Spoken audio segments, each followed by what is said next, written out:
everyone, welcome to the SEO Full Course by Simplilearn. Think about this. Billions of searches happen online every single day. Every click, every query, every Google result is an opportunity. But here's the catch. If your website isn't optimized, your audience won't even see it. That's where SEO comes in. The science and art of making website visible, relevant, and high-ranking on search engines. So in this course, we will take you from the basics of keyword research, on-page optimization, and technical SEO to advanced strategies like link building, content marketing, analytics, and where you'll learn to create websites not just search-friendly, but also business-friendly, driving traffic, leads, and conversions. And here's the exciting part. Companies across industries are hungry for SEO professionals who can boost visibility and drive growth. And by the end of this course, you won't just know SEO. You will be able to implement strategies that make measurable business impact. So if you're ready to geek out on search engines, climb rankings, and become an SEO expert, hit that like, subscribe, and let's dive into the world of SEO together. But guys, before we begin, if you are interested in growing your career in SEO and digital marketing, then the professional certification is a great way for you to start. The professional certification in digital marketing by Simplilearn is the right choice for you.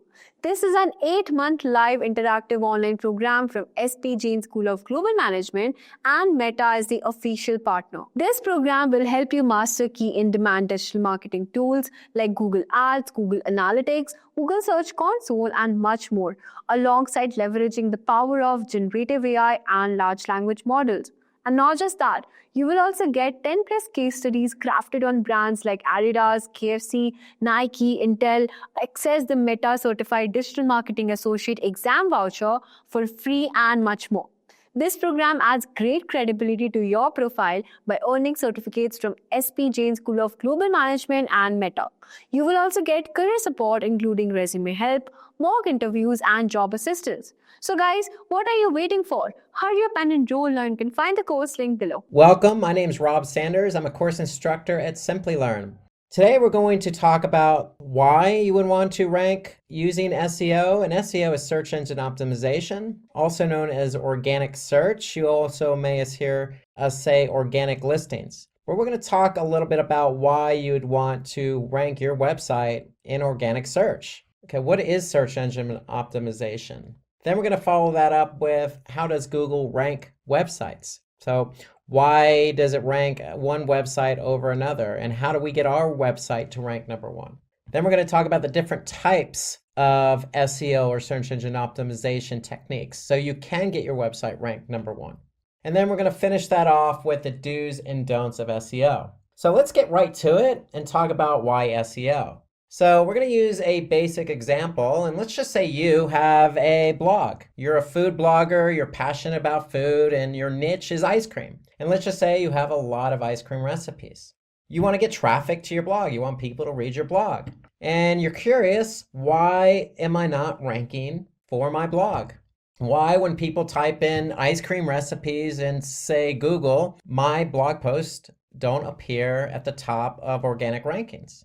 And there's a number of reasons why you wouldn't be ranked for your blog post or your ice cream recipes. And the main reason would be your competitors. So there could be somebody else out there who is also passionate about ice cream and has been blogging longer than you. And they have more content and more blog posts and more pages for Google to rank. So that's usually the number one reason. The other reason is improper usage of keywords. And we're going to talk a little bit, or it's actually a lot more about, keyword usage in your content. So what kind of keywords do you want to rank for? That's really what we're talking about when we talk about usage of keywords. What keywords do you want to rank for, and how do we work those keywords into the content? Another reason is poor link building practices. And really that means are other blog posts or other websites linking to you? Also, are you linking to other pages on your website? And so it's all about link building. And with link building, it's internal linking. So are we linking from one blog post to another? And it's external linking. Are other websites of high quality linking to us? And so that's what we talk about when we talk about link building. And then another reason is web page load time. So you could be running your blog post on, say, WordPress, for example, and your blog post isn't loading fast enough. Well, if you look at it this way, think about it. If you're Google, would you really want to rank a website or blog post in this example, #1 on Google rankings, if that particular page loaded very slow? No, you wouldn't, because when somebody clicked on that link in organic search and went to your website, they're going to have a bad experience because the page is going to load slow. So Google doesn't want their users to have a bad experience. You don't want your users to have a bad experience. And so that's why web page load time is a critical factor for ranking. So we need to make sure that our web pages load fast. And then your user experience is not good enough. So Google, again, based on my example about the web page load time, Google wants people to have a good experience when they go from their search engine to your website. And there's a lot at play there, specifically web page load time, but also, Google doesn't want any spam content. Google doesn't want any pop-ups or overbearing ads on the web page. They want people who are searching for something in particular, let's just say ice cream recipes, and they want to find a relevant website that has ice cream recipes. They want to be able to click on that link and read some good content about ice cream recipes. It's that simple. And that's really what Google's trying to create in their environment. And that's you as an end user, as a website owner, you want your users to have a good experience. And then last but not least, your website is de-indexed by mistake. And really what we mean is de-indexed is Google needs to be able to index all the pages on your website. So if you have a blog with 100 recipes, you want Google to have access to all 100 recipes. So we're going to talk a little bit later about how to get your pages ranked or indexed on Google organic search. So let's move on to what is SEO. So sticking with our ice cream blog theme, really SEO, search engine optimization, really is the practice of increasing your pages that Google has indexed up the rankings. So the end result is we want all our pages to be ranked #1 for particular keywords. So if you want to be ranked for ice cream recipes, well, there's certain things you need to do. So that's generally how it works. We need to apply search engine optimization to increase a page for a keyword we want to be found for. So let me give you an example. So let's just say there's 100 students that participated in an essay competition. And so the competition in this particular case is evaluated on the basis of, is the content relevant? Are they using suitable titles for their essay? Do they have structure when they're participating in this essay or talking about the essay? And do they have a suitable synopsis? And is the content neat and readable? These seem all logical for an essay competition. Well, guess what? They seem logical for SEO because that's exactly how SEO works. It's exactly all those points I just mentioned about structure, logic, readability, organization, title. All those things are what's important in SEO.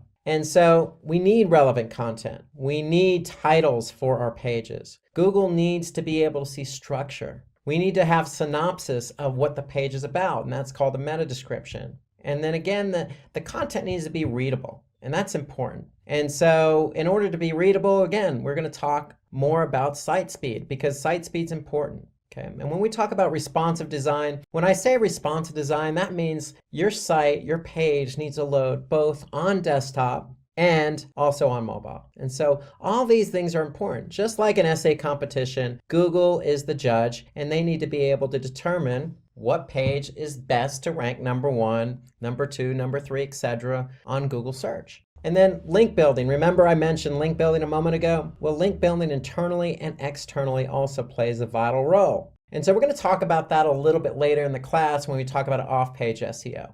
How does Google rank website? And basically, Google follows 3 basic steps to rank a website. They need to crawl your website. They need to take what they crawl back to their servers. And when they take it back to their servers, your web pages, they need to have them available for indexing. So when somebody actually types in a keyword into google.com, it'll be available to be found on organic search. So that's what indexing is all about. And then Google's job when somebody does type in a search query is to basically rank those pages that they've indexed from #1 to infinity, depending on how many pages are relevant to that search query. So really it's about crawling, indexing, and ranking. So crawling is simply a process done by which Google has bots. And what these bots do is they go to your web server and they're going to crawl every page that they can find. And how do they find these pages? Well, they basically follow links. You might have heard the term spidering, but that's what they call search engine spidering. So basically what Google's doing is they're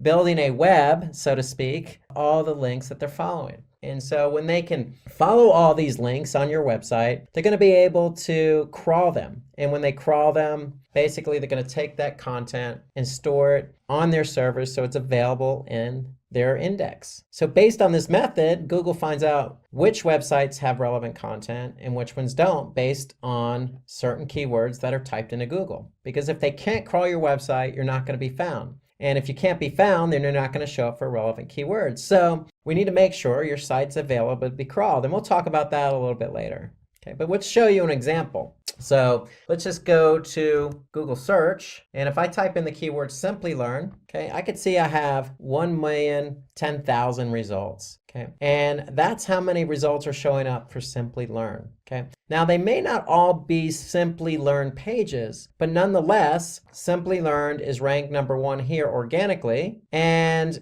there are 1,010,000 pages related to the keyword Simplilearn. Now, when it comes to organic search, we don't want to get it confused with paid search. So anytime you see paid search, you're going to see something that says ad next to it. Okay, so we could see that there are paid ads here, but when it comes to organic search, those are generally below paid ads. And so that's where Google counts the 1,010,000 results. And so that's the whole idea behind crawling and indexing. Google's able to crawl Simplilearn's website, and based on all the pages that they gather, they're going to make those pages available in organic search. So if you type in a keyword and your web page is not available for indexing, then you're never going to show up for that keyword. So that's why it's important to make sure your website is available for crawling and indexing. And so when a user types a query on Google search, the most relevant websites that are in Google's index are going to appear in the search results. So in the example I gave with Simplilearn, well, Simplilearn is the brand name of the company Simplilearn. So there's a lot of relevancy there. So that's why you see Simplilearn show up here organically #1. Like we mentioned about what is SEO and why SEO, we talked about that user experience. So there's a lot of factors that go into ranking, relevancy being one of them. So in the Simplilearn example, Simplilearn is relevant to a lot of the Simplilearn pages because that's who they are, Simplilearn. However, Simplilearn also needs to make sure that, for their pages, the page load time is fast, meaning these pages load very fast for the end user. And Google also takes into account other factors, like how long someone is staying on a website. Or are they bouncing, meaning are they going to one page that they land on and then leaving the website? Okay, and so the user experience is very, very important. There are other factors also like language and location. And so, for example, location, if you do a search, say in India, the results are going to be a little bit different than, say, the results in the United States. Why? Because Google is indexing as many web pages as they can find. So if somebody's doing a search in India, their results may be a little bit different than the results show up in the US because Google has different bots. And these bots are crawling different pages at different times. And so Google's index is updating continuously, but it's not real-time syncing. So if you do a search in India, you may not see exactly the same thing because both search engines, the Google in India and the Google in the US, may not be exactly synced up. So an example would be, if you're looking for cafe. So if you search a cafe in, say, San Francisco, you're going to see different results. Now, if you do a search for cafes in Mumbai, you're going to see different results. There's going to be local search here at the top. There may be some paid search, but again, you may see different results because one, location, but two, Google search engines in India and United States, Google.com, aren't exactly synced up exactly at the same exact time you do that search. So location is important. Language is important, and relevancy is important, along with user experience. So all those are important factors in how Google ranks websites. Okay, so we're going to talk about the types of SEO now. So if we want to rank for a particular keyword on Google, we're going to have to apply search engine optimization. And so there's two strategies to search engine optimization: on-page SEO and off-page SEO. So first we're going to talk about on-page SEO. So on-page SEO is nothing more than optimizing your own website. And so when we say optimizing your own website, there's certain elements on your website and on your web pages that we need to take into account. And so some of those elements are headers, meta descriptions, title tags, linking. So all of those elements are something we can control as an end user who wants to rank our web page and our website on Google. And before we do anything with our website, the first thing we need to do is understand what keywords we want to rank for. In order to understand what keywords we want to rank for, we need to do keyword research. And if you do anything in SEO, keyword research is the most important activity. That's the most important thing you can do for SEO. And why do I say it's the most important? Because you need to understand, if you choose a keyword that you want to rank for, you need to understand how much traffic you're going to get from that keyword. If you're ranked organically, say #1 on Google, so how much traffic will you get if you're ranked #1 on Google? So you need to understand what the volume is. And then #2, we need to understand what the competition is for that keyword that you want to rank for. So if you choose a keyword and there's not much competition for it, then chances are you can rank for that keyword for a web page on your website quicker than, say, a keyword that has a lot of competition. So we need to understand those two basic factors: volume and competition, before we choose a keyword. And it's simply the practice of going through the motions of getting your volume and getting your competition data so you can choose the keywords you want. And then once you choose the keywords you want, then you can go and apply on-page SEO. You can change the title tag, the meta descriptions, the headers. All those elements can be changed, but first you need to choose your keywords. And so, again, the primary components we're looking for are how much traffic you can get, or the search volume, how much competition there is for that keyword, and of course, relevancy. Okay, you need to be able to choose a keyword that's relevant to the web page you're trying to rank for. And so let me show you an example of how to go through this. So the first thing we want to do is we want to use a tool. And the tool I would recommend is Google Keyword Planner. And why do I choose Google Keyword Planner? Because if we're trying to rank on Google.com or Google search engine, we want to be able to get the data right from the source. So Google's going to be able to give us information about how much volume a keyword has and how much competition it has. So let me show you an example. So if I want to use Google's Keyword Planner and I want to rank for the keyword how to become a digital marketing specialist, then I'm going to type that keyword into Google's Keyword Planner. And what Google's going to do is they're going to give me some trends about how much volume this particular keyword gets over the course of a year. And so for that particular keyword, I can see that there are trends that appear for both desktop and mobile. So mobile is important because people start their search process a lot of times on their mobile device. So we want to be able to get data from mobile as well as desktop.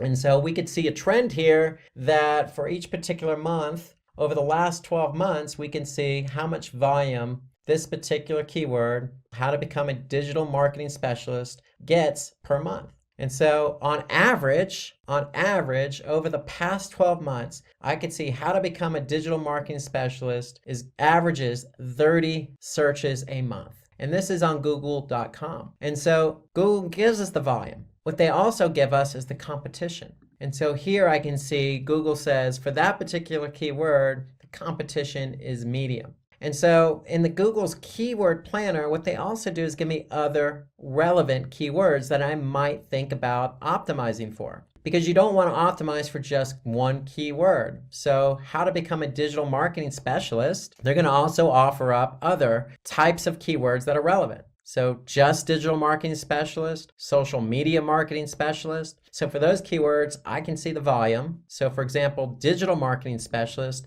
I can see the average volume is 1,000 per month on average over the last 12 months. I can also see the competition is medium. But for some other keywords, I can see the search volume being high, like digital marketing course at 2,900 per month, but also the competition is high. And so what I would recommend as a best practice is to collect all your relevant keywords, okay? And put all your relevant keywords in a spreadsheet. And when you put all these relevant keywords in a spreadsheet, you want to get the data on those keywords. And the data I'm referring to is the volume and competition. So in this case, we have volume from Google Planner, Google's Keyword Planner, and I have competition from Google's Keyword Planner. And so if I go into a spreadsheet and I put all that information in here, I'm going to be able to see the volume and competition. And so that's important. However, one thing to note here is that Google's Keyword Planner, if I go back, just gives us low, medium, and high.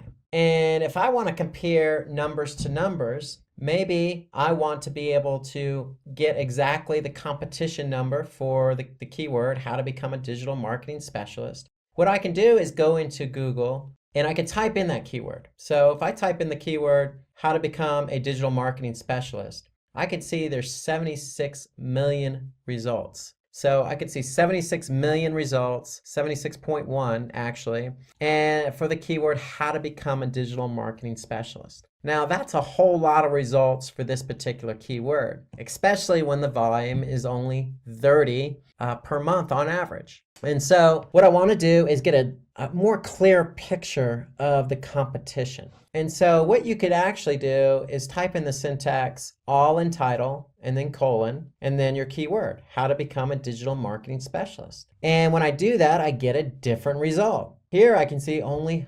136 listings for how to become a digital marketing specialist. But that's not just 136, that's 136 with that particular keyword that we want to rank for in the title tag. Okay, so the title tag is what you see when you type in a keyword or search query in Google search, and the title tag is what you see at the top of every search result.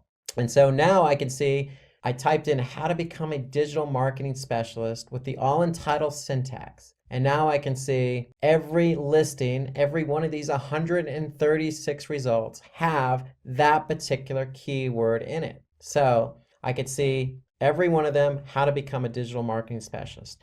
And why is that important? Because now that tells me I only need to climb over 136 listings to rank for that keyword, how to become a digital marketing specialist. And so the idea here is you want to get your volume from Google's Keyword Planner, but you want to get your competition from Google Search. And again, that's simply typing in the syntax, all in title, and then your keyword. In this example, how to become a digital marketing specialist. Once you get those two numbers, you're going to plug them in to your spreadsheet. And then once you do that for a number of different keyword queries, and these keyword queries, again, have to be relevant. Once you do that, then you can go in and pick the keywords you want to optimize for.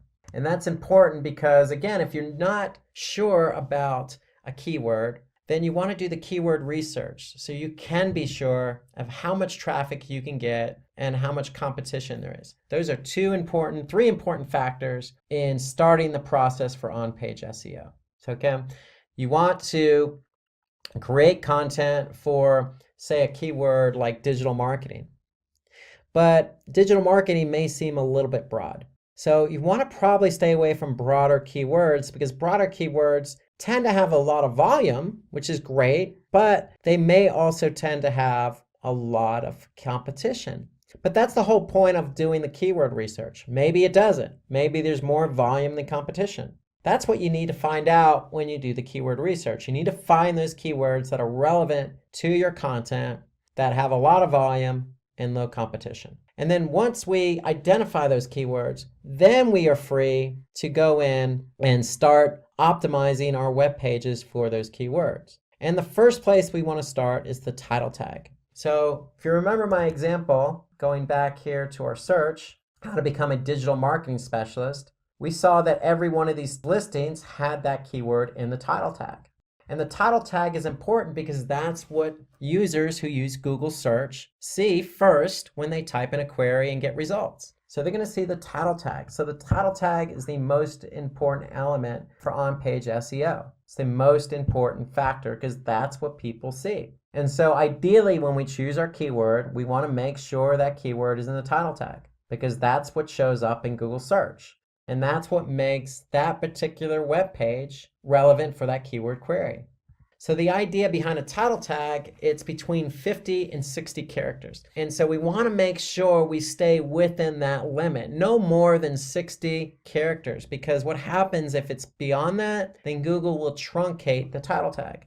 So if I go back to my search, you can see here on this particular title tag, Google truncated it, meaning they added the ellipses after the title tag because it exceeded the 60 character limit. So you want to stay within those character counts. And so the title tag is the first place you should start when optimizing your website. Because when we have the right keyword in the title tag and somebody types in that keyword, then chances are it's going to be relevant, they're going to see it, and they're going to click through to your website. And that's the whole idea behind ranking. We want to get clicks. So that's how the title tag appears. So when you optimize it, you're going to update the title tag, and this is how it shows up. It's going to show up at the top of your listing, okay, and it's going to be bigger and bolder than anything else Google displays.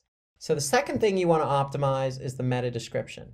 And the meta description is simply just a brief description up to 155. I would say about 155 to 160 characters, but probably no more than that. And so the meta description is nothing more than a summary of the web page itself. So if I go back to my Google search results, I see my title tag and I see the page that this particular listing belongs to.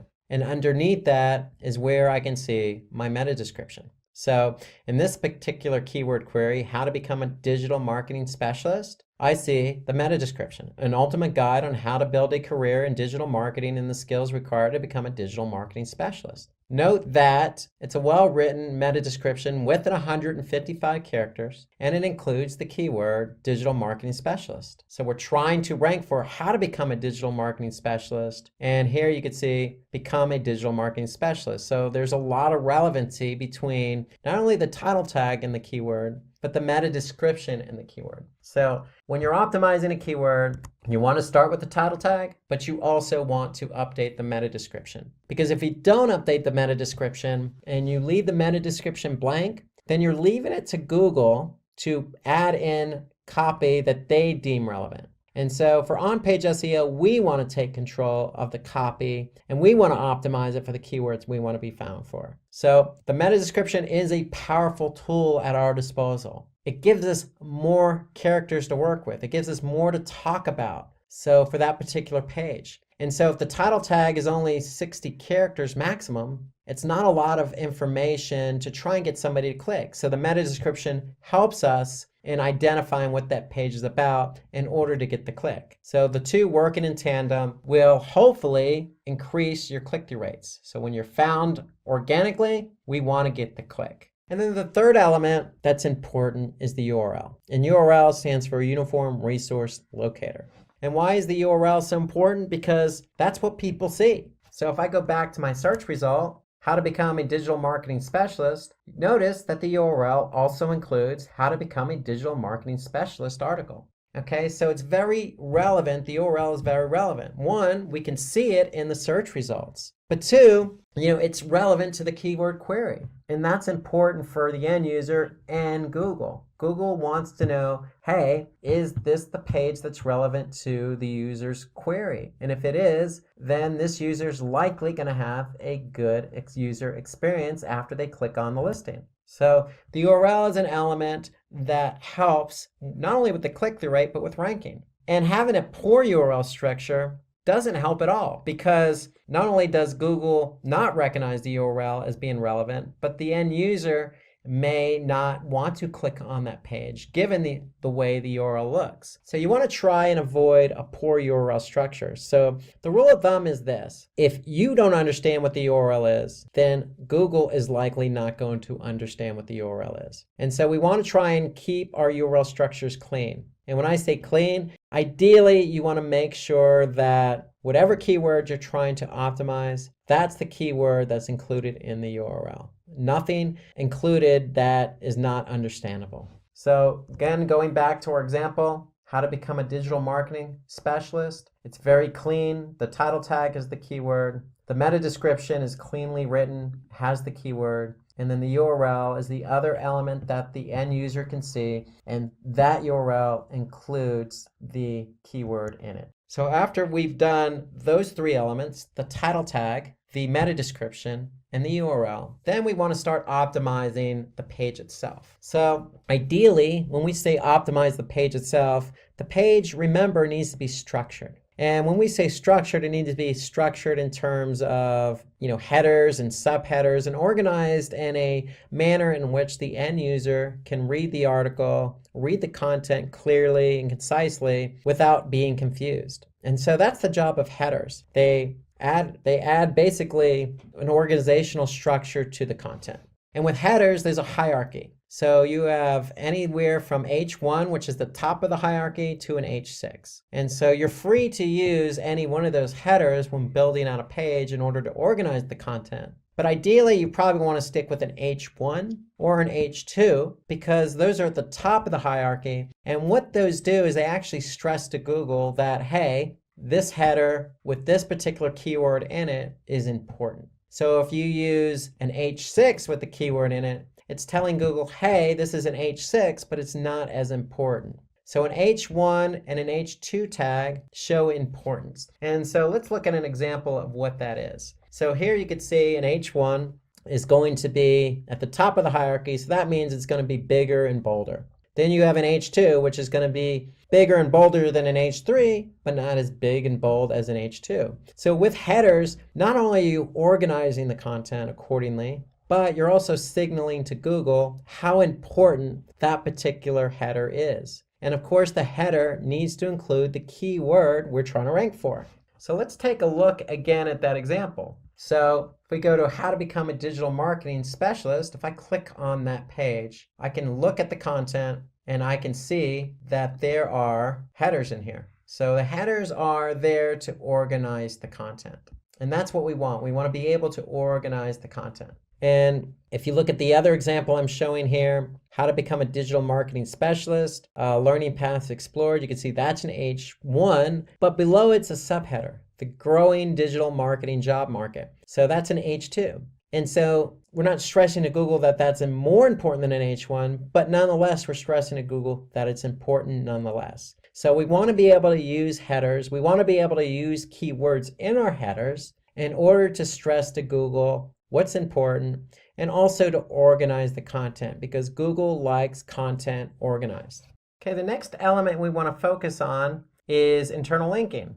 And so internal linking, if you remember earlier in the presentation, is basically links from one page on your website to another. And so here we can see on this particular article, how to become a digital marketing specialist. There's also links to other pages on Simplilearn's website. And so for this particular content, it also links to SEO specialist, PPC specialist, social media marketing specialist, and digital marketing specialist. So the whole idea behind internal linking is to link from one page to another where it's relevant. And in this case, it's relevant because we're talking about how to become a digital marketing specialist. That's what the whole content is about. And so what Simplilearn's doing here is offering up other pages on their website that are relevant to becoming a digital marketing specialist. And so this is a best practice when you're optimizing a web page. So you want to be able to have internal linking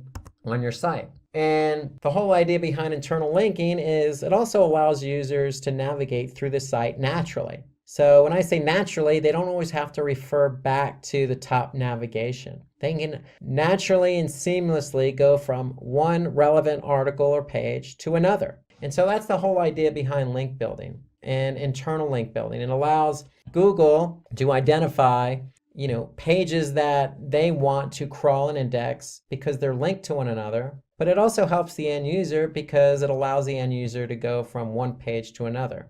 And it's signaling to Google, hey, this particular page is linked to this page. So we're going to also index that page. And so that's the whole important part of internal linking. It's about the end user experience, and it's about allowing Google to find the pages on your website so they can crawl them and index them so you can be ranked for them.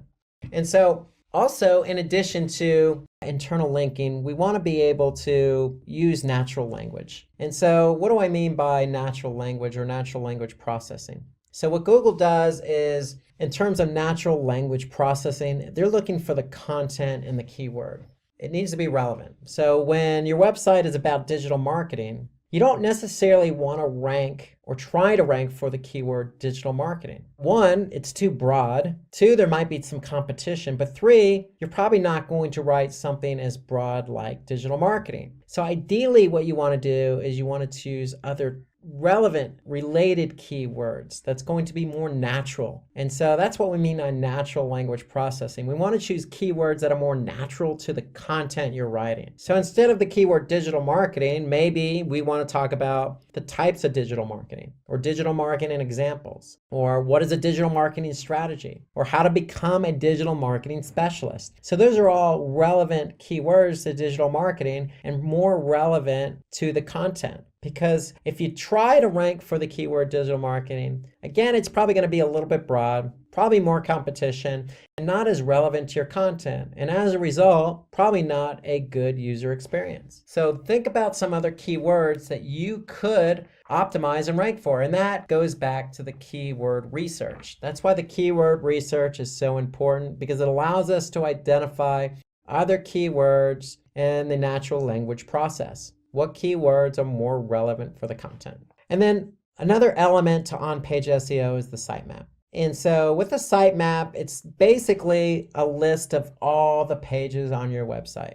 And the whole idea of listing all the pages on your website in one document is it helps both users and search engines understand the structure of your website. So there are two types of sitemaps. One's an HTML sitemap, and that's designed for humans. So if you have a website with a lot of content, at the footer or the bottom of your web page, you probably want to have a link to sitemap. So if somebody clicks on that sitemap, they're going to be able to see all the pages on your website, structured in an organized manner.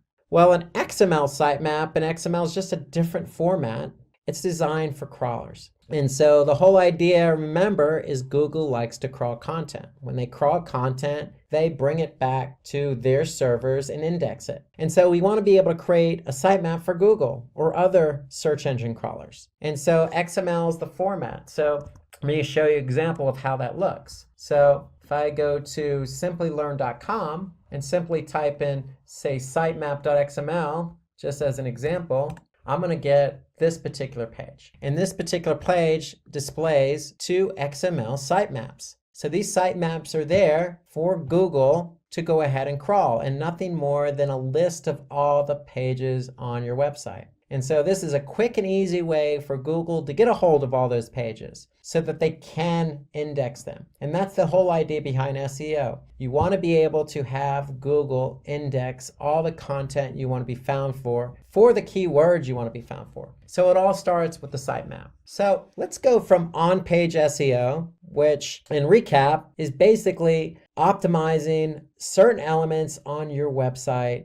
so that you are relevant for a particular keyword. And that meant updating the title tag, the meta description, the URL, the headers, choosing the right keywords to put into the content, having internal linking, and also updating the sitemap. Well, those are elements that you can do on your website. So we're going to switch gears and talk about a different strategy, off-page SEO, because without on-page or off-page, you can't have a page ranking. So the two work together. So you can do as much as you want on page, but you still need off-page SEO. And you could do all the off-page SEO you want, but you still need on-page. So both of these strategies have to be in full effect in order for you to rank. So let's now switch gears to off-page SEO. And so off-page SEO is simply the process of linking or promoting your website using link building. And so if you remember, I talked about this earlier on. There's two types of links, internal and external linking. And so for on-page SEO, we used internal linking. For off-page SEO, we're going to talk about external linking. And external linking allows us to improve our website's recognition or relevancy. or credibility. And why do we want to improve our relevancy and credibility and trustworthiness and authority? Because we want Google to know that our web page is trustworthy. It is recognized by other websites, and it is relevant for a particular keyword. And so if we can do that using off-page SEO methods, then Google's going to rank our webpage for the keyword we want to be found for. So it's really off-page SEO is synonymous with link building, and there's plenty of opportunities to do link building. It just comes down to creating a strategy. So again, some of the benefits to off-page, well, we talked about being credible and trustworthiness and relevant. We need to do that in order to rank. But there's some other benefits there. So if we have a link on another credible website, then it's likely going to increase the traffic to our own website. It also creates high domain authority. And so what I mean by high domain authority is if we have basically links to other web pages pointing back to us, then basically our domain authority is going to improve. And when our domain authority improves, other websites are going to want to link to us. So the higher authoritative we are for our website, then other web pages are going to want to link to us. And so the more external linking we have, the higher the domain authority. So it all starts with linking to other high domain authority websites. So linking to a high domain authority website, for example, having a link on Wikipedia that points back to our webpage creates high domain authority for us, and it helps drive traffic. So some of the other benefits of off-page SEO are credibility. So if we're linking from Wikipedia to our webpage, it does create credibility for us. It also helps us increase our page rank. So remember that external linking helps build domain authority, helps build credibility, trustworthiness, and it's going to in turn help us rank for that particular page. And then certainly not last, having a good off-page SEO link building strategy increases our brand awareness, because if we're on other high authority websites, Wikipedia, or say a social platform, it's going to increase our brand awareness. And increasing our brand awareness increases our trustworthiness. And so if somebody is looking to, say, become a digital marketing specialist, then likely instead of typing in digital marketing specialist on Google, they may type in our brand name, in this case, Simplilearn. And so these are all the benefits to off-page SEO.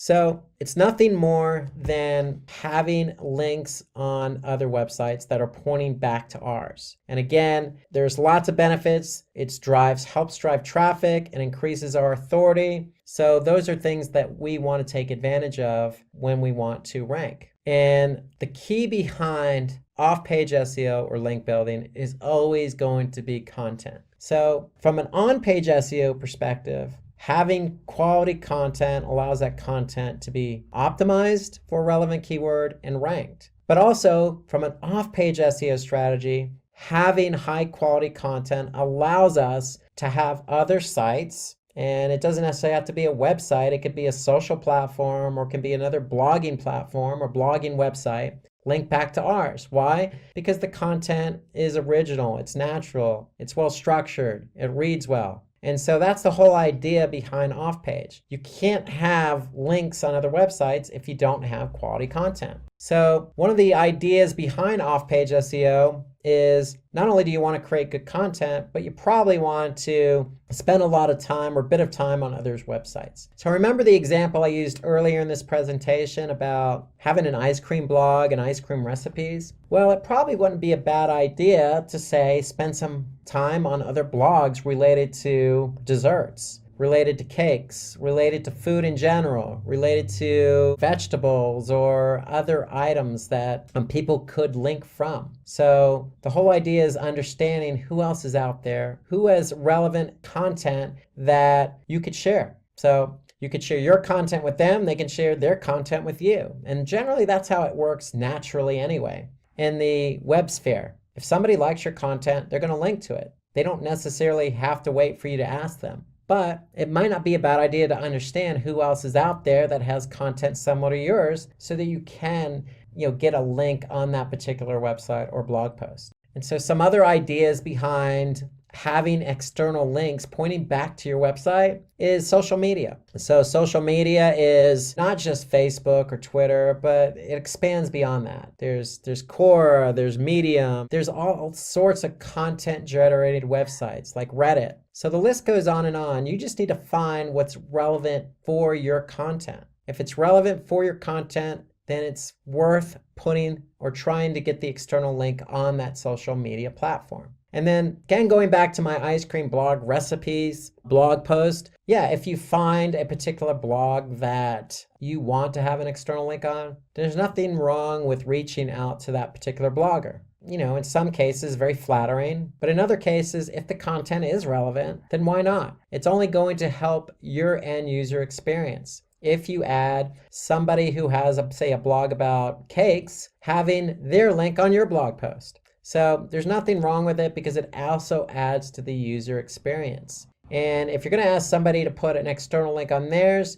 you might want to be open-minded and make sure that you are able and willing to put an external link on your blog post or website pointing to their content. That's how the web works, especially if the content's of quality, relevant, and of good nature. Okay, so let's move on and finish up with the do's and don'ts of SEO. So we talked a lot about why SEO, what is SEO, how do we rank for SEO, what is on-page SEO, what is off-page SEO. And so let's just wrap up with some of the things you, again, want to do to rank your page for a particular keyword and some of the things you don't want to do. So the first thing on the list is optimize for white hat techniques. And what I mean for opting in for white hat techniques is basically everything I just mentioned today. You want to do keyword research. You want to choose a natural language processing format so you could choose keywords that are going to be relevant, natural to the content.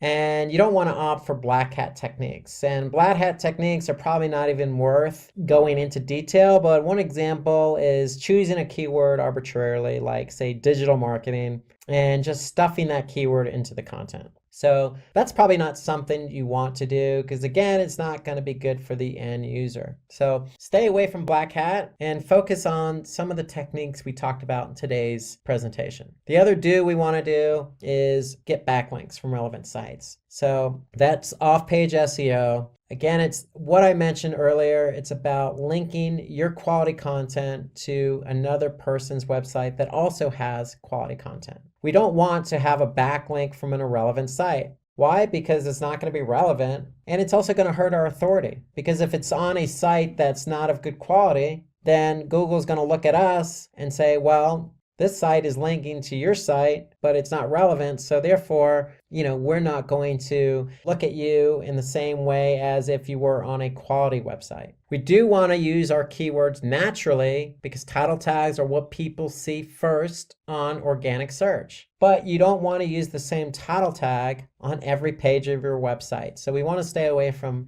doing that.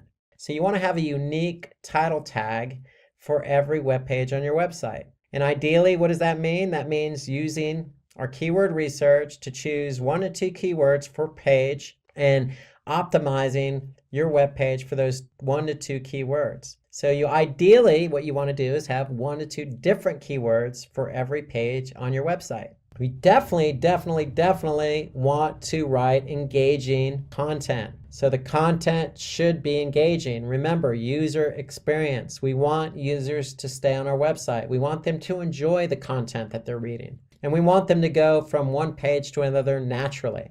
We definitely don't want to leverage or plagiarize or just copy content from others' websites because it's not, 1, probably going to be relevant to what you're writing about. 2, it's duplicate content and it's somebody else's. So that's a black hat technique we want to stay away from. I can't emphasize this enough. We need to do keyword research first before you do anything else. You need to find relevant keywords. And not only that, you need to understand the volume and the competition for each of those keywords. Okay, you don't want to choose a keyword that has low volume, high competition. You want to choose a keyword that has high volume, low competition.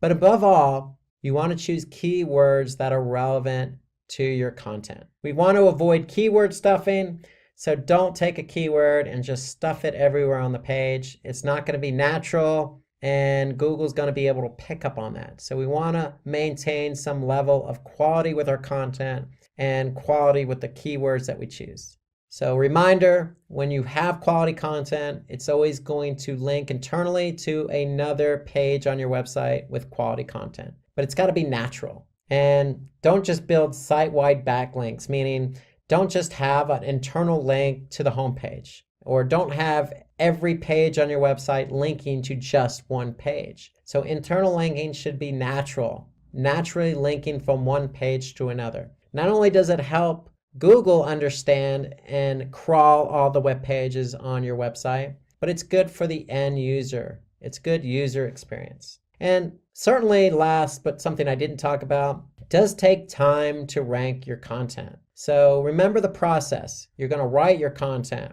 You're going to choose keywords. You're going to change the elements on that page for those keywords. And all the while, you're going to make sure Google can crawl that content. And when they crawl it, they're going to index it.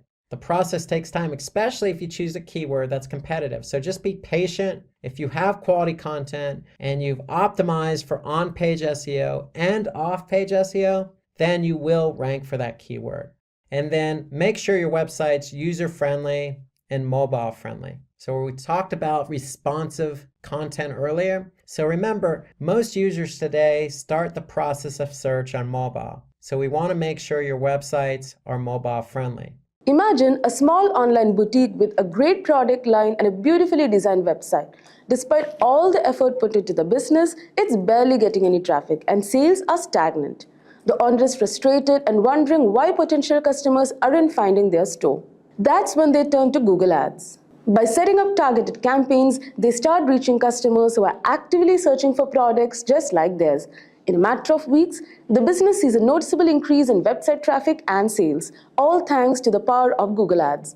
Google Ads has become an essential tool for businesses looking to connect with the right audience at the right time. A Google Ads campaign helps businesses reach potential customers online by displaying targeted ads across Google's vast network, including search results, YouTube, and partner websites. Advertisers set a budget, choose a campaign objective, and create ads that are shown to specific audiences based on keywords, demographics, and interests. The campaign operates on a pay-per-click model, meaning you only pay when someone clicks on your ad, making it an effective way to attract interested customers and achieve your marketing goals. So in this video, we are going to walk you through everything you need to know to get started with Google Ads. We'll cover how to create a campaign from scratch, set your budget, and choose the right bidding strategy. We'll also dive into targeting options to ensure your ads reach the right audience. And we'll show you how to craft compelling ads that drive results. By the end of this video, you'll have the knowledge and confidence to launch your own successful Google Ads campaign. So let's get started. So to kick off our Google Ads campaign, we'll start by creating a new campaign. So once you're logged into your Google Ads account, begin by clicking the blue plus new campaign button. So here you're presented with a list of campaign objectives. Now choosing the right objective is crucial because it guides Google Ads on how to optimize your campaign. So let's see one by one.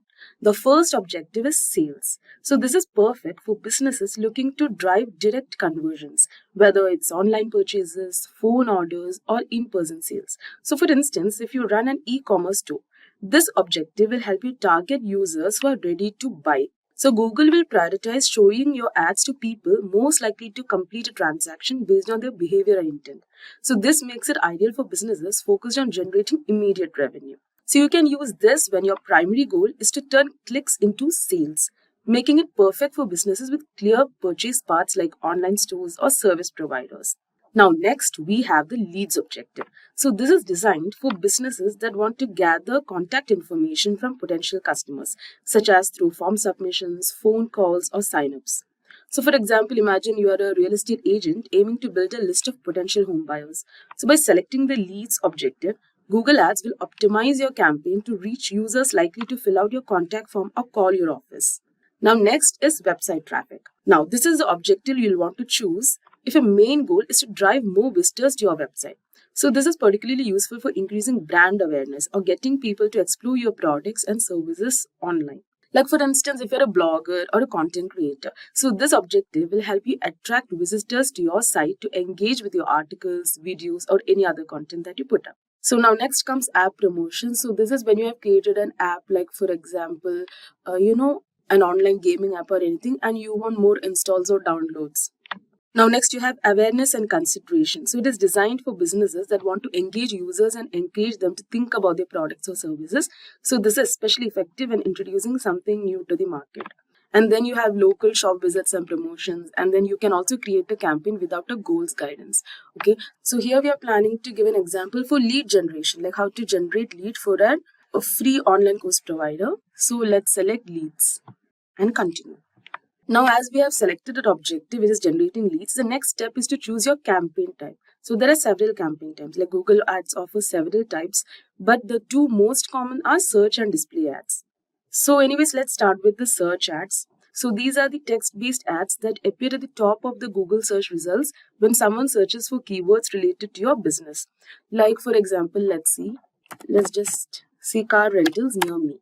So your ad could appear like this, like as you can see the sponsored ads. So your ads could appear at the top of the search results. So this is highly effective for capturing high intent users. So people who are actively looking for what you offer.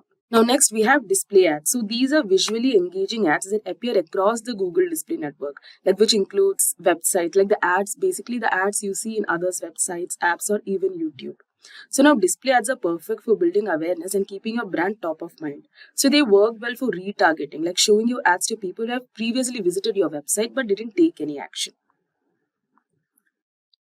Now the next one is shopping ads. Now shopping ads are a powerful tool for e-commerce websites. So these ads showcase your products directly in the search results, complete with images, prices, and your story. Like for example, if we search leather jackets, just a second. Leather jacket, yeah. So your shopping ad could appear displaying a product image, price, and a link to purchase directly from your website, as you can see here. So this makes it easy for potential customers to see what you're offering and click through to buy. So shopping ads are ideal if you're looking to drive sales of physical products, providing a visual, direct path to purchase. Then we have video ads, which is another impactful way to reach your audience, especially on platform. Video ads, you can create engaging content that appear before, during, or other videos on YouTube. So it is basically the videos, like the ad videos that you see, like while watching your YouTube video. And then we have performance max campaign. So this type uses Google's machine learning to optimize your ads across all Google properties, like including search, display, YouTube, Gmail, etc. So performance max campaigns are perfect when you want to maximize your results without managing multiple campaign types separately. So Google's algorithms will automatically find the best combination of ad formats and placements to meet your objectives. So right now we'll select the search campaign type. And we'll be giving lead form submissions. And let's press continue. And let's just keep like lead search. So now that we have selected our campaign type, the next step is to set your budget and bidding strategy. So this is crucial as it determines how much you're willing to spend and how Google Ads will manage your bids. So now for bidding, since our objective in this demo is to generate leads, we'll choose conversions. So this strategy lets Google automatically set your bids to get the most conversions within your budget. So now you can set a target cost per action. So this budget is the amount you're comfortable spending per action. So like you can just give 0.3 rupees, per action. And let's press next. Now next, let's define our targeting options. So this step is about deciding who will see your ads, where they will see them, and when. So you can target users by location. As you can see, all countries and territories, India, or any other location, you have options. So for example, if your store is in Delhi, you might want to target only people within a 50-mile radius. Now, additionally, you can also refine your audience based on demographics such as age, gender, and household income. So this ensures your ads reach the most relevant customers. And you can also select the languages that your, customers speak. Like you can give English, you can give Hindi. So you can select multiple languages that your target audiences speak. And also you can, select the audience segments, like what your audience might be doing. So like, for example, we are actually, giving this example for lead generation for a free online course provider. So what we do is we can actually, like, our audience will be students, right? So we can give students. Yeah, you can give current university students. And this is also for working professionals. So you can give working education jobs, IT and technical. So you can select who your target audience are. So effective targeting is crucial for maximizing your ad spend. So take the time to consider who your ideal customers are. Now let's go to next. So now next is selecting keywords. So for search ads, keywords are the backbone of your campaign. So these are the words or phrases users type into Google when looking for products or services like yours.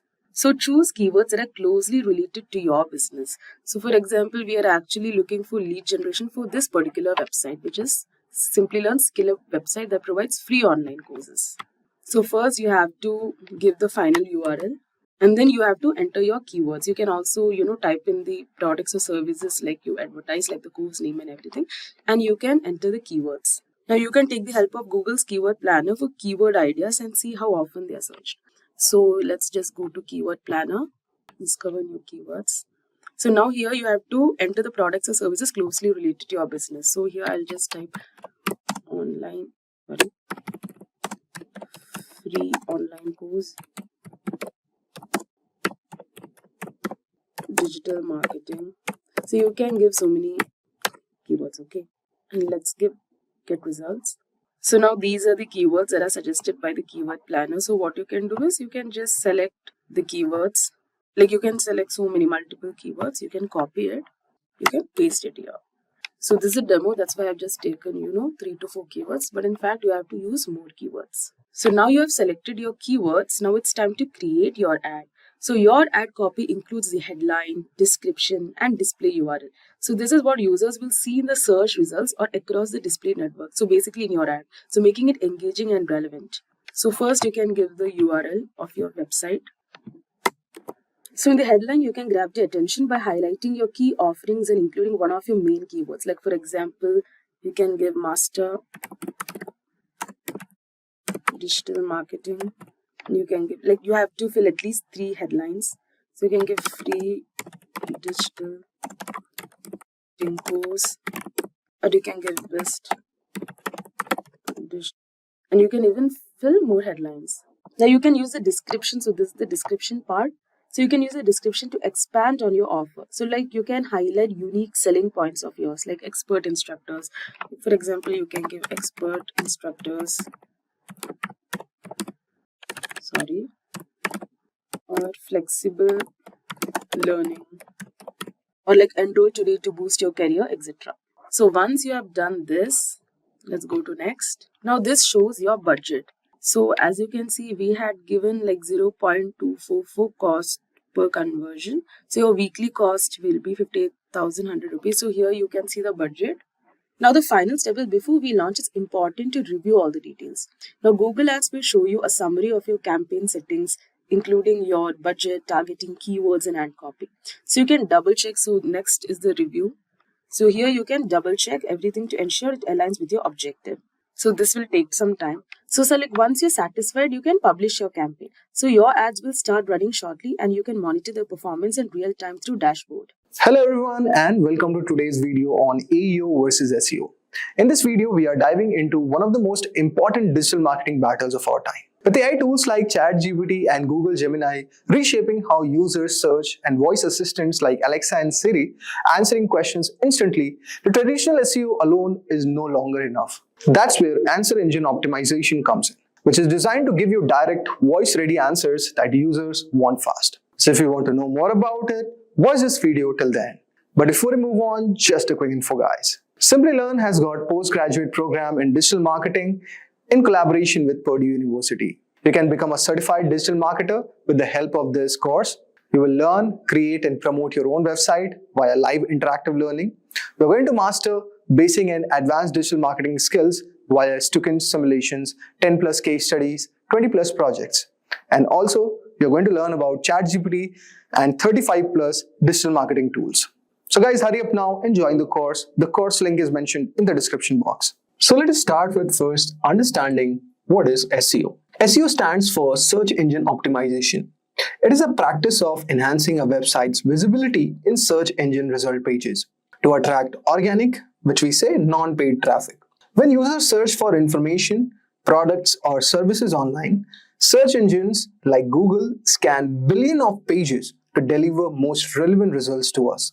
So SEO helps your website appear higher in those rankings by optimizing various elements such as keywords, meta tags, headings, backlinks, and content quality. There are three components of SEO, guys. That is on-page SEO, meaning optimizing content and HTML structure. Then there is off-page SEO, like building links and authority. And then there is technical SEO, ensuring your site is fast, secure, and mobile-friendly. SEO is crucial for digital marketing because higher visibility leads to increased website traffic, brand awareness, and conversions. Unlike paid ads, SEO brings sustainable long-term results when implemented effectively. So SEO helps businesses connect with the right audience at the right time through meaningful and valuable content. So in short, this is what exactly is SEO. Now, let us move ahead and try to understand what is AEO. So guys, AEO stands for Answer Engine Optimization. It is a process of optimizing content to provide direct, concise answers to user queries, especially through AI-powered tools like voice assistants like Siri, Alexa, Google Assistant, and chatbots like ChatGPT, Google Gemini, and etc. So unlike traditional SEO, which focuses on driving users to website via search engine rankings, AEO aims to deliver instant, voice-friendly responses that don't always require visiting a web page. AEO involves structuring content using schema markups, FAQs, and conversational formats so that AI systems can easily extract and understand the information. It's designed to satisfy users who prefer quick answers, like those using smart speakers or mobile devices without needing to scroll through the search results. Now, AEO is becoming essential as voice search grows and AI becomes more embedded in how people access information. So guys, by focusing on clarity, context, and structure, AEO is actually helping businesses stay visible in the AI-powered answer-first search environment. So this was a short sum up of what exactly is SEO and what is AEO. Now, let us discuss some of the core differences of AEO and SEO based on certain parameters. So guys, our first parameter is objective and core goal. If I talk about SEO, the goal of SEO is actually to increase organic traffic to a website by making it rank higher on the search engine result pages. And SEO helps a user to find variety of web pages related to their typed query. For example, if I say, if someone searches digital marketing tips, so SEO ensures your blog post appears on page 1 of the Google. So that's the objective of SEO is. Now, if I talk about AEO, which is Answer Engine Optimization, it focuses on providing direct, immediate answers to users' questions without them needing to click on multiple links. It is optimized for AI systems like voice assistants and chatbots that pull answers directly from the structured content. For example, like if someone asks, what are the 3 digital marketing tips for beginners? Now, Siri or ChatGPT may read out your FAQ or snippet if AEO is properly implemented. The next goal that we have all over here is content format and structure. So if I talk about SEO, guys, it relies on long-form content with strategic keyword placement. So here content must be informative, detailed, and media-rich, meaning images, videos, etc. Now, it also represents important elements such as meta titles and description, what are the keyword headings, are there any backlinks, and also the internal linkings. Similarly, if we discuss about content format and structure for AEO, it is kind of conversational, scannable, and structured for machines. Basically, it focuses on FAQ pages, featured snippets. People also ask type answers, and there is a schema markup like FAQs, how to, product organization, etc. The next one, let us talk about, it is one of the most important thing, which is user experience and interaction. If I talk about SEO, guys, users manually type keyword, scroll results, click links, and explore content. So it is best for exploratory searches, comparison, and in-depth learning, which is basically we're talking about SEO. So the user flow will be something like this: Google, read snippet, click the blog, and then you read the article. Now, if I talk about AEO, guys, here users ask conversational or voice-based queries. Best for fast to the point answers. No need for multiple click or page navigation. Now here the user flow will be something like this. There will be a voice or chat prompt, and then there will be instant spoken text or answer. So that's how AEO works. Now let us discuss about our final point, which is keyword strategy and search intent. Basically, if I talk about SEO, guys, keywords are usually short and typed. For example, like buying running shoes online. So it focuses on exact match, long tail keyword and variations. Now, if I talk about AEO, guys, here the keywords are natural question based and longer. Example like what are the best running shoes for long distance runner? And it is optimized for spoken language and user intent. Now, if I sum up all of this, so I come up with certain performance metrics. So SEO basically focuses on organic traffic, page views, bounce rate, time on site, conversion rate, and ranking position. So if you're not familiar with SEO, then look out for Digital Marketing Full Course on Simplilearn, where we have covered all these metric points. Now, similarly, if I talk about the AEO metrics, there are snippet placements, voice search visibility, AI chatbot appearance frequency, and also direct answer accuracy is there. So this is how we judge based on the metrics, like how SEO is performing and how AEO is performing. So in short, guys, this was the core difference between AEO and SEO. Now let us move ahead and discuss about how SEO and AEO can work together. But before that, let's have a use case comparison. So for example, I have built a use case comparison, like there is industry, healthcare, e-commerce, finance, and travel. And suppose you type in SEO example, okay, then there will be an AEO example. So suppose if I talk about healthcare, so you would see something like blogs on symptoms of flu. And similarly, AEO is going to give you the voice answer for the same. What are the early symptoms of flu? So this is how you interact. Similarly, you just type product pages for shoes, and here you search it on chatbot, like what shoes are best for gym workouts. Similarly, if I talk about finance, so you could say guide on how to save taxes. You would search on Google something like this. But if you say to Siri, like how to save tax under ATC, so this is an income tax code. Okay. Now, similarly, for travel, you could see blog on top travel destination, and here where I can go for budget vacation in April. So I could say there is slight variation, but end result you are getting like what you want at the end of the day.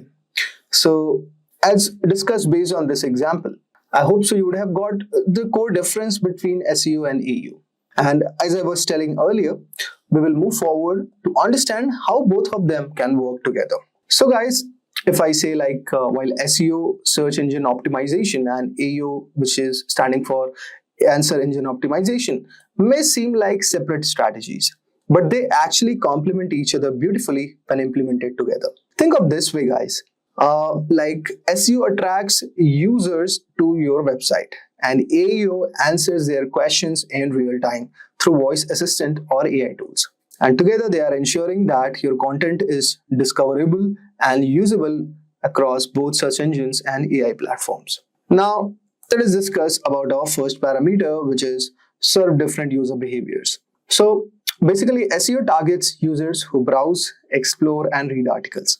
And AEO targets users who want quick voice-based or conversational answers. For example, if I have to say like an SEO optimized blog, maybe title something like this: 10 best laptops for students in 2025. And AEO optimized FAQ might answer, what is the best laptop under 50,000 for students? Both help, but in different formats. The next thing is shared content and different presentation. So guys, you don't need separate websites for SEO and AEO. Instead, create one piece of content and structure it to serve both purposes. SEO strategy, it is a long-form keyword-rich blog or guide, whereas AEO strategy could include short summaries, bullet point answers, and FAQs within the same content. Now, there is some tip which I would like to give you. Like you can use the same blog to rank on Google and show up voice answers by embedding structured FAQs. The third one is structured data. So schema markup, or we say structured data, is key to helping both search engines and AI will understand your content. If I talk about SEO benefit, it improves how your content is displayed on search engine results like rich snippets, ratings, and FAQs. Where AEO benefits, like it makes it easier for voice assistants to pull the exact answer and speak it loud. So this is how we talk about the structured data.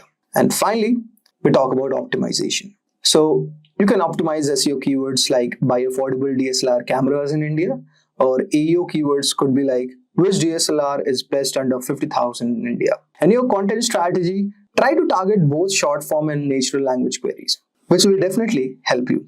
Now, finally, let us discuss about our future trends. So, if I talk about future trends of 2025 AEO versus SEO, so as we are moving into digital era, both SEO and AEO are evolving rapidly actually. The traditional SEO will continue to play a vital role, and AEO will become indispensable as users increasingly interact with search platforms through voice commands, smart assistants, and AI chatbots. Now, the first thing which I am pretty much confident that voice search will surge. Like with the rise of smart devices like Amazon, Alexa, Google Nest, and Apple Siri, voice search is set to dominate user behavior. So there's a data like over 50% of online searches are expected to be voice-based by 2025. Users will favor quick, hands-free answers, especially on mobile and in smart homes. Businesses must be optimized for conversational queries and natural language to stay relevant. The next is AI chatbots. So AI chatbots will be the first touch points. So like AI power tools like ChatGPT, Google Gemini, Microsoft Copilot, Cloud AI are becoming the first choice for users seeking information. Then there is a rise of structured data and schema markup. Google and AI assistants will rely heavily on structured data to understand and present the content. So the businesses using schema markup, for example, FAQ page, product, or like how to. So it will gain a huge advantage in this scenario. Whereas structured content will also appear more often in rich results, knowledge panels, or voice answers. The next, this is amazing trend, guys, mobile first and AI ready content. With mobile users surpassing desktops and AI being integrated into messaging apps and mobile browsers, so the content must be mobile friendly, fast loading, and voice compatible. Google's mobile first indexing means desktop only sites will fall behind. And finally, there will be a blend of SEO plus AEO strategies. So 2025 is not about choosing between SEO and AEO. It's about combining them. So SEO will drive visibility in search engines, and AEO will ensure that you're present in AI answers and voice searches. The future of digital search is multimodal and AI first. This is the first thing I would like to say. And to stay competitive in 2025 and beyond, marketers must embrace voice-first experiences, use AI-friendly formats, merge SEO and AEO strategies to be everywhere. And finally, merge SEO and AEO strategies to be everywhere the user is, whether it's a browser, a chatbot, or smart speaker. If you are looking to boost your website's traffic or dominate search engine rankings, then today's video is just for you. We are diving deep into keyword research, a crucial part of any successful SEO strategy. By the end of this tutorial, you'll know exactly how to find the right keywords to help your content reach its full potential. So let's get started. To kick off things first, let's understand what keyword research is. Now, keyword research is all about discovering the exact phrases and terms your potential audience is typing into search engines. Now, by identifying these keywords, you can create content that directly addresses what people want to know, buy, or learn about. This not only drives more visitors to your site, but also helps you connect with those who are most likely to engage with your content. In essence, keyword research is the backbone of a strong SEO strategy, guiding you in crafting content that resonates with your audience. Now that we know what keyword research is, let's dive into why it's so important. Picture this: you are hosting a party. Would you invite random people who might not even be interested? Or would you carefully choose guests who are excited to attend? So keyword research helps you do the latter by attracting the right guests to your website. When you know the exact keywords your audience is searching for, you can tailor your content to meet their needs. This increases your chances of not only driving more traffic, but also engaging visitors who are genuinely interested in what you have to offer. The better you understand your audience search behavior, the more effective your content will be. Remember, it's not just about quantity. Getting the right kind of traffic is key to conversions and overall success. Moving on, let's talk about the different types of keywords you'll encounter in your research. This is important because not all keywords are created equal, and understanding the distinctions can greatly impact your strategy. So, short tail keywords are broad and usually consist of one or two words like SEO or marketing. Now, these keywords have high search volumes, which means lots of people are searching for them. However, they're also highly competitive, making it tough to rank for them unless you have a very authoritative website. Next comes long-tail keywords. Now, long-tail keywords, on the other hand, are more specific phrases like how to do keyword research for SEO. Now, while they have lower search volumes, they tend to be less competitive and more targeted, attracting visitors who are further along in their buyer's journey. For instance, someone searches for best budget laptops for students is likely closer to make a purchase than someone just searching for laptops. Now, next type of keyword is LSI, which is latent semantic indexing keywords. Now, these are related terms that search engines consider relevant to your main keyword. Now, for example, if your main keyword is digital marketing, then LSI keywords could be online marketing, SEO strategies, or social media advertising.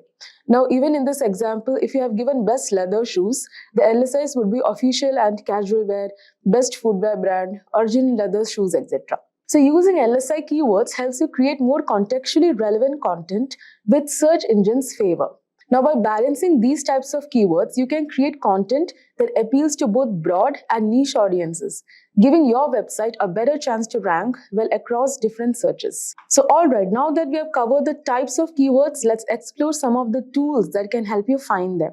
So, keyword research tools are like treasure maps. They guide you to the keywords that can drive the most traffic to your website. Number one is Google Keyword Planner. So, Google Keyword Planner is a fantastic starting point, especially for beginners. It's free and provides a wealth of information, including search volumes and competition levels for various keywords. You can also discover new keyword ideas based on what people are already searching for. Next is Ahrefs. Ahrefs is a more advanced paid tool that offers in-depth analysis. It doesn't just give you keyword data, it also provides insights into how difficult it is to rank for a particular keyword, as well as click-through rates, CTR, and related keyword ideas. So, Ahrefs is particularly useful for competitor analysis, helping you see which keywords for your competitors are ranking for and identifying gaps in their content that you can exploit. Now, next comes SEMrush. Now, SEMrush is another powerful tool that goes beyond keyword research. It offers comprehensive data on keywords, including trends over time, and allows you to conduct competitive analysis, track keyword performance, and more. SEMrush is a go-to for many SEO professionals because of its all-in-one capabilities. So these tools simplify the process of keyword research, allowing you to focus on creating content that will resonate with your audience and perform well in search engine results. So with so many tools at your disposal, the next step is figuring out how to actually find the best keywords for your content. So here's a step-by-step approach. Number one, start with a brainstorming session. So you can list down potential keywords related to your topic. Think about what your audience might search for and consider different variations of those phrases. So use the keyword research tools we just discussed to analyze these keywords. Pay close attention to search volume, competition, and user intent. The goal is to find keywords that have a good search volume but aren't too competitive. And next, consider user intent. This is crucial. Ask yourself, what is a searcher hoping to find?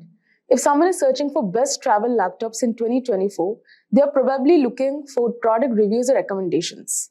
Tailor your content to meet that specific intent, and you'll have a much better chance of converting those visitors into customers. So by following these steps, you can pinpoint the keywords that will not only drive traffic, but also ensure that the traffic is relevant and likely to convert. Now, one of the most effective ways to find high-quality keywords is by analyzing your competitors. This might sound like a spy mission, but it's completely above board and incredibly valuable. So tools like SEMrush allow you to see which keywords your competitors are ranking for. So this gives you insight into what's working for them, and more importantly, it highlights gaps in their strategy that you can exploit. For instance, if you notice that a competitor is ranking well for a keyword like affordable SEO tools, but their content is outdated or lacking in detail, you can create a more comprehensive and up-to-date piece to outrank them. So by leveraging competitor insights, you can stay ahead in the SEO game, ensuring that your content is always relevant and competitive. Now, finding the right keywords is only half the battle. The next challenge is using them effectively in your content. So here's how you can do that. Number one, place your primary keywords in strategic locations such as title, meta description, headers, and throughout the content. This signals to search engines that your content is about, helping you rank for that keyword. Number two, avoid keyword stuffing. This old school tactic doesn't work anymore and can actually hurt your rankings. Instead, focus on naturally integrating keywords and using variations. For example, if your primary keyword is digital marketing strategy, you could also use online marketing strategy or effective digital marketing tactics to make your content more readable and engaging. Now, the third one is using LSI keywords to add depth and context to your content. This not only improves readability, but also helps search engines understand the broader topic of your content, which can positively impact your rankings. Remember, the goal is to create content that's both optimized for search engines and enjoyable for your readers. Lastly, keyword research is not a set it and forget it process. It requires regular monitoring and adjustment. SEO is a constantly evolving field, and what works today might not work tomorrow. So make it a habit to regularly check how your keywords are performing. Use tools like Google Analytics to track your rankings and see which keywords are driving the most traffic. If you notice that certain keywords are underperforming, consider tweaking your content or trying out new keywords. So by staying on top of your keyword strategy, you can ensure that your content continues to perform well and adapt to changes in search trends. Ever struggled with creating your own website? Maybe you have stared at a blank page wondering how to get started. Or worse, spent hours trying to make sense of complex website builders that don't even work as expected. But what if I told you there's a tool that makes website creation simple, fun, and dare I say, even enjoyable? Yes, I'm talking about Google Sites. And today, we are going to dive deep into Google Sites, one of the easiest way to build your website without any technical background. Now, if you're creating a personal blog, a school project website, or even a small business page, this video will guide you through everything you need to know. We'll be covering all the basics plus a few hidden gems that will make your website look professional. You don't need to be a web design expert to make something that looks great. So here's a breakdown of what we are going to cover in this video. First, we'll see how to start a new website. We'll get things rolling with the basics. You'll know exactly where to start and what steps to take. Next, using the Insert tab on Google Sites, this is where you learn how to add all the cool stuff to your site, which is text, images, videos, and even Google Docs and Google Maps. I'll also show you how to manage pages on Google Sites. We'll dive into how to organize your website pages so it's easy for you to navigate for your visitors. Then we'll see how to use themes with Google Sites, get your site looking beautiful and on brand with pre-made themes. We'll show you how to customize them to your taste. Now, before you hit publish, we'll also see how to preview and share your website. We'll see how it looks different on different devices like phones, tablets, and desktop. So let's get started and I'll walk you through the publishing process and also share some tips on making your site accessible to the world. But hey, before we dive in, I'm got a quick quiz for you. Let's test your knowledge on websites. So what's the first thing you should do when creating a website with Google Sites? Your options are choose a template, pick a domain name, start writing content. Drop your answers in the comments below and I'll reveal the correct one at the end of the video. So let's get started with our demo part. So the first step is head over to Google and just type in Google Sites. So here you need to click on the first link. Alright, so you can either start with a blank site or an existing project template. So here I already have an existing website which I created before. So when you just click on this template gallery, we have multiple templates option. You can see for event, help center, project, team, and various other templates, whichever suits your needs and your requirements. If it's related to your educational purpose or for graduates, student portfolio, we have family update, personal, wedding, holiday party, and many more. So for the time being, I'll be just clicking on project and I'll be using this template for creating my website. So I'll be creating a website named as Delicious Delights Bakery. So here you can give your project name. So the name of my website is Delicious Delights Bakery. Okay, so you can also change the font style from here. I'm keeping it PT Sans. So I have multiple options from here. You can select any of the fonts which you like. So I'm going to keep it semi-bold. Yeah, so I think this font looks good. And you can also increase the font size from here. So I'll be keeping it 30 for my main heading. And you can add a one-line description of the project, whatever title of your website is. So I can keep it as freshly baked, always delightful. I think this looks good. So here I've given my main title and also a header to emphasize on what is my website related to. You can also keep it as, let's suppose, welcome to Delicious Delights Bakery. So this looks more engaging according to me. So I'll be keeping it this. And you can change the image. So right now we are using the template one. So from here, you can actually upload your image of your store which you have. If it's a bakery store or an e-commerce store, any other website which you're creating. I'll be using this image. And yeah, this is the image and I think this looks good. Can maybe adjust the title with a bit front or below. So I'll be keeping it here. Add an extra space. Yeah.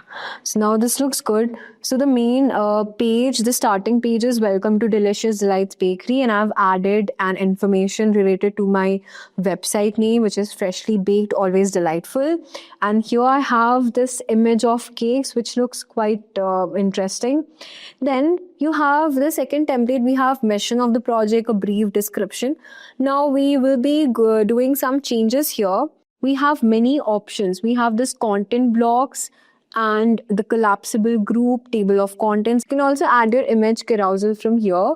You can select up to maybe 1 or 2 images and you can keep it there and stand. You also have this button feature. We'll be adding it later. I'll show you how to do that. You can also add social links, your cloud search, YouTube channels, plus map. We'll be doing all that in the demo video now slowly.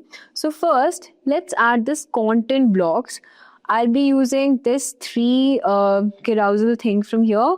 And yes, so I'll be describing a bit about my website. Now, before we get started to adding more content, let's first add an intro content here, describing what our website is and what it offers, what type of audiences are targeted. So here I already have an intro, which I took help from any AI tool. You can use ChatGPT or Gemini. So I have this intro ready, which is our Delicious Delights. We offer a wide range of handcrafted, freshly baked goods made from the finest ingredients. From cake to cookies, spice to pastries, we bring joy to every bite. Now, this is a good description here. You can also, again, change the font style, but I think this looks good to me. Or maybe I can keep it a bit cursive. So again, I'll be using this particular font and I'll use it medium from here. Yeah, now this I think matches with my name of the title, right? So I'll be keeping it this. And then you can also add a brief more description if you want to keep, or else you can just remove this particular section from here. So I've removed this section from here and I will be adding. So I'll be basically moving this section to here. Yeah. So you can actually shift your title wherever you want to. And here I'll just add a text. So you can either add a text here, or you can also use this button feature. Let's suppose I have this button option, right? So the button option, the name would be Products Offered. Okay, and you can link your website name from here. So I have my link copied here. I can directly paste it. Yeah, so this is the link to my website and I'll just click on insert. So as you can see, the button is displayed right here. I'll be just expanding this button a bit more so you can see the text visible here. So it's named as Products Offered, right? I'll just keep it in between so it looks more better. And then so when the user clicks on this button, they'll be directed to the website also. And we also have this product option from here so they can look at this landing page or this website. So now we can add different products, different cheesecake, pastries, which we have. Let's suppose our first product is a classic chocolate cake, right? So I'll just add an image. Just click on upload since the image is not here with me.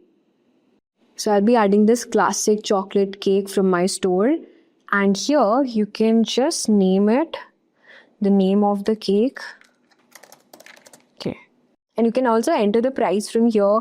Let's suppose if it's, let's suppose I keep it as 650 rupees. I think this is fine. So I've entered the price of this cake here also. And if I want, you can also add some discount options. Like, let's suppose get 50% discount. We'll add that later first. Now, let's add the second image. Now, my second product would be vanilla cupcakes. And if needed, you can also add more about this cake, the description about this cake. Now, so I'll be adding my second product from here. Now, here I have vanilla cupcakes. So I'll just, again, change this as vanilla cupcakes. Also enter the price at rupees, let's suppose 250. Okay. Next, I have my third product, which will be mostly bread bakery item. So I'll just upload again this image. The third image which we have is the sourdough bread, and again we'll just enter it here. And we'll change this name as sourdough bread. Okay. We can keep the price at rupees. Let's suppose it's 200. Okay. Yeah. So as you can see, we have our products offered here where we have 3 products: classic chocolate cake, vanilla cupcakes, sourdough bread, where you can add more description about it, like light fluffy cupcakes topped with creamy vanilla frosting. But for the time being, I have preferred to keep this the price of the product, because I feel the audiences are more into the price. So let's keep it here in this way. Next, you can also add the YouTube link from here. Let's suppose I add the video of my store. So I'll just paste the URL of this YouTube and I'll just click on insert. So here we have it, the video of my the store. So I'll be keeping it here. I'll keep it like this. This looks good. The size is better. Okay. Now we have the video. Third thing is that we can also add more testimonials option. You can also add more options like services and add more content into it. Now for the time, I'll just show you how to add a testimonial option from here. Let's suppose I want to delete these items. So I'll just click on this and press delete. So let's suppose I've added a testimonial like this. Here what our customers say. Just remove this thing. And then you can just add a content from here. That is, I've added, we take pride in delivering top quality products and services to our customers. Just shift it to here. You can accordingly increase or decrease the size of it depending on your content. Now I'll be just changing this image from here. So I'll just click on this image and we have an option to duplicate it or uncrop it or crop this image. So I'll just delete it and again click here and just select an image, upload. So I'll just keep this image here. This looks better. Now one best thing about this Google Sites is that it will automatically adjust your image as per as the content. So you don't have to particularly go manually and edit everything from scratch. Now, the next thing we'll be adding is maybe making more customized cake. So I'll be adding here as custom cakes and I'll just change this description. Now again, I'll be just entering one more image from here to make it look more appealing. Now from here, I will just select my image. So this is my custom cake and I'll just put it here. I think this is actually collapsing here, so we'll just put this particular text box and we'll just shift it down so that it looks a bit better. Now we have what our customers say, custom cakes. Now before this, I can add one more button feature from here, which would be services, so that it's clear to my audience that what type of services we order. Again, you can insert your link. So again, we have the services option button so that my audience knows. Now I think it looks pretty good. And talking about more insert option, you can also, I forgot to add this map option from here, which is really important. Let's suppose your customers are confused about where your landmark is. So you can actually add your location from here so that your audiences knows exactly where it's situated and it's easy for them to come as well. So I've just added this in Bangalore HSR layout, and I'll be selecting this particular map and I'll click select. Okay. Now I think it comes right here, but we don't want to put our map section just after our intro, right? So we'll just keep it down. Yeah, so I'm going to keep it here. Now this looks better. Yeah, so this is our map section. And if you have any questions, you can also add your email address from here, and that's it. Now, one more important thing, you can also add your forms, Google Slide Docs, more links to this. Now, talking about the pages, we have different pages from here. Let's suppose the second page, you can just change this page, right? So let's see what our second page looks like. Now, this is the history page. This is the home section. So right now we have already worked on our home section from here, and you can change this name as something as about us, right? Or you can also delete it if not needed. You can duplicate the page as well. So I'll do it later because it's not that important. Maybe I can just remove this from here because it's not needed. So I'll delete it. I'm going to keep it short, and this team or page also, it's not needed. So I'll delete it again. Now we have this FAQ section, which I'll keep it. So basically we've got 2 pages right here. And again, I told you about the theme section already. So again, you can change the font style, the color, because I think this particular color looks great. So I'll be just keeping it this. Yeah, we also have this custom option. Now let's look at the preview option from here. So now that our website is almost ready, we'll just preview and see how it actually looks like. So as you can see, this is our option. We have selected the large screen. You can also view it in the tablet and the mobile phone. Let's suppose I want to see how this website will look on mobile. So it would look something like this. Wait, it's not loaded. Yeah, so it would look something like this. Now from here, this is a drop down section of all the 2 pages which we have. And from here, it talks about our content, the products offered. We have classic chocolate cake, vanilla cupcakes. This looks pretty good. And we have also our YouTube link from here. You can also add your social links. Then this is the tablet view section from here. Okay. This is how you can preview your website already, which you have done. Next, what we can do is, now that our preview is also ready, we'll just go back and we can also share it with others, or you can do is we'll publish it now. So you can add the web address of your name. So I'm going to keep it as Delicious Bakery from here, and you have this option of who can view your site. So I'll just click on, it's restricted for now, so I'll just click on anyone with the link, and I'll just select done. So now you can publish your website.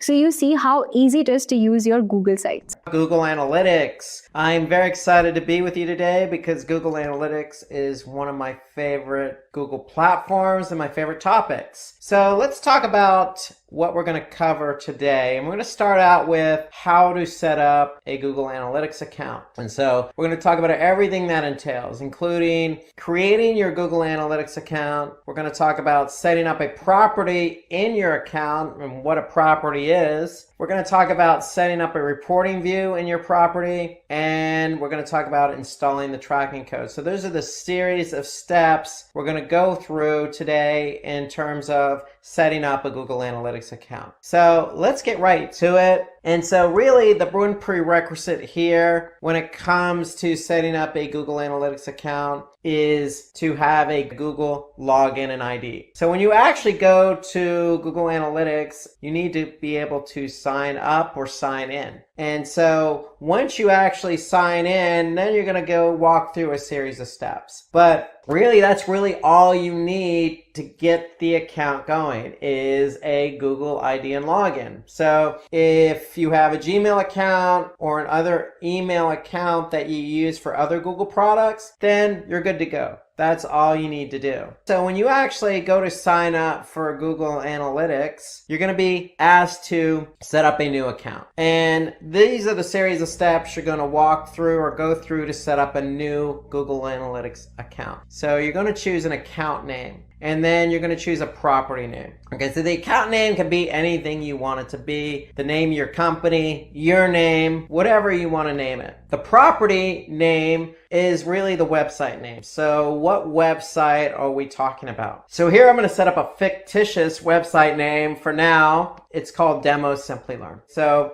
the URL for this website, Demo Simplilearn, is going to be demo.simplilearn.com. So that's the property. When we talk about properties in analytics, we're really talking about what websites we want to measure. And then you're going to be asked to choose an industry category. And so for Simplilearn, we're in jobs and education. But you have a number of different industries that you could choose from. This is important. Go ahead and choose the most relevant industry that your particular business is associated with. Okay, and I'm going to talk about why that's important here in a minute. And then you're going to choose your time zone. And the time zone is also important because that's when the day starts in analytics and the day ends based on that time zone. So the data that Google Analytics collects starts and ends with that time zone. So very important to choose the time zone your business is located in. Okay, and then you have some additional options here. Okay, so you have some settings. And so the first setting is to allow Google products and services. So if you opt into this, then basically what Google's going to do is share some products and services with you via email. I would go ahead and opt into that. That's of course recommended by Google. It doesn't hurt to hear from Google on related products and services that may enhance your business. The second is benchmarking. So benchmarking to me is something you should opt into. So going back to that industry and category, we chose jobs and education. So by opting into benchmarking, basically what Google's going to do is share your data that it collects on your website, in this case demo.simplilearn.com. It's going to share that data anonymously with others in the industry, in this case, jobs and education. And because you've opted in, it's going to do the same exact thing for you. It's going to share anonymous data on other websites in the same industry. And the benefit of that is we get to see what other websites or how other websites are performing compared to ours. What's the benchmark in our industry? And so the benchmarking to me is important. And I'm going to go over that in a few minutes when we go over the different reports. But to me, I would always opt into benchmarking because this is the only report Google provides in analytics about how others in your industry is performing versus your website. Okay, so it's a way to compare your website performance against others in the same industry. The other options here, technical support and account specialist, I would also recommend you opt into those because then it allows you to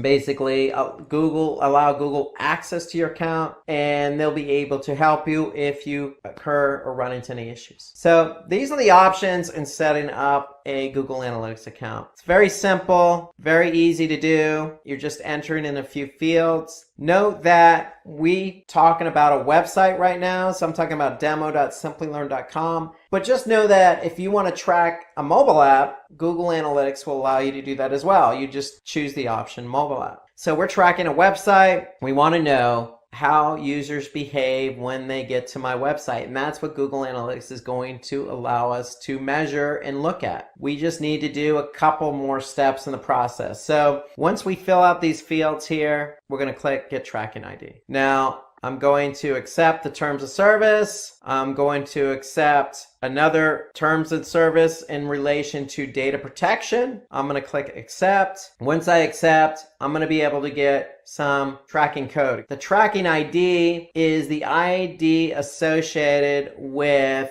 your account. And so this number is going to be associated with your account. So your account ID starts with UA, and it's going to be this number here. Now the -1 is the property you set up. So in this case, I set up demo.simplylearn.com. If I wanted to track multiple websites under that same account, then I can certainly set up multiple properties. Just know that every property I set up in that account is going to have a -1, -2, -3, -4, etc., depending on how many properties I set up. So by default, I set up one property, so my first property ID is -1. If I set up a second property, the same account number, it's just going to have a -2. And that's important because that ID, that account and property ID, is going to be associated with that particular property or website. So again, once you finish setting up the account settings, then you're going to be asked to add some tracking code to your site. And that tracking code is going to be related to the account and the property. So notice my tracking ID up here.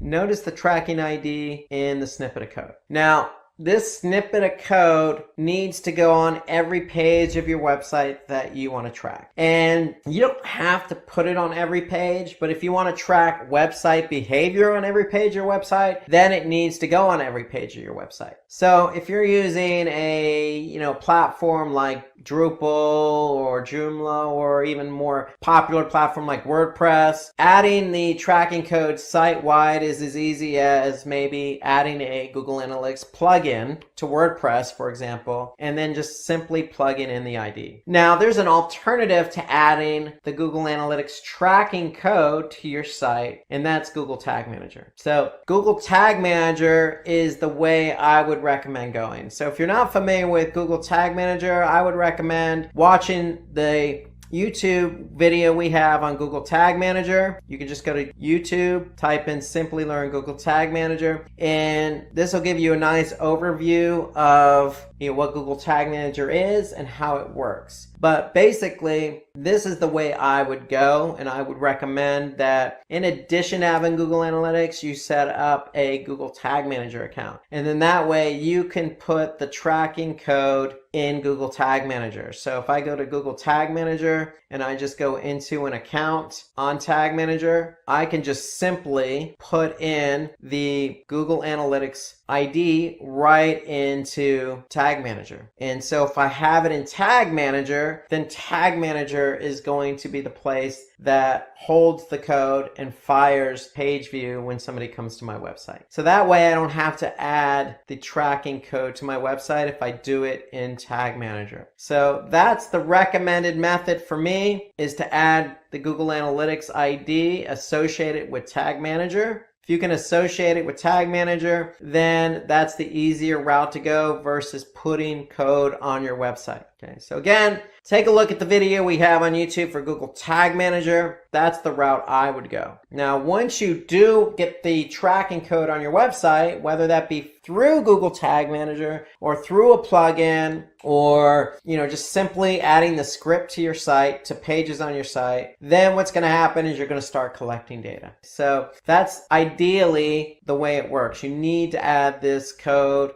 to your website. Now, if you're not ready to do that and you simply want to basically understand how Google Analytics works, then I would recommend getting access to Google Analytics demo account. And so if you just type in and search Google Analytics demo account, basically what you're going to do, you're going to choose the first listing there, and you're going to go to demo account. So if you have a Google Analytics or Google login, then all you need to do is click on access demo account. And so what Google's going to do is put this demo account into your account. And so it's going to look something like this. So if I click on demo account here, it's going to add to my Google Analytics account. So I'm going to have then access to the demo account from Google in Google Analytics. So I would recommend going this route here if you're not familiar, you're not sure what you're getting yourself into. So think of the demo account as kind of a test drive. You're test driving Google Analytics before you even add any code to your website. So again, all you need is a Google account. And if you have a Google account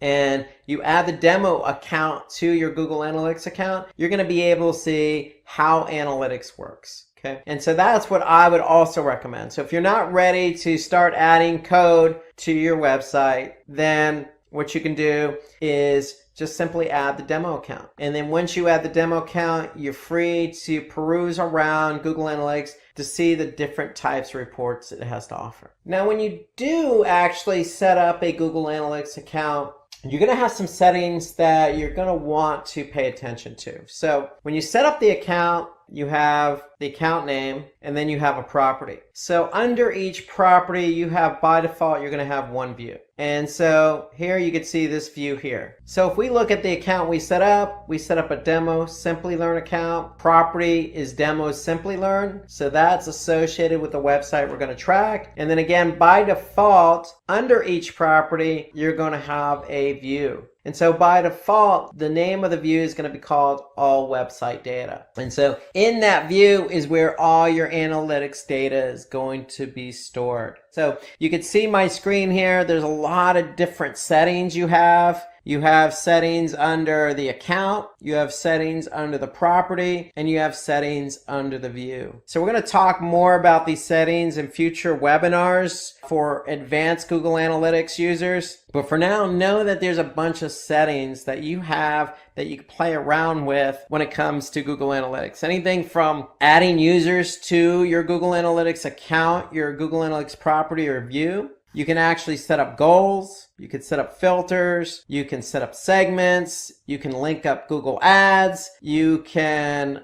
set up remarketing lists. There's a lot you can do in terms of the settings as it relates to Google Analytics.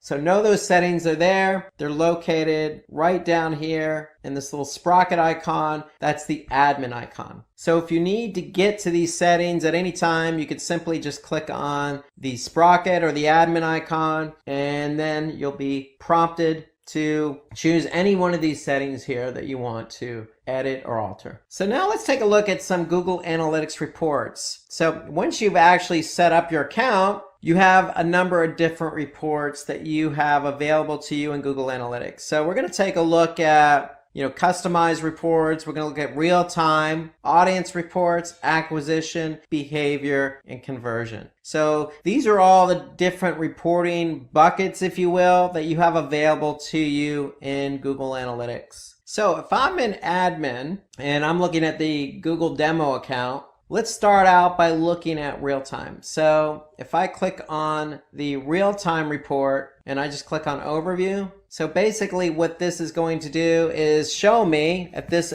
point in time how many users I actually have active on the website. Okay, so that's why they call it real-time reporting, because it allows you to see the behavior of users who are currently on your website. And so this is the overview report under real-time. And you can see here, I can see that 79% of my users are coming from desktop, 18%, 20% are coming from mobile, and then approximately 3% are coming from tablet. Here I can see how they actually came to the website. So this is the referring source. If they came from, say, search or social, I can see the source there, and I can see what pages they're active on. And then here I can see what locations, where they're located. And so if I want to see a breakdown of everything in the overview, I can certainly do that. If I go to locations under real time, I could see a majority of my users are coming from the United States. Okay, where are they coming from? I'll just click on traffic sources. And here I could see the different sources and mediums. Medium is the means in which the traffic was driven. So if it's Google, it's either paid search or organic search. So I can see here it's organic. Then I can actually see what content they're looking at on my website. So I can see currently I have 3 active users on the home page, 2 active users on the Google's Women's White Tea page, so forth and so on. Now, most importantly, if you have event tracking set up, so if you've taken a look at our Google Tag Manager webinar, you know that you could set up event tracking in Google Analytics to measure engagement on your website, whether that be a form submission or somebody clicking on the play button of a video. So if I click on events, I'll be able to see what events are firing. So here I can see we have event tracking set up, and I can see how many different events are firing on my website in real time. So here I can see e-commerce, somebody clicking on the quick view click, a couple of users clicking on add to cart, a couple of users clicking on the promotion click. And as these events are fired, you're going to be able to see them highlighted. So if something gets fired, it's going to get highlighted. And I could see that these are the current events that I have currently firing on the website. And that's what's currently fired now. If I want to look at the events that have happened in the last 30 minutes, I could just click on this link here, last 30 minutes, and it's going to give me an overview of the events that have happened over the past 30 minutes. Okay, so that's event tracking. And then more importantly, we can also look at what conversions are happening in real time just by clicking on conversions. And so now I could see I had one active user who entered the checkout. So that's goal number 4. So in analytics, you can have up to 20 goals. And so here I can see we have goal number 4 has already had one active user. And so if I look at the last 30 minutes, I can see I still have only one goal over the last 30 minutes, and that was somebody who entered the checkout. So that's real-time reporting. In summary, it just gives you an idea of what's currently happening on your website. And so for me, ideally, if I'm launching a campaign, or let's just say you do a new website redesign and you want to see how users performing and behaving, then real time is a good option for you. So you can see how things are happening in real time. Now let's jump down to audience reporting. So if I click on audience, which is just right underneath real time, I'm going to see a number of different reports available to me under audience. And so let's click on the audience overview report. So audience reporting basically allows us to get a sense of who is coming to our website. When I say who is coming to our website, it doesn't necessarily have to be a specific person. In fact, Google doesn't allow personally identifiable information in Google Analytics. Personal identifiable information such as a specific name, social security number, credit card information, etc. However, we could still paint a nice picture on who is coming to our website, meaning what country, city, or state did they come from, what language, what device did they get to our website from, how old were they, okay, were they male or female or other, what interests did they have, what browser did they use. So we can paint a nice picture based on all this information that Google Analytics is providing us under audience. So if I go to audience overview, here I can see I have all these different options available to me to get a basic understanding of who is coming to our website. So for example, I could see a majority of the people coming to our website speak English and are from the United States. Okay, in fact, that represents 61% of the users. And so Google Analytics does a great job of giving me an overall percentage. So if I have 100% of the users, I could see 61% of those users represented English-speaking users from the United States. 7% represented English-speaking users from Great Britain. And so when it comes to analytics, we have users, and users are broken down into 2 categories. They're either returning or they're new. So when you add the Google Analytics tracking script to your website, what's going to happen is if a user or when a user goes to your website, they're going to get cookied. And if it's the first time they've been to your website, what Google Analytics is going to do is store a cookie in the browser. So when that same user comes back another day in the same browser, Analytics is going to recognize that that cookie is in the browser. And so then Analytics is going to categorize that user as a returning user. Okay, so that's how analytics is able to differentiate new versus returning. So if that user doesn't have a cookie in the browser, then analytics is going to recognize that, store the cookie, and then count that user as a new user. And so when you're looking at analytics, you're going to be able to see a breakdown of new versus returning. So here I can see over 3/4 of my traffic over the past week. Here I can see April 6th through April 12th, over 3/4 are new users to the website. Here I could see about 24% are returning users. Okay, so I can get a good breakdown of what type of users are coming. Am I driving new traffic? Am I driving traffic that's been to my website before? What language are they speaking? Okay, I can also paint a bigger picture. How old are they? What gender are they? Do they come from mobile? So let's take a look at some of these different reports under audience. And so if I skip down now to demographics, I can click on overview, and when that report loads, I can see now under demographics overview, I can see the breakout of age ranges. And so here I can see the majority of the traffic coming to my site again over the past week. Now, if I want to change this date range, I could simply do that. I can change the date range just by clicking on the date range and then maybe going, say, the last 30 days. And I can even compare it to the previous period or the previous year. I'm going to choose the last 30 days. I'm going to click apply. Now I'm looking at data over the last 30 days. And again, you can change the date range to any range you want. You can only go back as far as when you actually created the Google Analytics account. You can't go prior to that. So here I'm looking at the last 30 days and I can see almost 47% of my users were in their age range of 25 to 34. Now, when it comes to gender, I can see 66% represent males. So I can get a breakout of gender and age as well as interest. I can click on interest and look at the overview there and see what the interest is of the users who are coming to my site based on in-market segments or affinity. I can also choose language and location. So if I want to know exactly where my users are located when they're coming to my website, I can click on location. And here I can get a breakout. 43% of the users of the last 30 days were from the United States. More importantly, I can align my audience with goals. And we'll talk about goals here in a minute, but here I can see if I have an e-commerce website, I can see of those 43%, 0.29% of those converted or purchased something. And that equates to 94 transactions. So I can get a good sense of not only how many users are coming from a specific country, but are those users converting?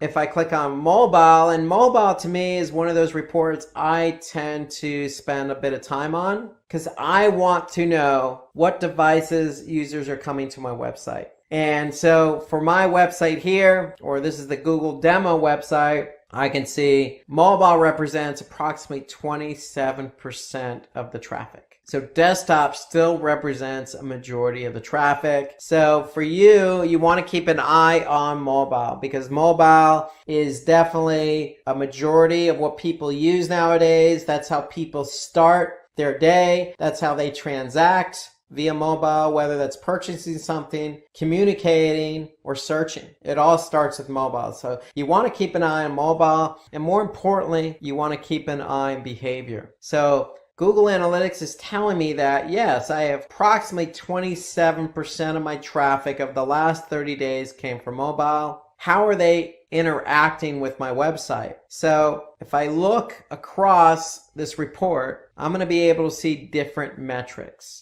So if I'm measuring specific metrics against my dimension, in this case, the dimension is what we're measuring. And in this example, we're measuring mobile. I can see that the bounce rate is approximately 48%. And bounce rate means that if a user, in this case from mobile, landed on a page, they left the site without going any further. So they consider it a bounce. If they don't go to another page, if they leave the site from the page they landed on and they don't go any further, that's considered a bounce. So a bounce rate is the percentage of people who come to the site and leave the site without going any further. So in this case, we have 48% bounce rate. That's almost half of our users who come from mobile leave the website from the page they landed on. So is that good? Is that bad? Well, it's open to interpretation. It's definitely subjective, but you want to keep the bounce rate as low as possible. You want to keep people on your site, especially if you have an e-commerce website. You want people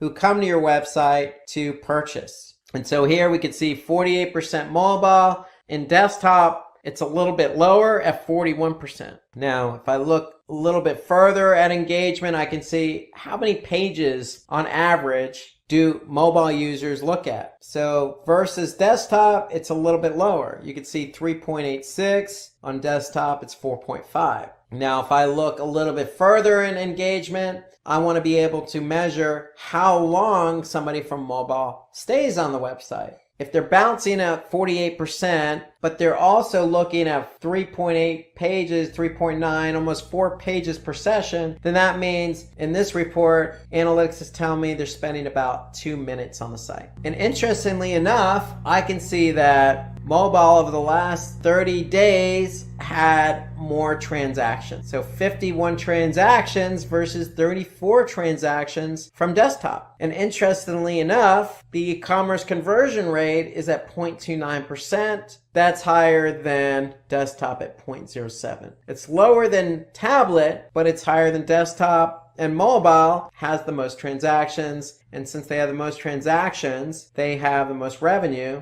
at 2,380. So yes, the engagement isn't exactly as great as it is as desktop, but we can see that people are still purchasing with their mobile devices. So it's something to keep an eye on, and mobile is something I definitely look at. In fact, since it's such an important report, one thing you can do in analytics is if you actually like a report and you think you're going to look at that report multiple times, then you can simply just go ahead and click save at the top here. So if I click save, I'm going to enter a name for this report. I'm just going to call it mobile report and click OK. And then what's going to happen is it's going to be located under save reports, and save reports is located under customization. Customization is located above real time. Okay, so if I close that up, you can see audience, real time, customization. If I click on customization, if I click on save reports, I should be able to see my save report here, and I do. So here I can see mobile report. If I click on it, I can simply go to the report I was looking at before I saved it. So save reports to me is a good feature in analytics because it allows you to quickly access a report that you've saved in the past. So let's take a look at one more report under audience. And let's go to benchmarking. So remember when we were setting up our analytics account, we had the option to opt into benchmarking, and I recommended you do so. And so if you did actually opt into benchmarking, then you're going to be able to see how your site compares to others in the same industry. So if I click on benchmarking and then click on channels, what I'm actually able to do now is compare my website with others in the same industry. So if I go back to say jobs and education, and I choose education, all education as my industry vertical, I should be able to see websites that are in the same particular industry and how I compare with those websites. So I'm choosing all countries. I can narrow that down if I wanted to. I can just search for the United States. I can choose a specific state, and then I can choose a particular site size. So here I'm choosing sites by daily session. So these are sites that have an average of 5,000 to almost 10,000 sessions a day. And so in this vertical education in the United States, sites that have 5,000 to 9,999 sessions per day, that means that there are approximately 310 web properties contributing to this report, okay, based on this criteria I chose. Now, if my site is similar, meaning if I'm in the United States, if I'm in education, and I'm receiving 5,000 to 9,999 sessions per day, then I'm able to compare my site against 310 other websites. Now, Google's sharing this data anonymously from the other websites, and they're doing the same with your website to those particular websites' benchmarking reports. Okay, so it's shared data anonymously in particular industries and verticals. And so now I'm looking at a channel report. So if I want to see how I compare to others in my industry, then I can go ahead and see by channel. For example, am I driving as much traffic as others in my industry? And you can see I'm not. In fact, I'm 76, 77% worse in terms of the amount of traffic being driven from organic search. So anything in red is going to show as a negative result, a negative comparison, whereas something in green is a positive comparison. So if I look at engagement, I can see that I might not be driving as much traffic, but I can see that the pages per session are better than the site average or the industry average. I can see if I go over again, looking just at organic search, I can see the bounce rate is better than the industry average. So the channel report under benchmarking allows you to measure how you compare to others in your industry. And you could do so by looking at location and devices. So if you opted into benchmarking when you set up your account, then you'll be able to compare your website against others in your industry, in your country, region, and based on the size of your website in terms of how many visitors or sessions you're getting per day. So let's go from audience to acquisition. So if audience is who is coming to your website, acquisition allows us to see how the traffic was driven to your website. So how did these users get to our website? And so under acquisition, if we click on overview, we'll be able to see an overview of how users, whether they're returning or new, came to our website. And so what analytics does by default is they have a number of default channels. And when we say channels, we mean analytics is grouping different channels based on how users got to your website. Meaning, how did users get to our website? Did they come via organic search? Meaning, did they type something into Google and find you in the organic listing?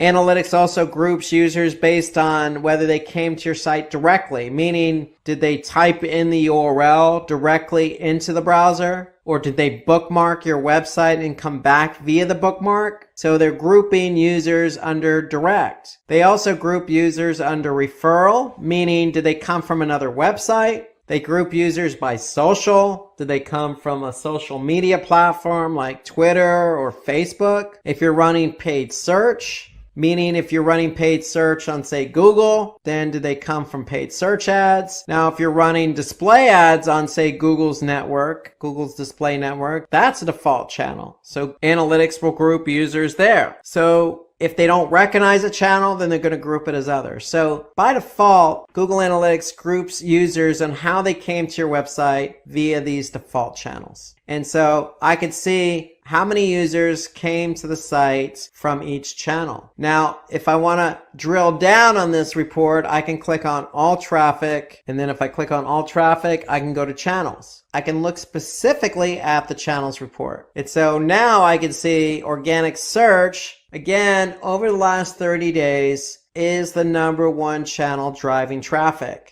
And they represent approximately, again, you can see this number here in parentheses next to the raw number of users. I can see that number is about 56%. So 56% of my traffic over the last 30 days came from organic search. And so those are the number of users. Again, as a metric, you're also going to have sessions. And you'll see sessions a lot as a metric. So users are broken down between new and returning. So every time a new or returning user comes to the website, basically what they're doing is initiating a session. So you can have a user who can come back multiple times. Every time they come back to the website, it's a session. So session is simply the start of somebody coming to your website, and the session ends when they leave the website. And so just like we looked at with the audience reports when it came to mobile, we can also look at engagement by channel. So just like mobile, we looked at bounce rate, pages per session, average session duration.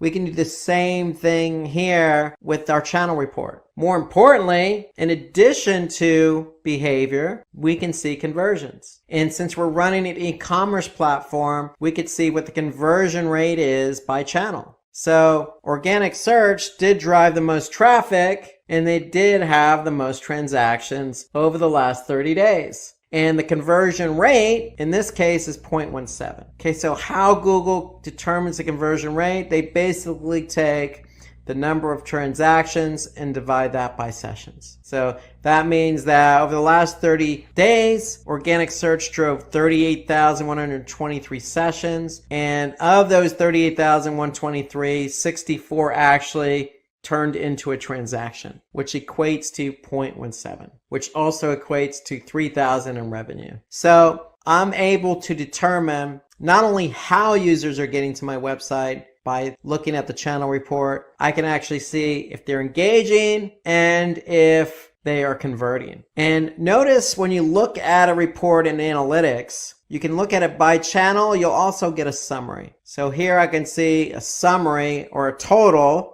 based on my date range. So I can see over the last 30 days, I've had 54,000 users, 49,000 of them were new. Okay, that meant that out of those 54,000 users, I had 70,000 sessions. I could see my average bounce rate was 43%. The pages per session were just over 4. And the average session duration, how long did somebody stay on my website on average? About 2 minutes and 55 seconds. The average conversion rate was 0.14, and I had a total of 97 transactions totaling $5,500. Okay, and that's all over the last 30 days. So any report you look at in analytics is going to have a summary. And note that any report you look at in analytics is going to allow you to save it. So if it's a report you think you're going to go back and look at a future date, then you simply just have to click on the save button. Conversely, if you don't want to save it, you can simply just export it. So you can export it as a PDF.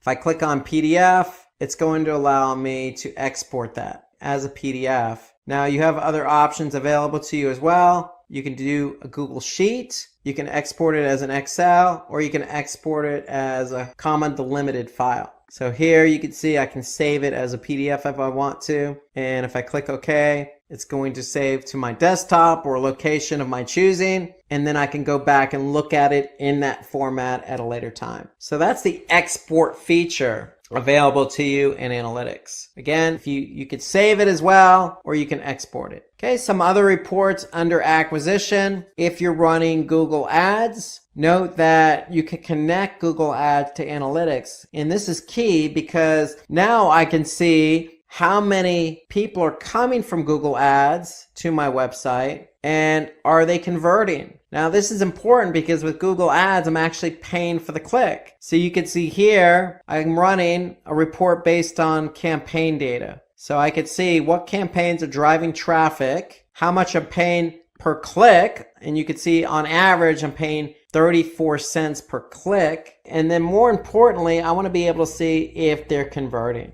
So you can see I've spent $810 over the last 30 days and received $858 in revenue. So you want to make sure that you link up your Google Ads account to your Google Analytics account. For this very reason, you want to be able to see how your Google Ads campaigns perform once the users get to your website. And so I want to see if they're engaging and I want to see if they're converting. So there are all sorts of reports under Google Ads. So you can look at it by keywords, by search queries, by hour of the day. If you're running display campaigns, you can look at display targeting. So there's all sorts of reports under Google Ads. You just have to link it up, and you link it up under the admin. Now, there are other reports that you can look at. So if I go to campaigns, I can look at all campaigns. So if you're running all sorts of different types of campaigns, whether that be on Facebook, whether that be email, whether that be, other types of advertising, let's just say Twitter or Instagram, you're going to be able to see those campaigns here. And that's under all campaigns. And again, you'll be able to see the campaign name and you'll be able to see metrics associated with those campaigns. And more importantly, you'll be able to see your e-commerce if you're running an e-commerce platform or if you have goals set up. So you'll be able to look at how your campaigns are not only driving traffic, but two, are they converting? Let's go from acquisition reporting to behavior.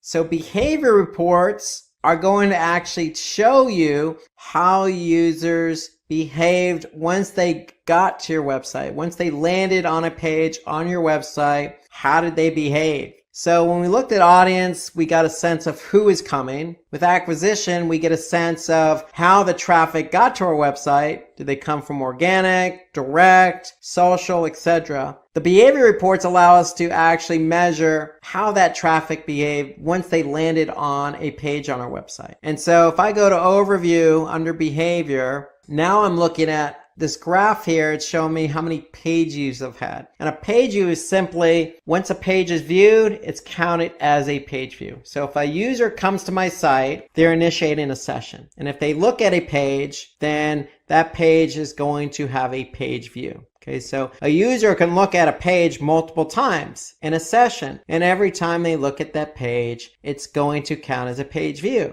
So here I can see in this graph how many page views I've had, again, over the last 30 days. And if I look further at my overview report, I can see the specific pages and how many page views they've had. And I can also look at some other metrics. Okay, the average bounce rate, the average time on page. I can look at the exit rate, which means how many people actually exited, or the percentage of people who exited from that page. So I can dig deeper into my behavior reporting. So if I click on site content and I click on all pages, then I'm going to look at a report by page. This is my dimension. This is what I'm measuring, my page. And now I can see how many page views each page had over the last 30 days. Now note, you also have something called unique page views. So unique page views is equivalent to one per session. In other words, if a user came to my site and looked at the home page, then the home page is going to have one unique page view and one page view. Now, if the user in that same session looks at other pages, then every page that user looks at is going to have one unique page view. However, if the user goes back to the same page in the same session, then it's still going to be one unique page view. But in this case, the home page, if they look at the home page a second time, then the home page is going to have two page views. If they look at the home page 5 times in one session, then the home page is going to have 5 total page views and one unique page view. Okay, so that's why unique pages is equivalent to one per session, where page views is an accumulation of how many times the page was viewed in the same session. So in other words,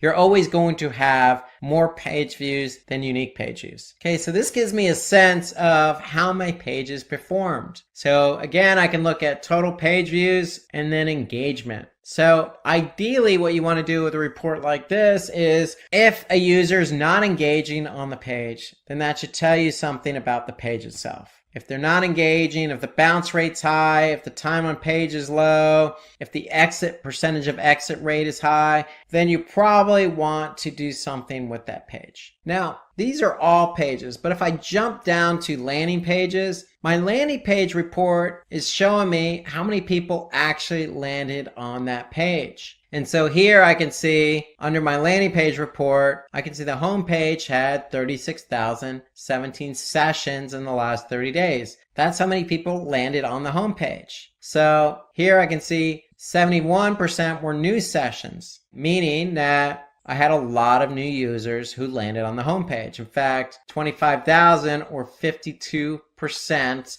of the people who landed on the homepage were new. I could see the bounce rates about 42%, but of those who didn't bounce, they went on to look at about 4.5 pages per session and spent about 3 minutes on the site. And the one thing I like about the landing page report is I can also see whether that particular page, in this case, the home page, did it help contribute to a goal or conversion. And in this case, I can see of those 36,000 sessions, I had 22 transactions, totaling $1,200 in revenue, and that's an e-commerce conversion rate of 0.06%. So the homepage over the last 30 days contributed to 0.06% of the revenue. So this gives you an idea of when somebody lands on your website and they land on a page, is that page helping to move that person along? Meaning, are they not bouncing? And is that page helping to move people towards converting? And so that's what the landing page in effect allows us to measure, is the engagement. And in this case, we're measuring transactions. Okay, so analytics also gives us some other reports under behavior, including site speed. So site speed to me is an important report to look at, just like the mobile report. To me, site speed's important because what Google Analytics does is they take a sampling of pages. And in this case, you can see over the last 30 days, they sampled 2,835 page views. And of that sample, they came back and said the average page load time is about 4 seconds. Now, ideally, you want to keep it as quick as possible. I would say even under 3 seconds. Okay, now there are other factors involved with page load time. The browser you're using, the country that you're actually browsing that page from might not have the best infrastructure. You may not even be on the best internet network, meaning you're on a cell network or the Wi-Fi is not that great. Or you can be on a page that just has a lot of images or a lot of code that may slow it down. So there are other factors involved.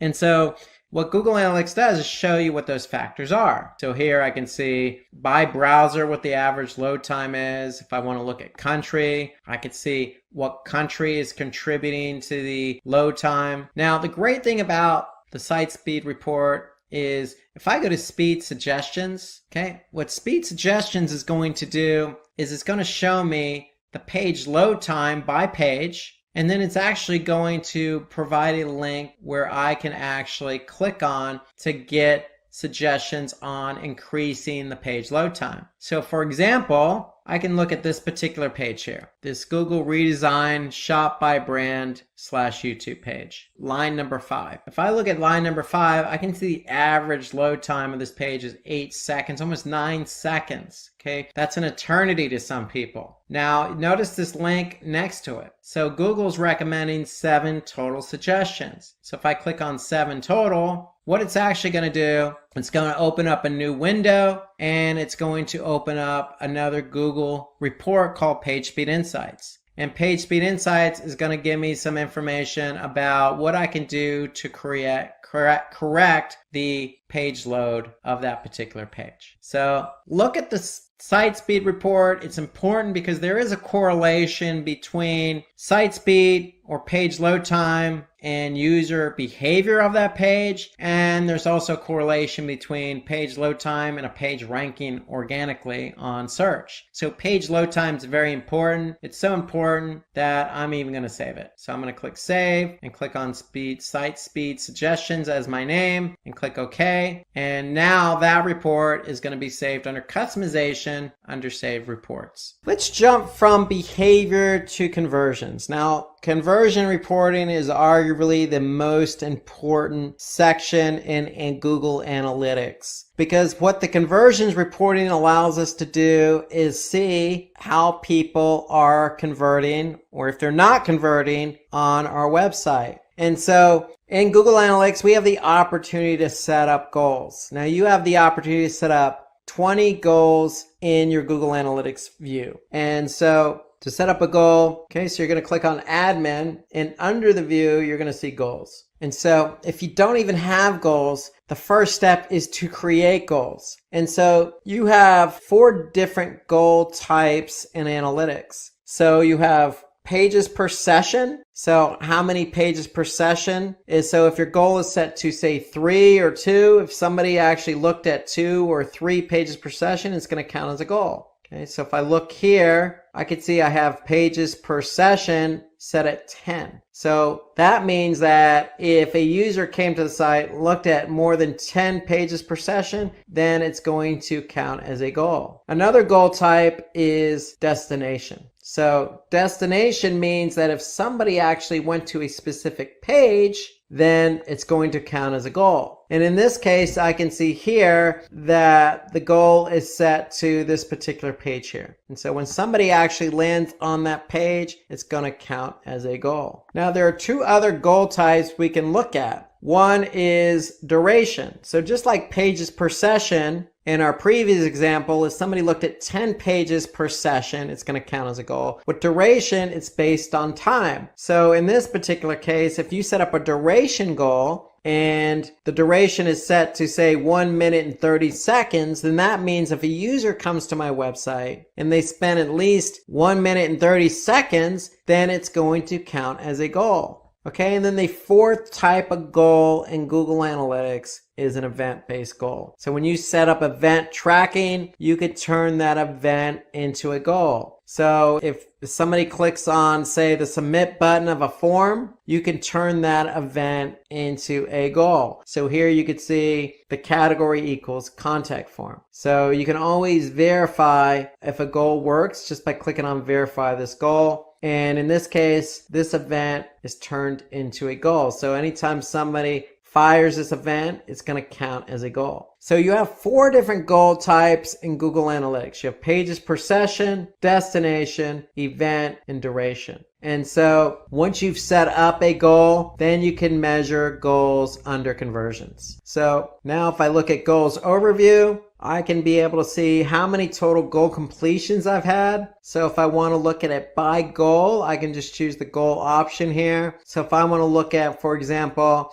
goal 2, engaged users, this was the pages per session, I can see that I had a conversion rate of 10%, meaning that I had 7,000 of all the users who came to the website, 7,000 goal completions, meaning 7,106 users looked at 10 pages or more on my website. And so that's how you want to be able to measure whether users, wherever they're coming from, whoever they are, whatever pages they look at, you want to be able to look at the conversion reports to see if they're actually converting based on the goals you've set up, whether that's pages per session, duration, destination, or event. Goal conversion tracking reports can help you measure who is actually converting. And then the great thing about Google Analytics here is that I can actually see by segment. So the default segment in a segment is just looking at a specific user set. So the default segment is always all users. However, I can choose a different segment. So if I want to choose, instead of all users, if I want to choose mobile traffic, I can select mobile traffic, hit apply. So I'm actually now looking at a subset of data. I'm looking at mobile traffic. So if all the mobile users who've come to my site, I can see 1,400 engaged or looked at 10 pages or more. Okay, and that's a 7% conversion rate. So the great thing about Google Analytics is you have the opportunity to set up 4 different goal types. Okay, based on those goal types, you can go to Goals Overview and look at the conversion rate of each goal, but you can also change the segment of that particular goal to see who exactly converted. Okay, another report I like under conversions is the multi-channel funnel report. So if I click on multi-channel funnel, basically what this allows me to do is see how different channels work together to convert. So remember the channel reporting we looked at under acquisition? Here I can see now how different channels work together to drive the conversion. So if I look at 3 channels, direct, organic, and referral, I can see all 3 together drive 2% of the conversions. If If I look at direct and referral, 12.5%. If I look at direct and organic, 12.24%. So I can see how different channels work together. And so if I look at top conversion paths as an example, I can actually see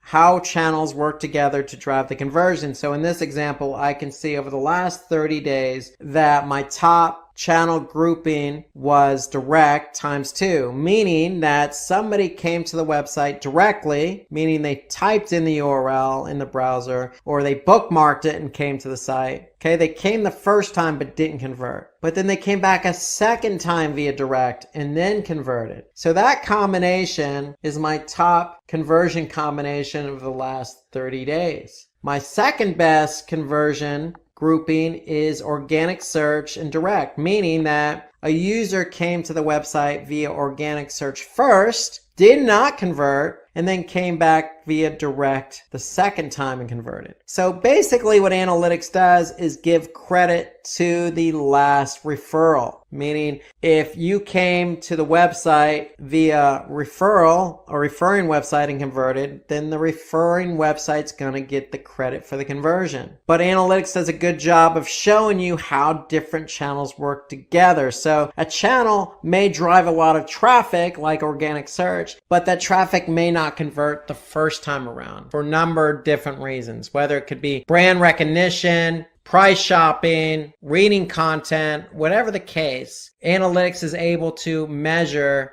if that channel actually did contribute at a later point. And in this case, we could see organic search drove traffic that didn't convert, but that traffic came back a second time via direct and did convert. So that's our second best channel grouping. And so the multi-channel funneling report, top conversion paths, to me is a good report to look at. So you can actually see not only how channels work together, but you can see sources and mediums and campaigns and how all those different campaigns and different sources work together to convert. So that's just a good report to look at. There are so many different reports available in analytics. There's so many that we haven't even gotten to yet. So my advice, if you look at the demo report, you can get a feel for each of these reports under each section, whether that be audience, acquisition, behavior, or conversions. Take a look at these reports, see what makes sense to you, see what you can use to improve your website performance. Now, if you have any comments or questions about any of the reports we covered, feel free to comment underneath this video. We're definitely going to have more webinars in the future about specific analytics settings that we didn't get to today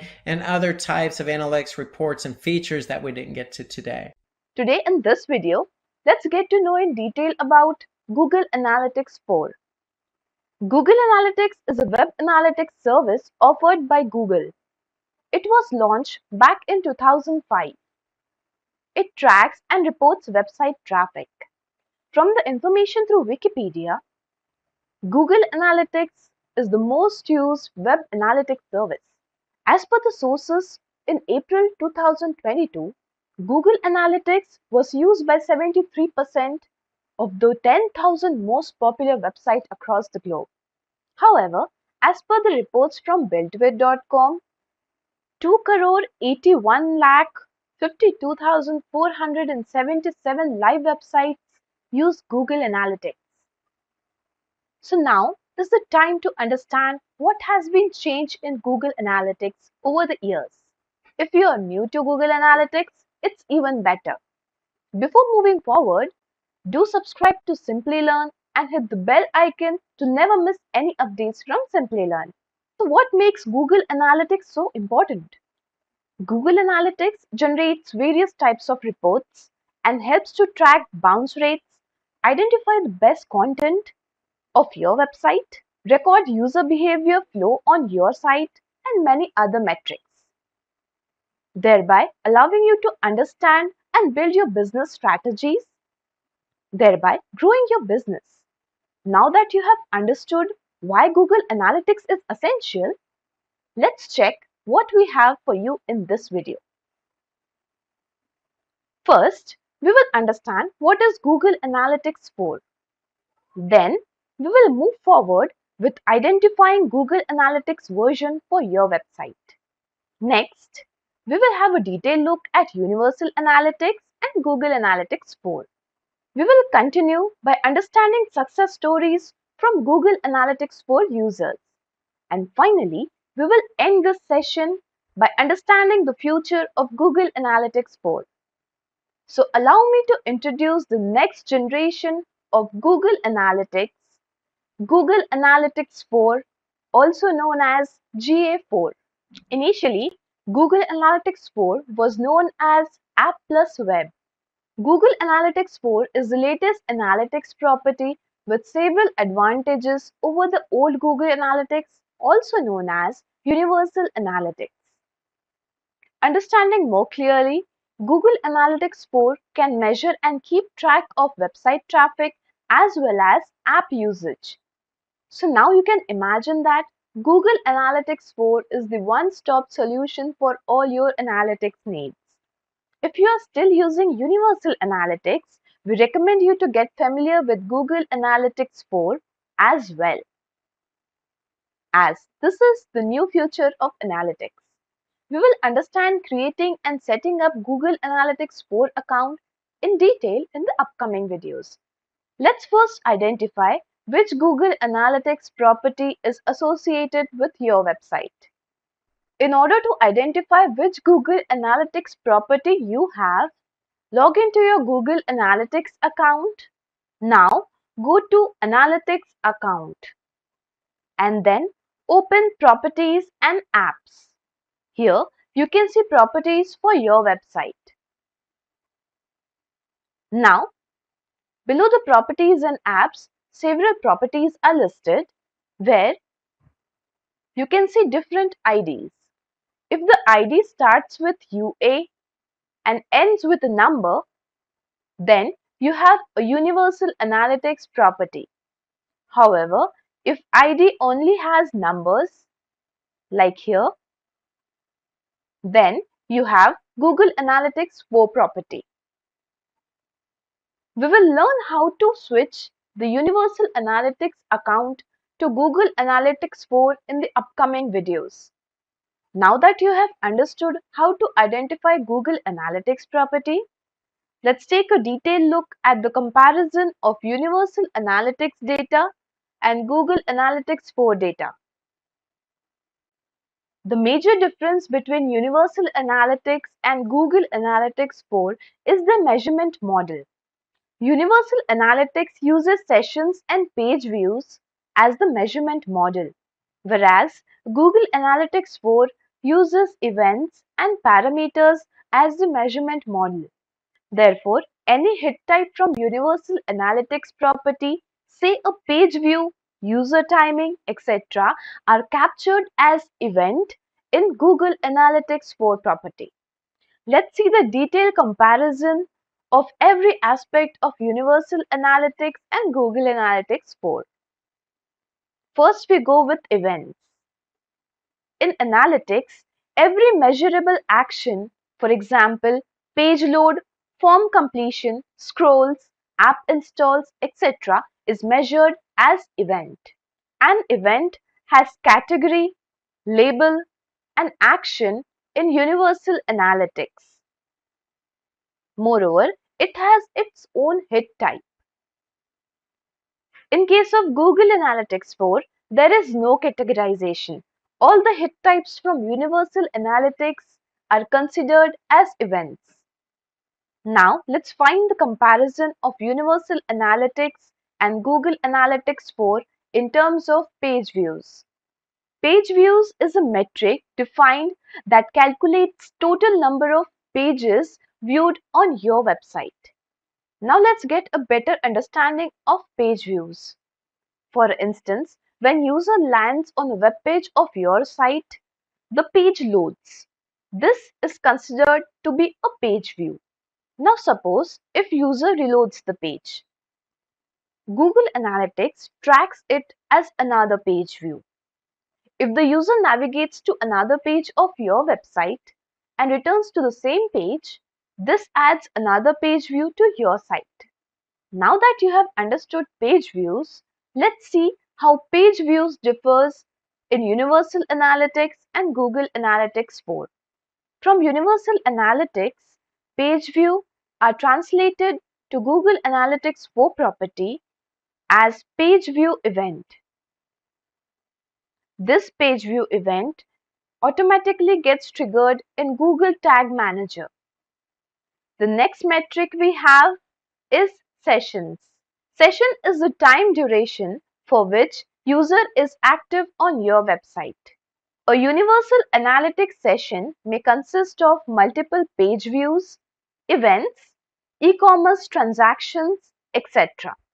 The session is considered to be ended if the user has 30 minutes of inactivity or any other event for which session end is triggered. In Google Analytics 4, session metrics are tracked from session start event, which automatically gets triggered with the basic interaction on your website. However, the session duration depends on the period between the first and the last event. Now, let's check our next metric, which is custom dimension. In Universal Analytics, custom dimension add the information to the collected data, whereas in Google Analytics 4, information is added through the event parameters. Moving ahead, the next metric we have is content grouping. Content grouping in Universal Analytics allows to group content into a logical structure, after which one can view and compare metrics by the group name. Now talking about Google Analytics 4, it has predefined event parameter for content group. This parameter fills the data into content group. Moving ahead, the next metric we have is client ID. Client ID is a unique string generated randomly and acts as a pseudonymous identifier. Client ID identifies the browser instance and then it gets stored in the browser cookies. And therefore, subsequent visits to the same site are associated with that user. In both Universal Analytics and Google Analytics 4, client ID serves the same purpose. That is, the client ID is responsible for providing the identifier. Now, let's move ahead with our next metric, parameters. Parameters are associated with Google Analytics 4 properties. Understanding in detail about parameters, parameters are the chunk of information that specifies the user action. For example, parameters can be passed to describe the value of the purchase. Next we have is user property. User properties provide information like preferred language or geographical location of the users that interact with your website or app. Now that we have seen difference between Universal Analytics and Google Analytics 4 properties, the question definitely arises. Can Google Analytics really bring success to your business? Well, if you have a good understanding of your audience and have extraordinary strategies to work on, the Google Analytics is your best companion. Here are some success stories by Google Analytics 4 users.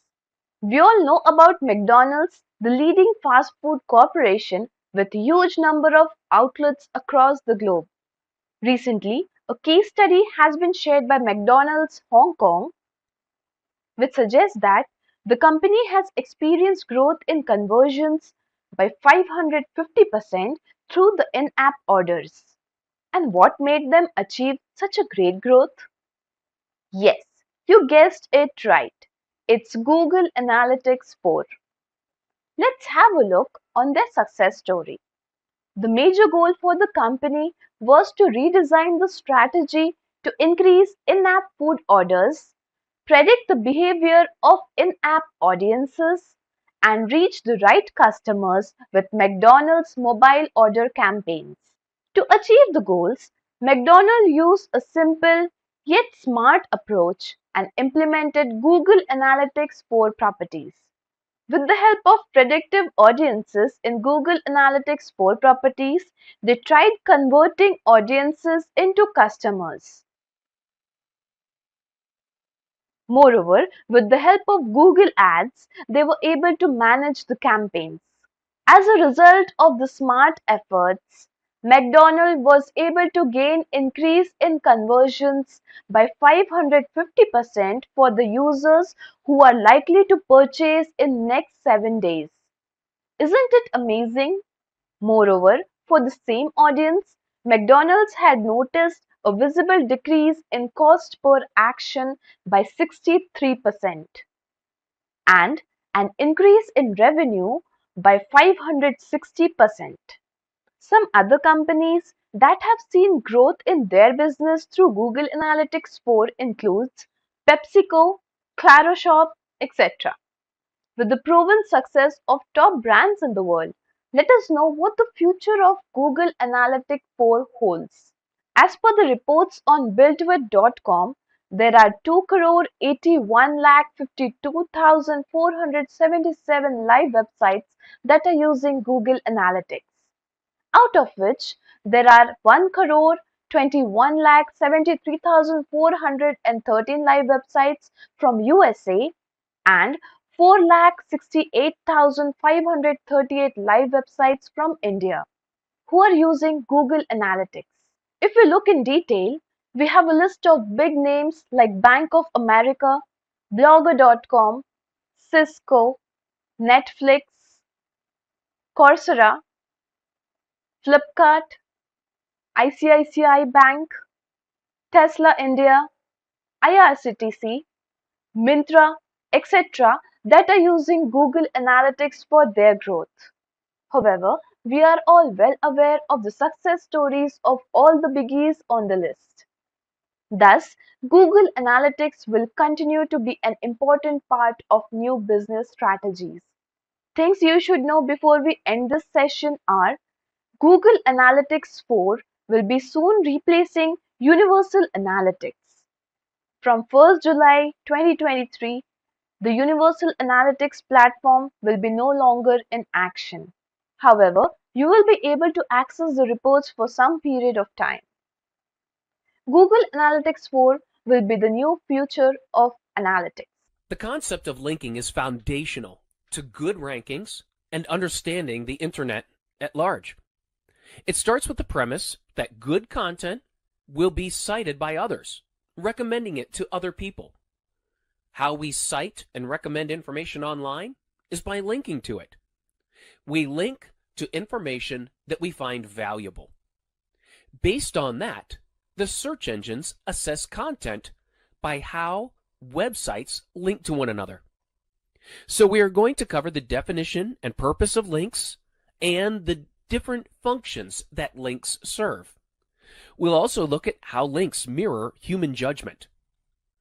We'll look at how search engines evaluate links by mirroring human judgment and how that affects what's called block level analysis, and how where the location of different links and how they are used will greatly affect their relevance. We're going to look at how visitors from different link sources will behave differently based on where they came from, and also how you can measure the effectiveness of links. And finally, we're going to look at both good and bad linking practices. Now, links serve a number of purposes. From a functional standpoint, they usually are our primary means of navigation online. We click on links, we go to different pages, and from those pages we find links to other pages. Links are also a method of citing other content. When we quote somebody, when we use information that we have found somewhere else, we cite that information to give credit to the original author. Typically, online, we do that with a link, so that if someone wants to see the original source document, it's available to them. That also helps to provide credibility to you, credibility to the author of the original source, as well as assigning importance to the knowledge that came from that original source and the authority of the original source. Links also provide us with a clear structure of how our websites are built, how the pages relate to one another, and how organized the information can be. So let's break down the functional part of a link. This is important if you're going to be developing anchor text and linking to understand the structure. The ahref equals is the start of the link tag. What you are doing is developing the reference of where the document is contained. That's the href. Reference is what it is short for. What comes next within the quotes is the location of the document. Now, this can be a full URL, or you may just be linking to a document that's on the main root level of your server. This is the full location where you can access the document. And so you're putting the name of the document, the extension, so that it will be linked. The next part is what I have in caps.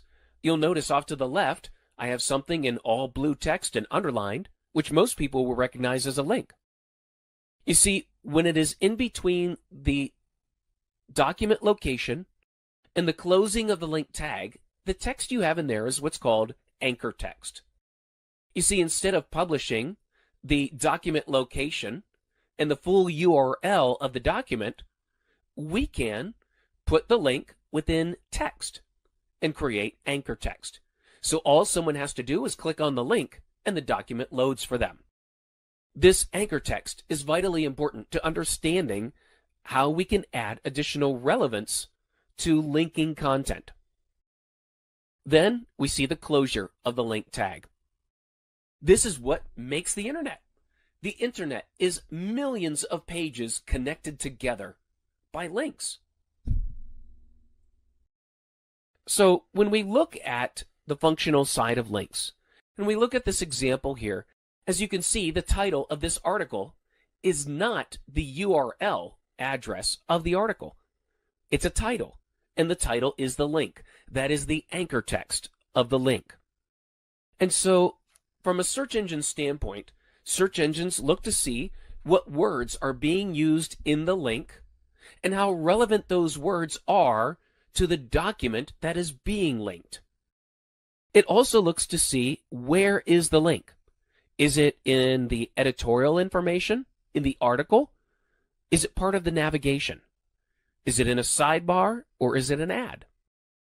And then also, search engines are looking to see if this is a text link or an image link. How long has that link been there? What type of link is it? Does it go somewhere within your website? Does it go to another website? Or is it a reciprocal link, which I will explain more later? They also look to see the text in the link and the context of the page with the link directs you to. We utilize links a little differently. You see, from a human standpoint, whenever we refer information to another person, when we provide reference material to another person, or even if someone asks us for a recommendation, we provide this information. You see, offline, we mirror the same behavior as we do online when we link. People ask us for information, and we provide it. We just mirror that online by making a link. Offline, we recommend, we refer, we provide information to each other in much the same way. The way I want you to think about it from a human standpoint is that if you asked another person for advice or directions or a referral, are there certain people that you would trust more than others? I'm sure the answer to that is yes. And maybe you have some people in mind that you are thinking about. You see, we run across the same issue with search. The search engines know that there are some websites that are much more trustworthy than others. Just like if you were to ask someone for information, I'm sure you would ask the right person for the information. You would ask the most knowledgeable, trustworthy person you knew, who had authority in that subject area. The search engines are trying to do the same thing with the links that we publish on our websites. They're trying to determine who is the most trustworthy and relevant based on the recommendations, referrals, and citations of other websites to other websites. Who are the websites that are trusted, that are authorities? The search engines are trying to do, from a technical algorithmic standpoint, what we do naturally from a human standpoint. Now, from the human side, as I had said before, we need to think of links as information that we receive from other people. Word of mouth advice, information, directions, recommendations. This is where we need to think about links not from the standpoint of building false relevance for a search engine, but being a helpful resource for our readers. How can we help them? How can we provide information? And how can we be a credible source of information? How can we develop our authority within the industry, and so that people who have questions about this content will see our websites as authoritative and credible resources? The best way to develop links, as you'll see, is good content. When people like what they read, when they like what they see, when they are willing to recommend it to others, it's because you have created something of value. And they'll link to you when they feel that you are credible and that you are authoritative with this information. Only then will they share it with other people, because you have earned that right for them to share it with others by providing content that is informative, educational, entertaining, and you've provided that service. Only then will people then want to recommend it to others by linking to it. Now, links serve a number of benefits. When I look at some of the incoming links to my site, one of the things I notice is that if I get a link in certain places, that can drive a lot of brand exposure. I can have thousands of people coming to the site looking to see an article, and that provides a lot of exposure to a lot of people.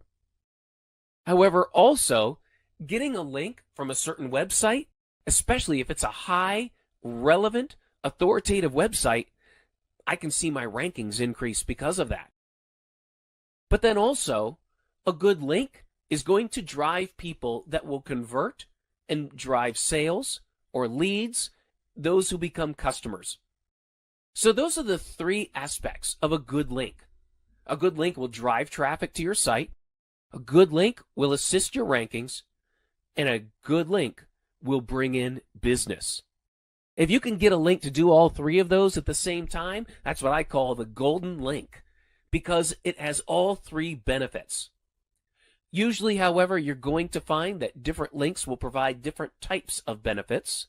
One of these three, or maybe two out of these three. One of the things I'm usually very focused on is the link that drives sales or generates leads. That's getting links in the right place that will benefit me tangibly, rather than just getting thousands of people to see it. Why? It benefits me financially if I can get a link in the right place. So from here, let's break down the different types of links. We have navigational links. We see these in our navigation, our primary navigation, maybe the footer of our web pages, where we have links to typical information such as about us or contact us. We also have sidebar links. This might be related information or offers or calls to action. And then also I would break it down into outbound or inbound type of navigation. Outbound are links going to other websites. Inbound links are links that come from other websites and that also I might send to other pages on my own site. Now, I've used the term editorial. An editorial link is a link that is found within the content of the website. And by that, I mean through an article. So if I am writing an article and I link to someone else and cite them or reference them, that is what's called an editorial link. It means that it's part of the content. A great example of this is that the navigation on your web pages is not part of the content. It serves a function as navigation, but it doesn't have anything to do with supporting information. with citing an authority. So information and links that you put within the content and presented content of your site are considered editorial.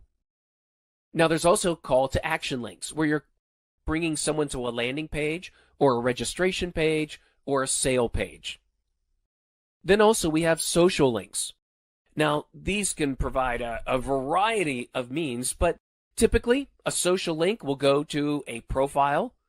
Maybe it's a username that takes you somewhere else, or a comment, or maybe just an image or something that goes to a social site or that you have placed on your own site as well. Either way, it's all contained within that social network. Even though the links are going on and off your site, they tend to be controlled in that social environment. Now, I've used the term reciprocal link. Now, this is something very specific. A reciprocal link is one where you would go to somebody else and you would make a trade, such as, if you link to me, I'll link to you. And maybe you put those links on the home page, or maybe you create a page just for that link. You see, sometimes it just doesn't make sense. And so the search engines will see that you've linked to each other, but if there's no contextual relevance, most likely you won't get any benefit because you've agreed to link to each other for the primary purpose of boosting rankings. Now, this is not to say that two websites can't link to each other because there is some relevance. We'll look at some examples of that later on in this module. Also then, we have advertising links. These can be ads, banners, anything on the page that is an advertising link that if you were to click on it, you would go to that advertiser's page. Those links are typically through an ad server, and they take place in an entirely different ecosystem. But they are links, and we need to know what kind of links are advertising and which kind of links are functional to our websites. Now, when I broke down the different types of links, so we have our navigation links, we have links in our sidebar and in our footer.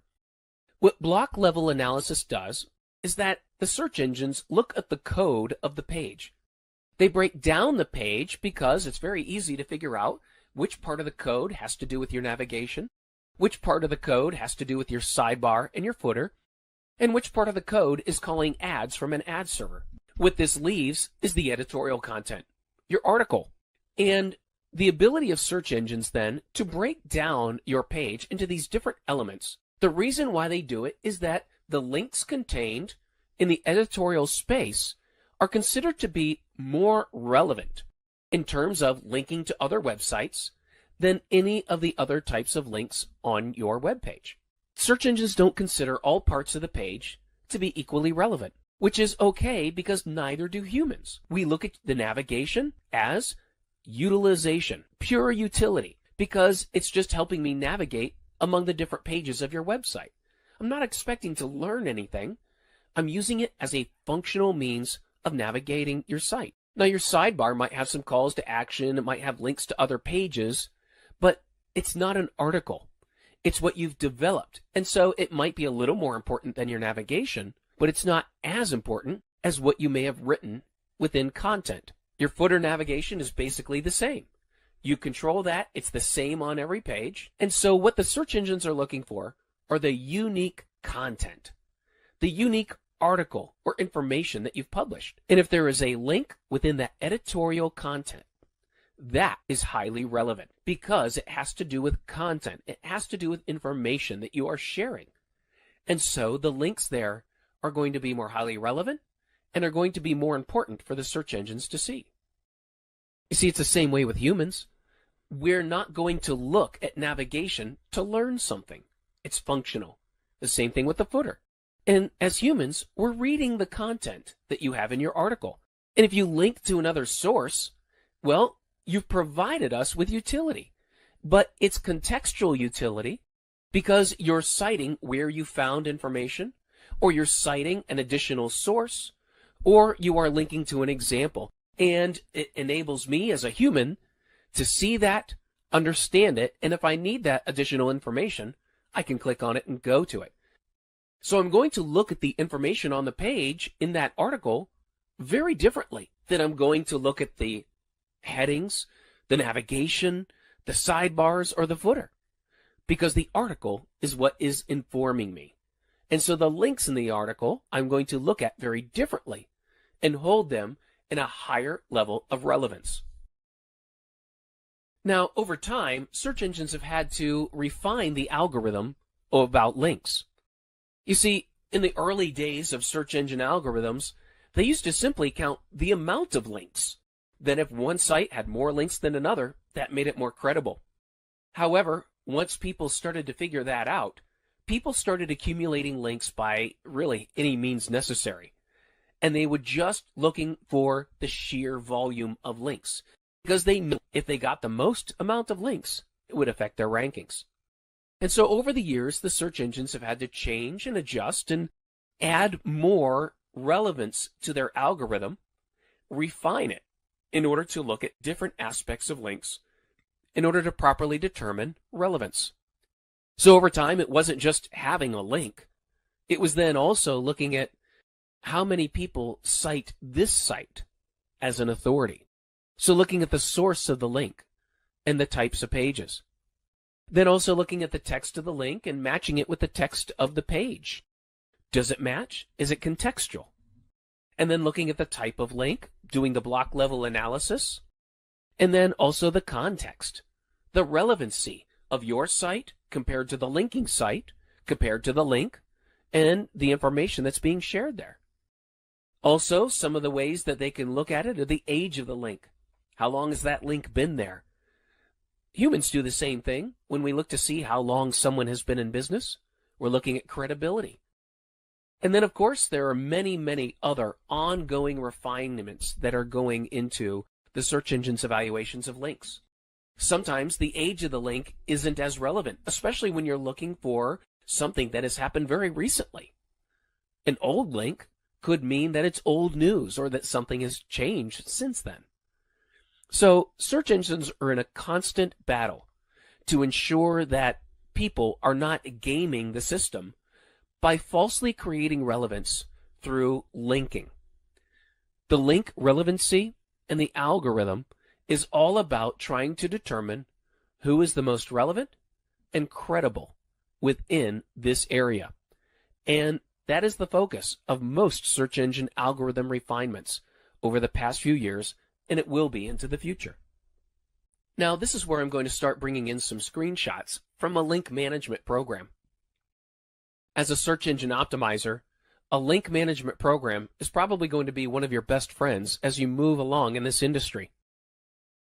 In this example, this program, LinkDex, that I'm using, will track the incoming links to my website. And it'll also provide a breakdown as to what type of website those links are coming from. So I can see how many links I have from blogs, how many links I have from news sites, how many links from wikis, how many links from directories, forums, social media, public relations sites, articles, or additional resources. Then I can also add my competitors, and I can compare where I stand in terms of the amount of links from each source and where my competitors stand. In this way, I can be sure that we all have a similar link profile. You see, if my linking profile looks vastly different than all my competitors, the search engines are going to see that as well and know that something might be different with me, good or bad, and that's going to raise a red flag. So I want to look at the linking profile because every industry and almost every business's linking profile is going to be a little different. But especially among industries, we see that linking profiles, that is, the amount of links from different sources, is going to be slightly different for every different type of industry or business. So this helps me understand where my links are coming from, which is vitally important because from a business standpoint, one thing that I've tracked consistently in analytics is that people will act differently, and also I can predict which source is going to send me the best customers. You see, just because someone comes from a link doesn't mean they're going to buy or become a customer or really become a lead. Many times, they're going to come, look at your information, and leave. And based on how they come to your site, whether it's through a blog, a directory, a forum, or a news site, has a lot to do with how they view your website. And it's all about the context. You see, this is what I've learned over the years, is that people will behave differently based on how they find the website. What I found is that people from blogs, news sites, and articles, they tend to stay longer, do more, and have a higher chance of conversion, of becoming a customer or a lead. The main reason is because blogs and articles, they have a lot of context. It's an article. Someone has taken the time to write some information out and then link to my site, which means there is a highly contextual reason for someone to click that link. Also, what it means is that there's a lot less competition for that link when my link is in that article. Compare that with social news or any type of social site. You see, when you're on a social site and you're looking at your social stream of information, there's a lot of different people competing for your attention, a lot of different things. And it's not just in one subject area. It's usually from multiple subject areas. And so the context is very low because there's a lot of different types of information and the competition for your attention is very high. Because of that, people from social sites or applications tend to visit more often, but they only tend to view one page and leave immediately because they're looking to see what was interesting and then they move on to the next subject. That's the difference between how people react based on where they come from. And so when I'm measuring links, I'm looking to see which links do I have, what's the source, and then how do those sources behave differently from one another, and why. You see, if I find that I'm getting links from sources that people are staying longer, doing more, and converting at a higher rate, then I'm going to continue to focus on building links in those areas because it directly affects how I monetize my website. So here's a strategy in building links. One of the things I'm looking at is the source of links. Like I said, if I can find a link source that's providing visitors that will stay, look at my content, engage with the content, and eventually convert at a higher rate than other sources of content or visitors, then I'm going to focus on that source. And so I'm going to look at some high authority websites, whether they're industry publications, news sites, education sites. Those are what are considered high authority. Blogs, articles, news sites. That's what I'm looking to do. I want to find the most authoritative website. And sometimes it happens naturally. If people that work at those websites or manage those sites, if they find you and they like your content, they'll link to it. And that way you can get more credibility, more relevancy. Certain people, certain organizations, certain websites have more authority and influence than others. It goes back to the question that I asked you early in this module, that how do you know if someone is more authoritative than somebody else? We also have mid-authority websites, which you can get some links on, and low-authority websites, which are very easy to get links. But here's what I've learned when it comes to link building. One link from one high-quality website can be worth hundreds or thousands of mid to low-quality links. Ultimately, it's about quality, not quantity. One of the things that I will do, utilizing my link software, is look at the context of the link. I want to see how relevant this is. So as I said, if I want to find a high relevant website, what I'm looking for in terms of this is I want to see the influence of the domain as well as the relevance of the domain. Those are two factors that we're going to look at when we're evaluating the quality of a domain. Now, as I'm looking at this report here, what influence means is that it is a high quality website. that within the linking algorithm, these sites have a lot of authority. However, they may not be relevant. So for example, they may have a lot of sites attributing authority to them, but they may not be relevant to my industry, which is why we have the next column of keyword relevance. You see, when I'm evaluating my links, I'm looking for the sources that are both influential and relevant. That means that I've got a link from a site that fits the two standards of high authority. It's authoritative and relevant. Now, it's good to have links from authoritative sites that might not be relevant. It's still authoritative. However, to get the full benefit, I want it to be influential and relevant.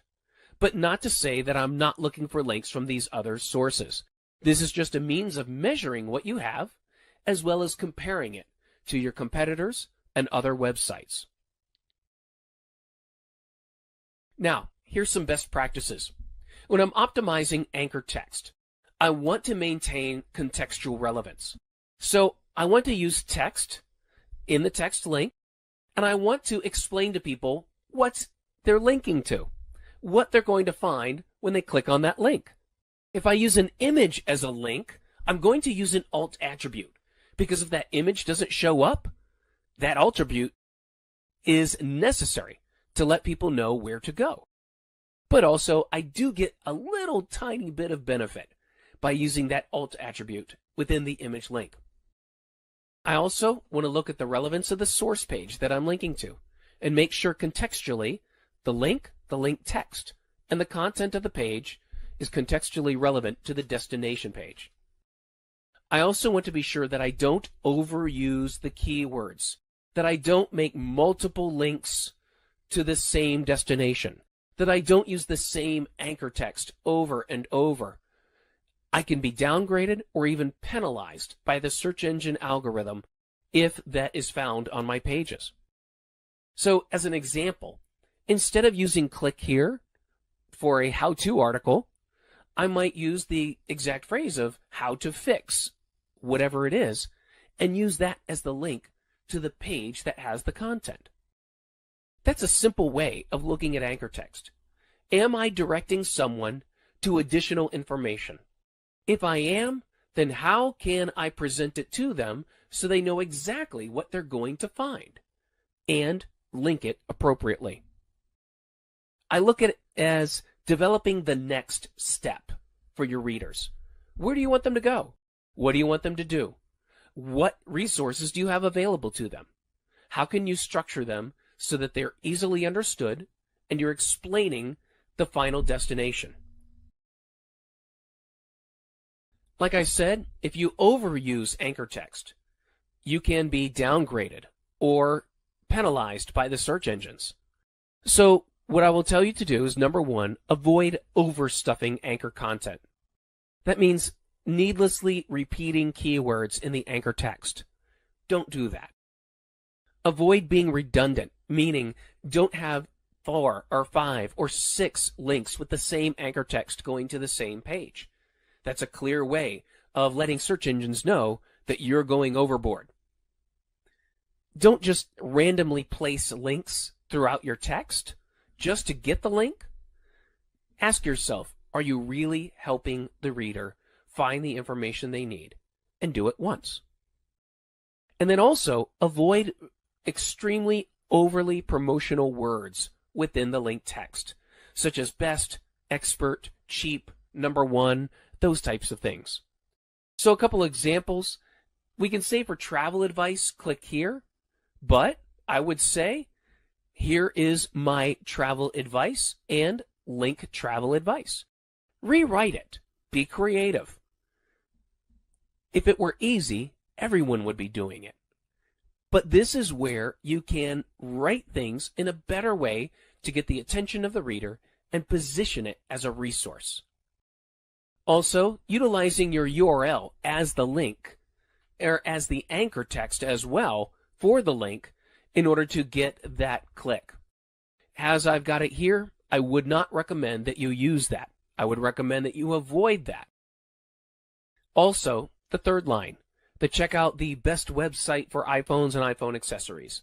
Utilizing overly promotional words is one of those ways that you can easily get caught by the search engines.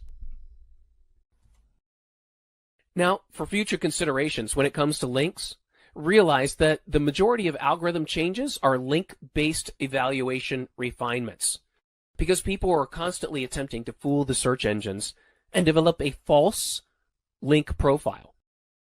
You should work to create high-quality links with high-quality content. I wouldn't chase after poor or low-quality links.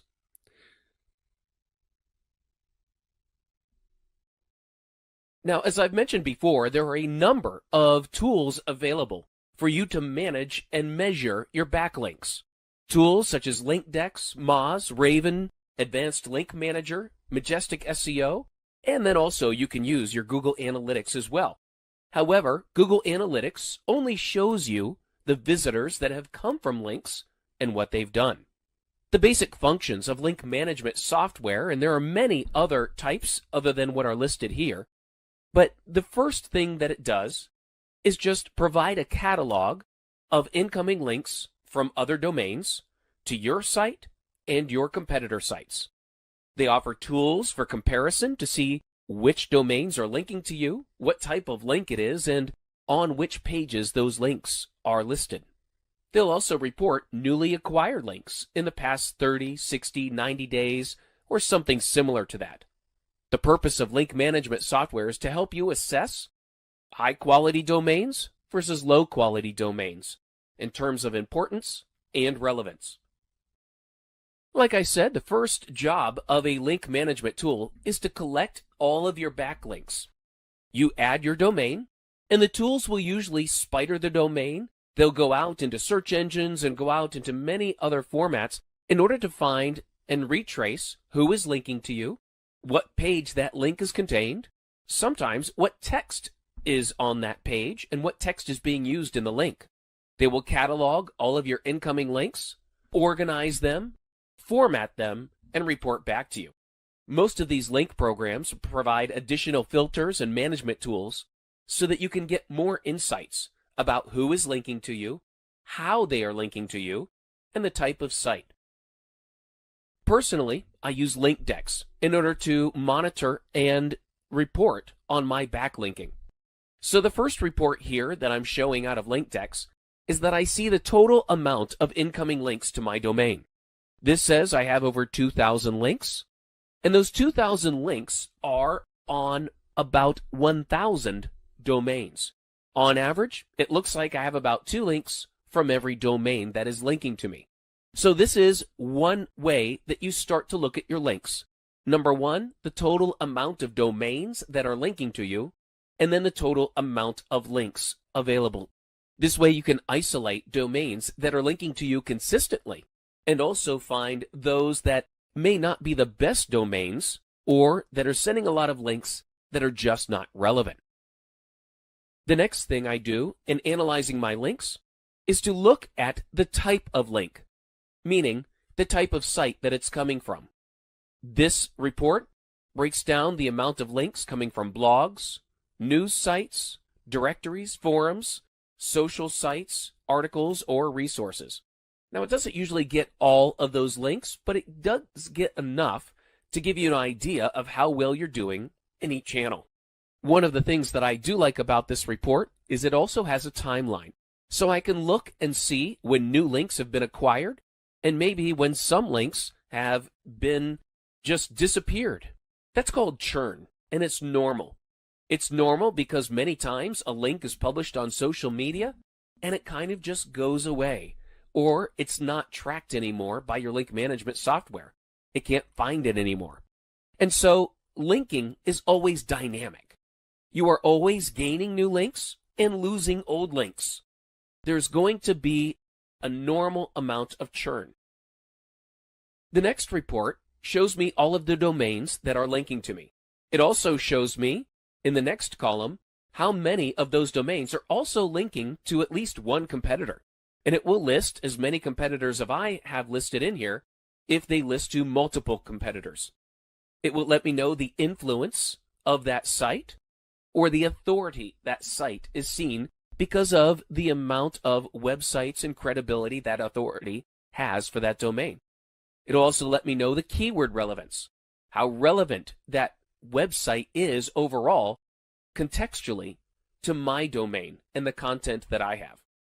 It will also let me know how many pages on that domain have links to my website. So I can also go through and I can filter this list by the type of site.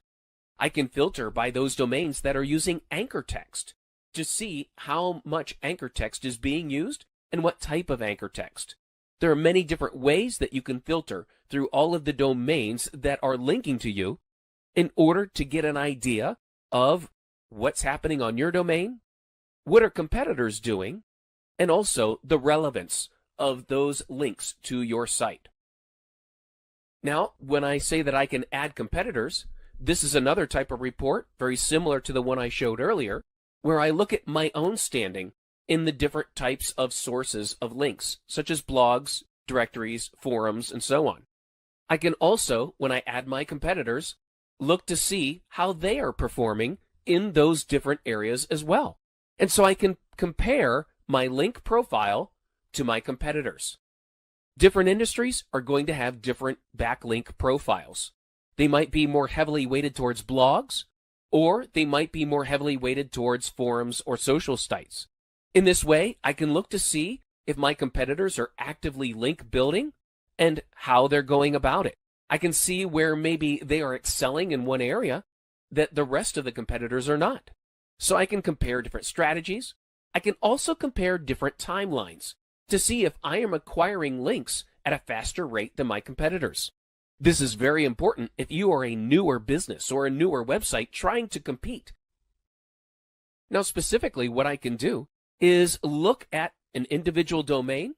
In this case, this domain has 3 pages linking to me, and that domain also links to 2 of my competitors. I can look at the specific pages, and what I'm looking at here are snippets. This should be familiar to you because what it's showing is the URL of the page that's linking to my page. It shows me the page title of that page, and then in this report, it lets me know if there are any keywords being used in the link, in the anchor text, as well as the number of links from that page. Now, what this tells me is that this is most likely a directory, something that is listing all the different places where you can buy products, because it's most likely linking to the domain name, seeing that there are no keywords being used in anchor text, and also that there are 16 outbound links from that page. That means that it must be a list of some sort, and they are linking not only to me, but most likely to competitors as well. So I can track my links at the domain level and at the page level. I can look to see which pages might have more influence or relevance to my content. I can also see the link URL, the page title, if any keywords are being used in the anchor text, and also within the context of how many additional links are leaving from that page. If there are a high amount of outgoing links on that page, then a link from that page might not be as valuable since there are so many links. The less links there are coming out from that page, the more it will benefit my site because I'm getting more benefit from less links. Now also, what I'm going to do is compare the link reports to my analytics. I'm going to go to my analytics because linking software does not show traffic. It doesn't show how many people are clicking on the link. It only shows who's linking to you, but it does not show visitor activity. Analytics will show you visitor activity to see which domains are most effective in sending visitors to your site. If you go back to the primary benefits of linking, visitors, branding, and business. Analytics show me visitors and business. It shows me which domains are sending me visitors and which of those visitors are becoming customers. So what I can do is go to Google Analytics, look at all the domains that are referring traffic to my site. I can also click on the domain and see the destination page that they are linking to. I can see how many visitors are coming, either monthly or annually, how often they're coming back, whether they're new users or repeat users, how long they stay, how many pages they view, and how many conversions as a result of those visits. This is a great way to get a 360-degree view of your linking, because not only do you want links that will help you rank better, you also want links that will send business and customers to you as well.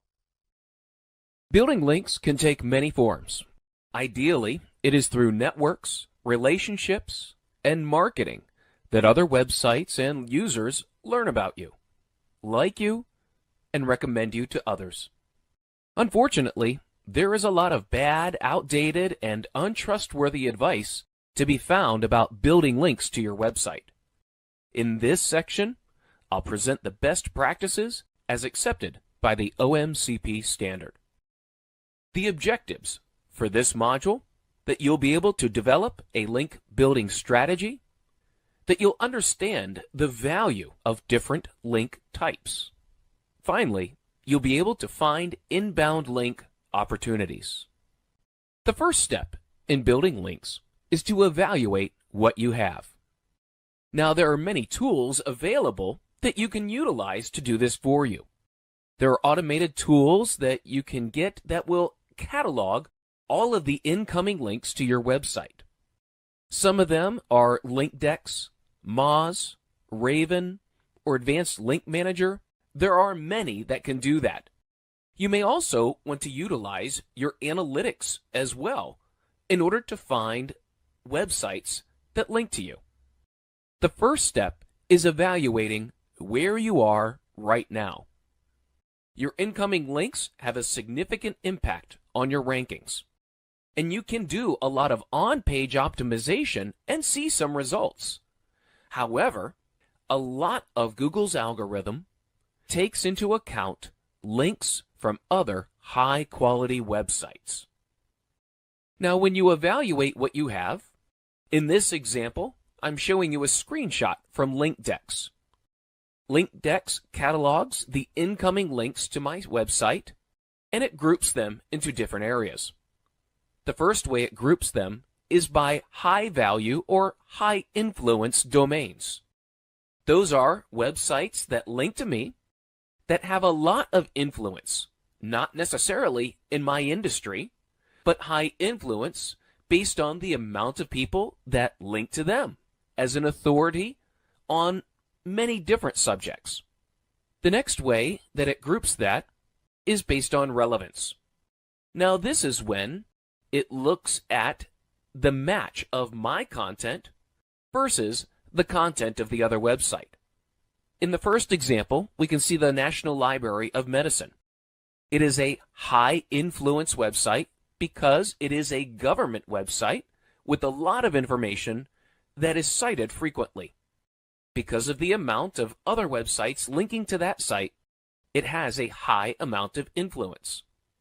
Now, based on the website that I am measuring, there is a lot of keyword relevance, meaning that that National Library of Medicine site with the government has a lot of content that's very similar to my site. A lot of the same keywords are being used.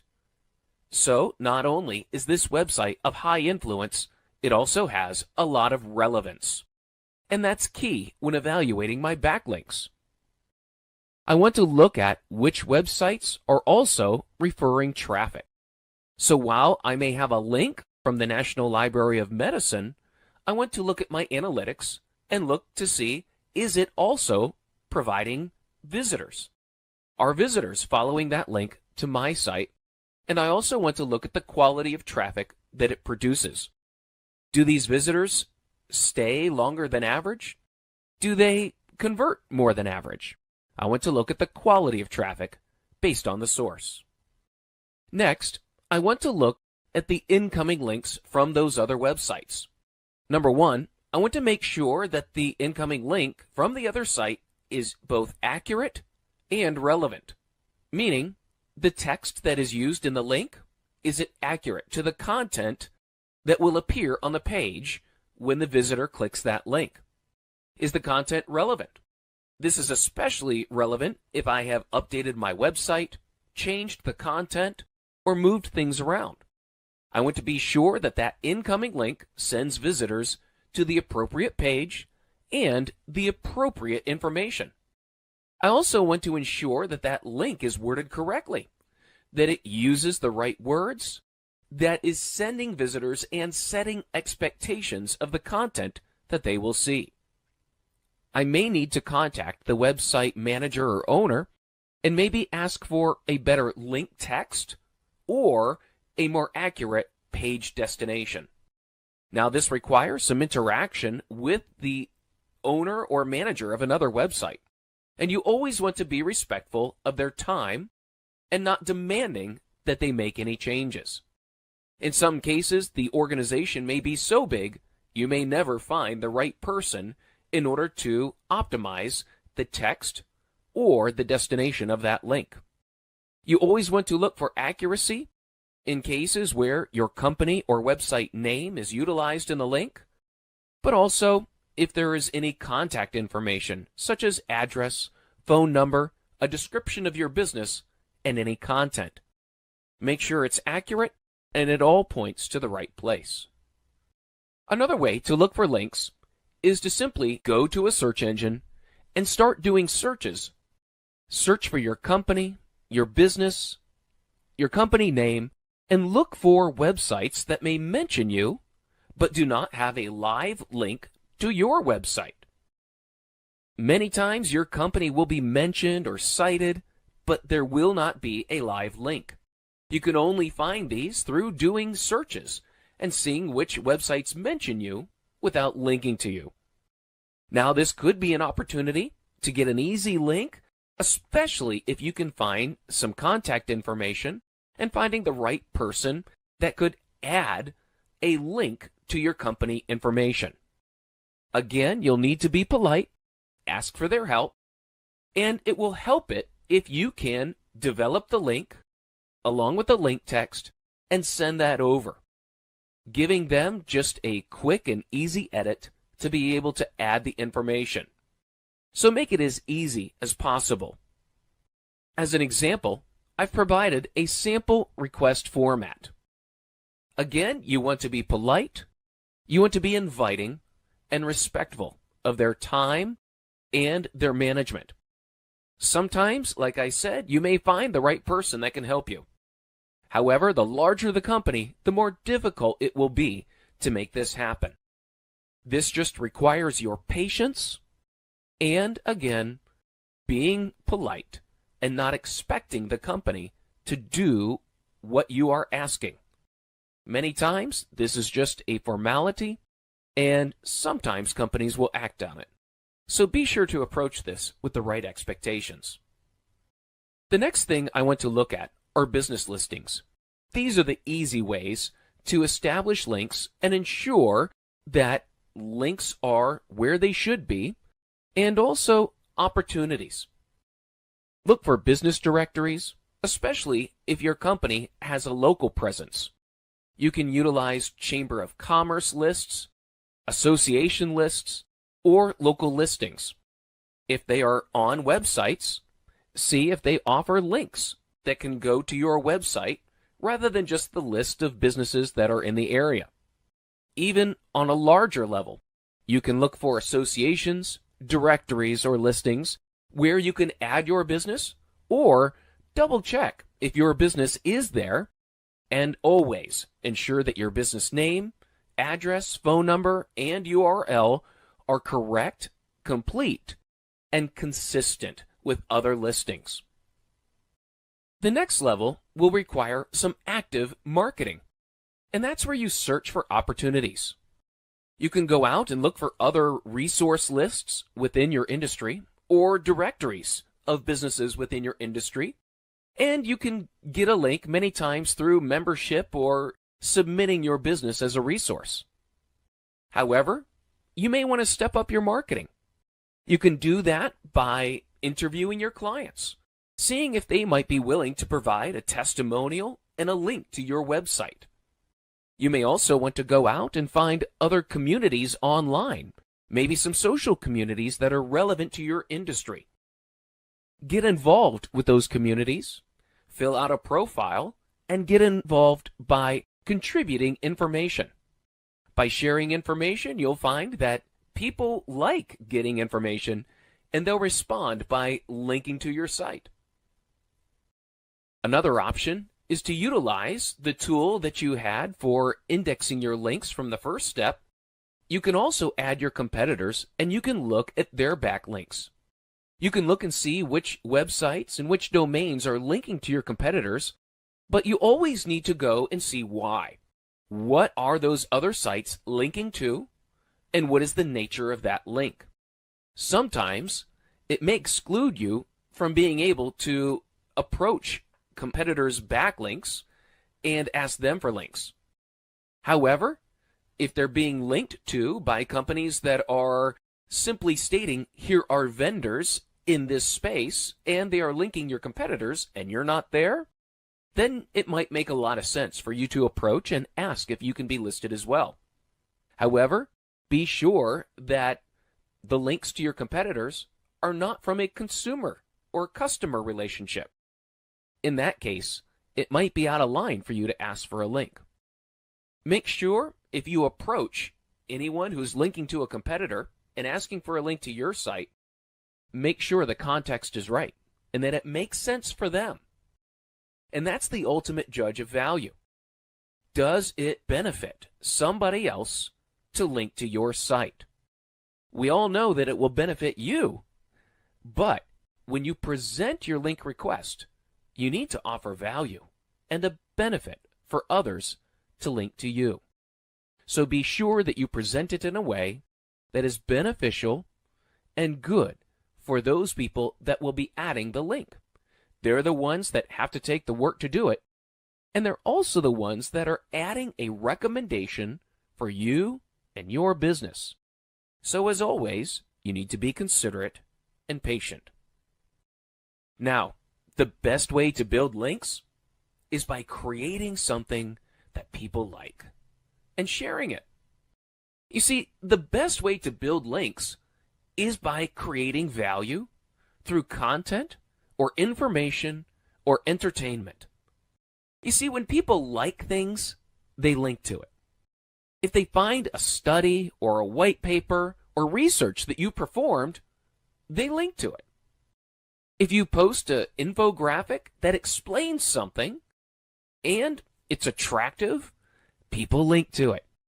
You see, that's what's most amazing about linking. I find that when we put most of our effort into creating content that people like, that's what builds the most valuable and the most relevant links. And so what type of content? Well, you can create infographics, videos, top 10 lists, or articles. Articles with advice or analysis of market data, or even research. That type of content, people love it. And so when you publish it out, you utilize social media to extend the reach and the visibility of that type of content and recommend it to others. Now, people also like, depending upon your industry or your business, they also like some personality, maybe some humor. People always like expert information. They like the cute. This is why pictures of cats tend to be liked and linked to more than almost anything else. And also the unexpected. If you can inject any of that into your content, that just makes it more valuable, more personable, and again, more shareable by other people. And every time someone shares it, it builds a link to your site. You see, the best linking is when people like something. When you create something that people like and share, you might be surprised at the many opportunities there are to get links based on your content. I've seen many blogs based on cooking, fashion, arts, sports, music, and when people specialize within a specific topic, they always find an audience. And so anything they publish builds links. Even on certain social media sites, such as Pinterest, people upload pictures, articles, and infographics especially about landscaping, flowers, food, cars, you name it. There is a special interest for anything. And you can develop links from those social sites to your site. And it can generate traffic. Even with a blog, developing articles that talk about upcoming events, new music, sports, whatever it is, when you create content that people like, it takes the longest amount of time to build content for building links. When you develop your own content, that's the biggest investment you'll make in time and research and writing and presentation. However, the result is that when you develop that content, you will receive the best and highest quality links, and the most valuable links are going to be to that content. As I mentioned before, one high quality link can be worth more than hundreds or thousands of low quality links. So my best advice is to create content that people like, that they link to, and that will be high value links that you'll generate to your site. Google Tag Manager. Thanks for joining, and let's get started with this Simplilearn webinar. So let's start out with why GTM. So let's just say you're Sam and you have your own e-commerce website and you want to understand how people are interacting with your website. Well, Sam, today's world of websites contain a lot of interactivity, everything from videos to PDF downloads to commenting to form submissions to all sorts of chat functionality, interactivity going on throughout the website. So there's just a lot that you need to track outside of just page views. And so really what GTM does is they help you track all these things I just mentioned. Everything from somebody clicking on the play button of a PDF to somebody clicking on the submit button of a form to somebody entering in something on a chat function. So that's what GTM is. So why GTM? Because it helps us track all that interactivity. So all GTM is really allows you to really place a piece of Java code, which is just script, and this script that's added to a web page to collect information. So that's really what a tag is. It's just some script that gets put on a web page in order for you to collect information, like page views, clicks, etc. And they send it to third-party tools. Okay, so that's what GTM does. It basically allows you to take all these tags that collect information and you can use them in GTM. So if you want to, for example, collect how many people, enter a chat functionality and start chatting. Well, you're going to take that script and you're going to put it in GTM, and GTM will then allow you to start tracking that information. So that's really what GTM is. It just allows you to put tags into a container, or think of it as a toy box. You have all these toys and you want to track, well, you can put all those toys or tags in a toy box or container. And we're going to talk a little bit more about that. But before we get into GTM, let's just say, you're communicating with your developer and there's a new user request on your webpage and you want to update the tag. Well, your developer, considering it's probably a small update to your website, is probably gonna not hesitate and is going to go ahead and turn around and do it normally. And so normally what happens is the developer is going to go to the website and update the tag. Well, what if you have a few things that you want to track? All those things I mentioned before, from downloads to clicks to, somebody checking out to watching a video. Well, your webmaster, your web developer is going to go, well, hold on a second. Now, all these requests are going to take time. I need to put them into the work queue, so to speak. Well, what happens is when they go into a work queue, usually it's going to take some time. And in some cases, you as a marketer need to launch a campaign. And you want to get that tracking added to the website in time for the campaign launch. So you want to go ahead and quickly turn around the tracking for that particular campaign. Let's just say you're launching a campaign and you're sending people to a landing page that has a form submission, and you want to be able to track how many people click on the submit button of that form submission. Well, if you need to turn that around, your developer's like, well, I need to put that in a work queue. The timing isn't going to always work out between you and your developer, is my point. And so that's where GTM comes in, because there is a solution to update your tags faster. And that's Google Tag Manager. So when we say GTM, that's what GTM stands for, Google Tag Manager. It's a place for you to add tags quickly and easily. So tags, remember, are just snippets of code that allow you to track things on your website interactively. And basically, when you have GTM, you can bypass the webmaster and do it quickly and easily. So that's what GTM is all about. So why GTM? Because we just identified two benefits. One, you could track all the interactivity on your website. And two, you can bypass your web developer or webmaster. And so that's the benefit of GTM. So the benefit, you get those tags updated very quickly via Google Tag Manager. Okay, so that's what Tag Manager is. So what we're going to talk about today is specifically what Tag Manager is and what it does. We're going to list some of the benefits of Tag Manager. We're going to show you how it works, and then we're going to show you how to get started with Tag Manager. Tag Manager, if you're not familiar with working with webmasters and dealing with JavaScript and tags and all this jargon is just new to you today, okay, well, don't fret, sit back. We're going to take it slow. This is an introduction into Google Tag Manager. Again, let's start out with what is Tag Manager. So we've already introduced it to some degree because we already introduced it as a tool where you can put all your tags into a toolbox, toy box, or container, so to speak, right? And we already mentioned that, hey, you can bypass your webmaster. So you're probably thinking, well,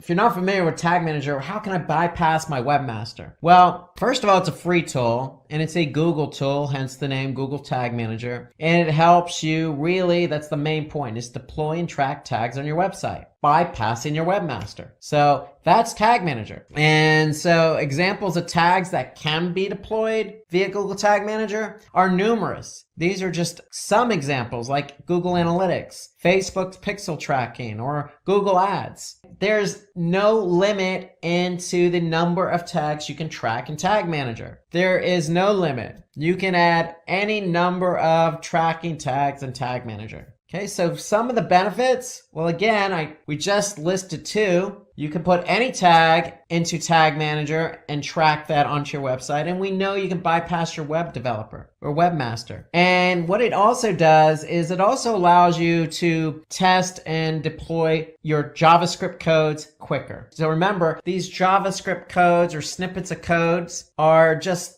there to track certain things on your website, whether that be a page view or somebody clicking on a play button or tracking somebody who converts or even just goes to your website. So the biggest benefit is you can take that snippet of code, let's just say Facebook. Let's just say you're doing Facebook marketing and you want to put that Facebook pixel on your website so that you could track people who come from Facebook and convert. Well, you don't need to put that Facebook pixel on your website. You can go right to Tag Manager and you can put that snippet of code right in Tag Manager really quickly. And the other benefit here is all tags are managed in one place. And that to me is really a good benefit, because when you start adding tags on your website and you have some tags in Tag Manager, it just gets very confusing. So ideally, all the tracking code you have on your website needs to be in Tag Manager. Think about that. All the tracking. So if you're doing Bing or you're doing Facebook or you're doing Twitter or you're doing LinkedIn and you're doing Google, you're doing all this type of marketing on all these different platforms, you're going to have tracking code for all these different platforms. And instead of putting all that code on your website, return going to slow down the load time of your web page and website. You want to put them all in Tag Manager so they can be organized and you know exactly what you're trying to track. And the other great benefit of Tag Manager is there's a versioning control. So let's just say you have added tags to your website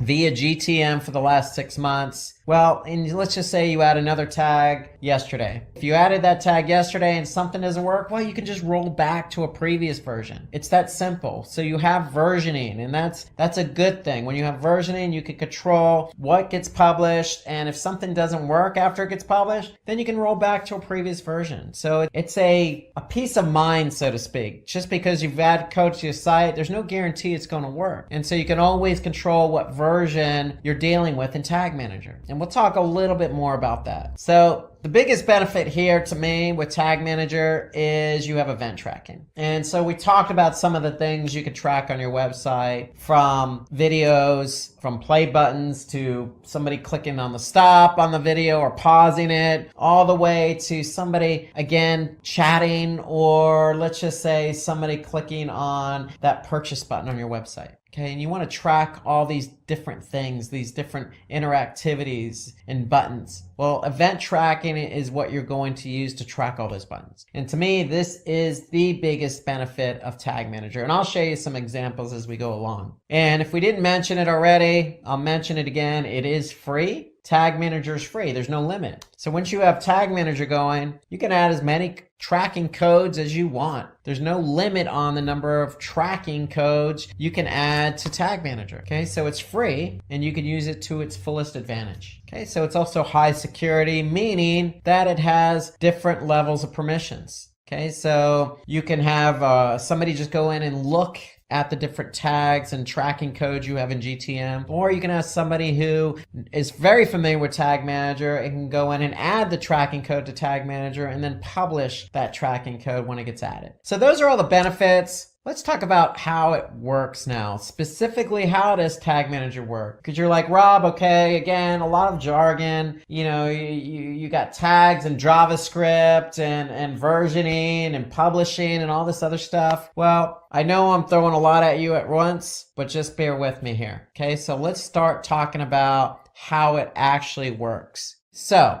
you have a website, okay? Whatever that domain is, you have a website, and there's chances are on your website you have some form of interactivity, whether that be a video, whether that be a blog, whether it be a form submission. You have a website with some interactivity. And let's just say you're even thinking about getting ready to launch some type of campaign on maybe Google or Facebook, and you want to drive traffic to your website. Fair enough. You're joining the millions of other websites that are out there that have interactivity that also drive traffic to the website. So in comes Google Tag Manager. And so Tag Manager is important because, again, we know we want to track people coming from that Facebook campaign or that Google campaign and interacting with our site. So if you are running Facebook and you are running Google Analytics, well, guess what? You want to put that tracking code in Tag Manager. So Google Analytics, being a Google product, works very nicely with Tag Manager. Facebook has its own tracking code, but you still want to be able to track people who come from the Facebook campaign to your website. So you're going to get that tracking code from Facebook and put it in Tag Manager. That's generally how it works. So here, information from your website is shared with another data source through Tag Manager. So think about that. If I add Facebook tracking code to Tag Manager, or let's just say I add Google Analytics tracking code to Tag Manager is the one that's pushing out and doing all the heavy lifting. They're the ones that are controlling what code gets fired and what code doesn't. So if you're putting the code in Tag Manager is controlling the code. Think about it that way. And let's show you an example of what that looks like. So here I am, I'm in Tag Manager. I just went to tagmanager.google.com, and here I could see a list of tags. So in our conversation, we're talking about tracking Facebook and we're talking about tracking Google Analytics. Well, Google Analytics is easy because it's a Google product. So here, if I look at all the different tracking code I have on my website through Tag Manager, let's just take a look at Google Analytics. So if you're going to use Tag Manager, you might as well put the Google Analytics code in here. So here I can see I have Google Analytics as a tag in Tag Manager. Now, for Facebook, if I'm running a Facebook campaign, well, I can take that pixel tracking and put it in GTM as well. And here I could see Facebook Pixel. That code is added to GTM. I just basically took what Facebook gave me and put it into Google Tag Manager. So you can see I can add Facebook and Google Analytics. And again, I can't stress it enough, any tracking code from any platform I can add to Google Tag Manager in order to track the behavior from those sources. So let's take a little bit deeper dive into how Tag Manager works. So I just showed you an example of how you could take Facebook and Google Analytics code and put it into Tag Manager. But if you're not familiar with Tag Manager, then how do I do that? Well, let's talk about the structure and how Tag Manager works. So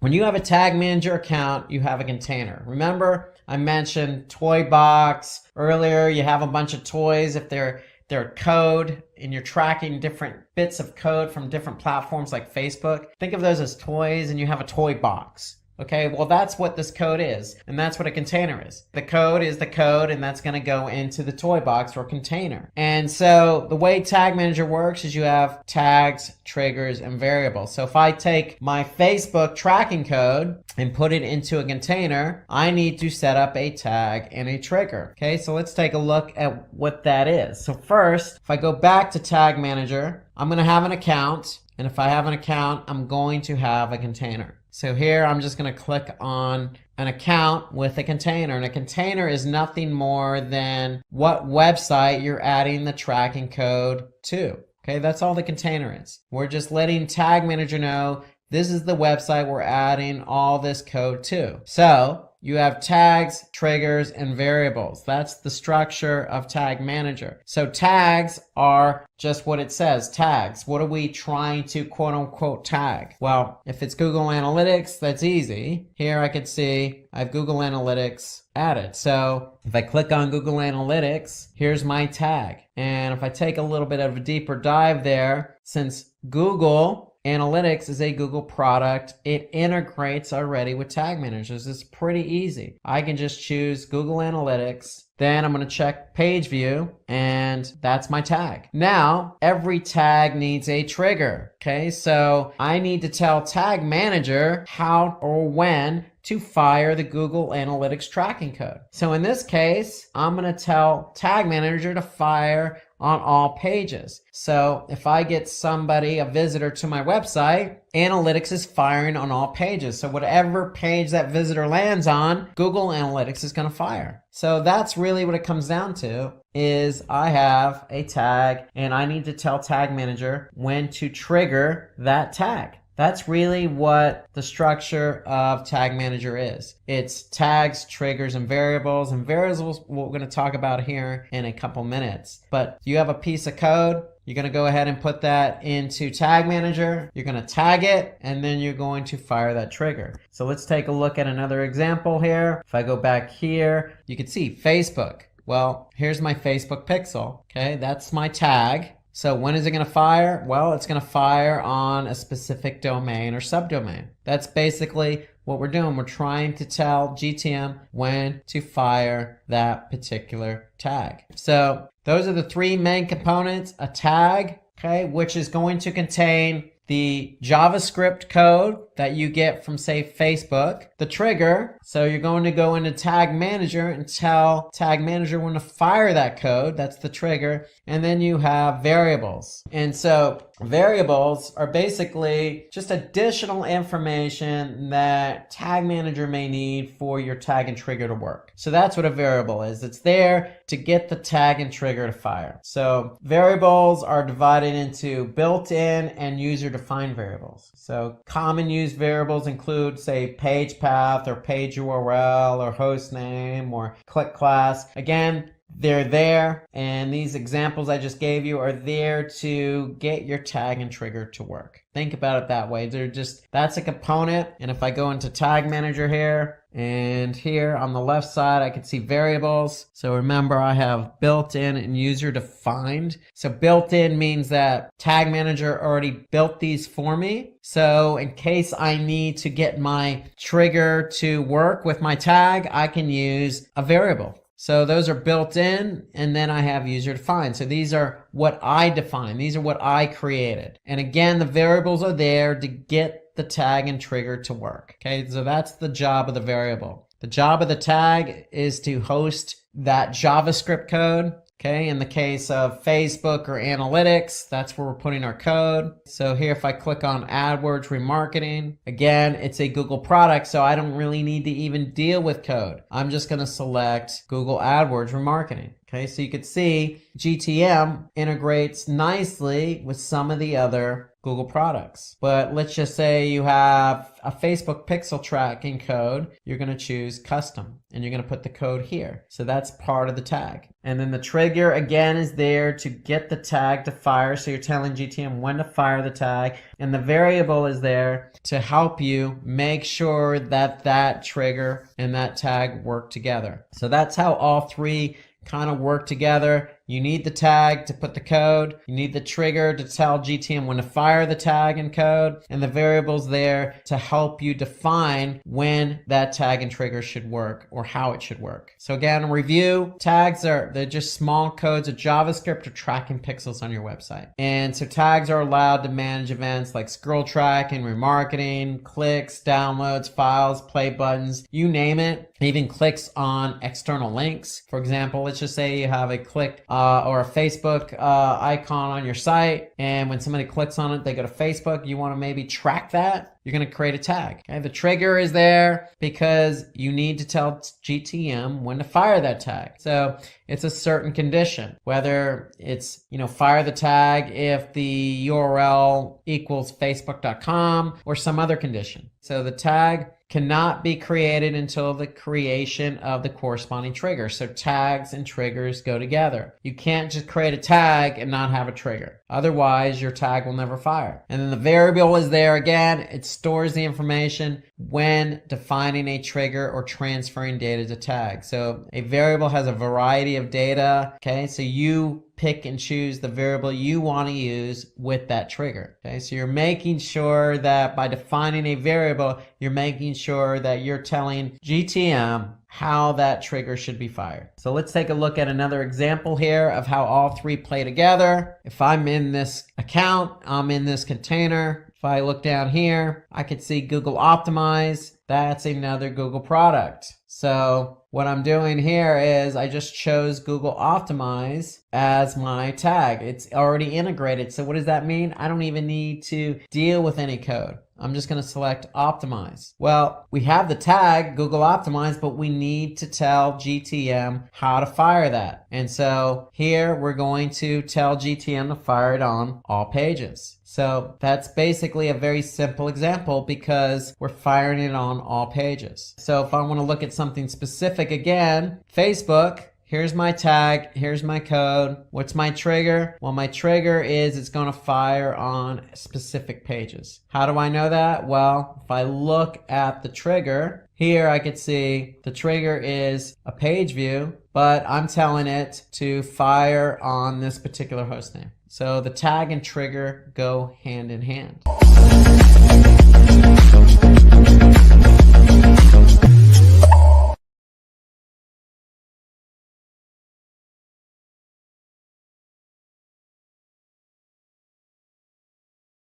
So how to get started with Tag Manager. So first things first, you have to create that account. So you're going to go to tagmanager.google.com, or you can do a search for Google Tag Manager, and you're going to create your account. And then when you create your account, what's going to happen is you're going to set up a container. And when you set up a container, you have choices. So you could set it up for your website, for an app on iOS, or maybe Android, or you can even set it up for AMP, an accelerated mobile page. So most people by default are probably going to set up Tag Manager for their website. And so when you do that, when you actually select website, what's going to happen is you're going to get some Google Tag Manager code in return. And so the whole idea here is you're going to do a swap. What you're doing is basically you're saying, okay, Google, I'm going to take this Google Tag Manager code and I'm going to put it on my website. I'm going to put it on every page of my website. So notice Tag Manager has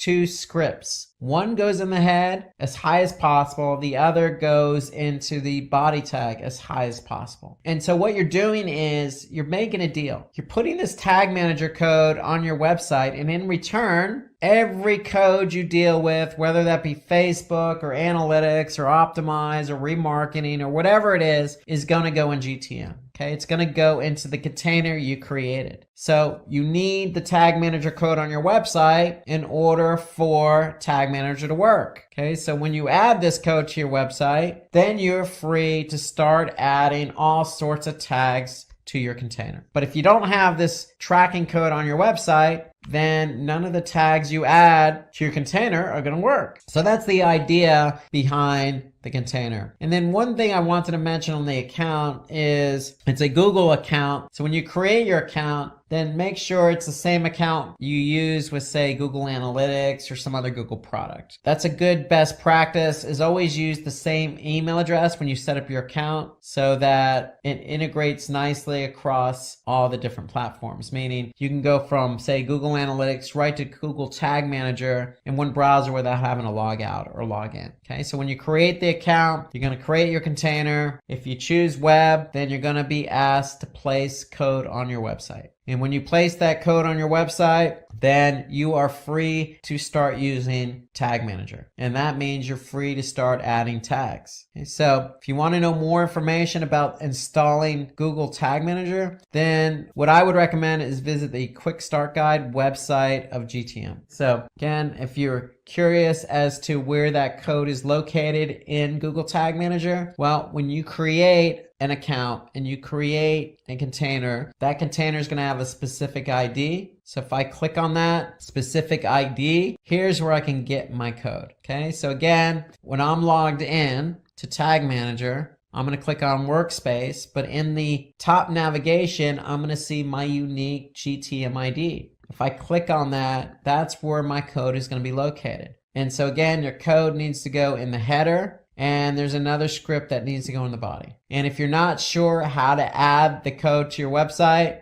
well, you can always click on the Quick Start Guide here. Okay, and that'll take you to a Quick Start Guide page, a reference page related to Google Tag Manager. So let's talk about creating a tag. So once you get Tag Manager installed, I'm sure you're excited to get going and create that first tag. So let's talk about how to create a tag in Tag Manager. So when you're in Tag Manager, all you need to do is basically you're looking at all your tags. If you click on tag in the left side navigation, you'll see all your tags, and there's a new button there. So you just click new. And so basically what you're going to do is you're going to create your first tag. And so what I would recommend, once you get Tag Manager installed on your website, I would recommend setting the first tag up as Google Analytics. So that will get you going with tracking page views on your website when somebody visits your website. Okay, so ideally that's what you want to do. You want to get Google Analytics as your first tag in Tag Manager.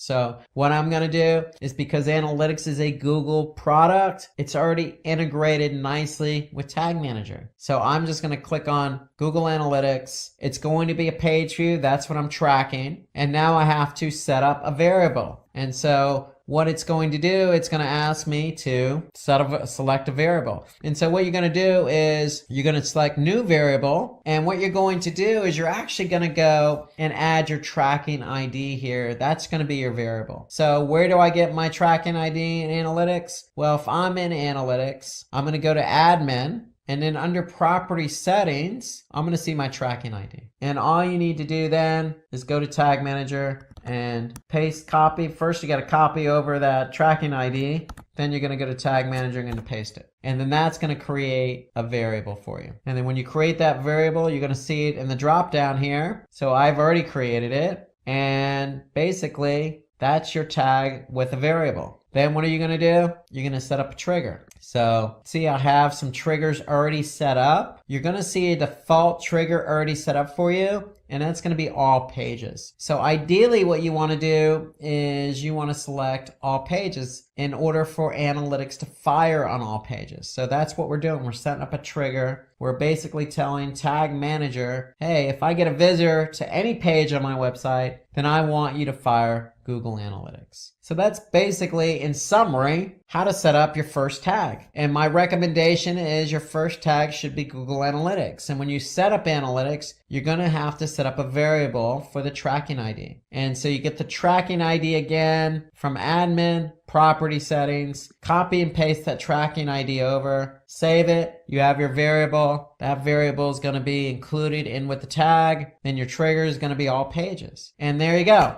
You have your first tag, you have your first variable, you have your first trigger. So that's basically what you want to do. And once you've added that tag, once you've added that trigger, then the only thing you need to do now is basically publish the tag. And so anytime you save a tag, you're going to go ahead and submit it so that way it gets published. So again, what you're going to do is let's take a step back here. You're going to choose new tag. You're going to choose analytics from the drop down menu. You're going to choose page view. Then basically you're going to add your tracking ID so you could set up the variable. And then basically that's what you need to do. Okay, you're going to add that tracking ID and then voila, that's your tag with a variable. And then once you've done that, then you're going to click submit. So when you click submit, you're basically saying, hey, I want this tag to go live now, this tag and trigger. And once you've done that, then analytics is ready to go. And anytime somebody goes to your website on any page, Tag Manager is going to fire Google Analytics. So the great thing here is you have something called Google Tag Assistant, and that's an extension that works with Chrome. And so when you've actually added Tag Manager to your site, or you have analytics running in Tag Manager, you can confirm if those tags are firing properly. So let's take a look at how Google Tag Assistant works. Okay, so if you just do a search for Google Tag Assistant, you're going to see here that it's basically just an extension that works in Chrome, and unfortunately it only works in Chrome browser. It doesn't work in any other browser. So go ahead and install that extension into Chrome. And when you do that, you're going to see this nice icon here in your browser. And now, if you go to any website and I click on Google Tag Assistant and I click on Enable, okay, so basically I'm loading Google Tag Assistant. And now once I refresh the page, I can see that this particular site has Google Tag Manager installed. And not only does it have Tag Manager installed, I can see that it's also has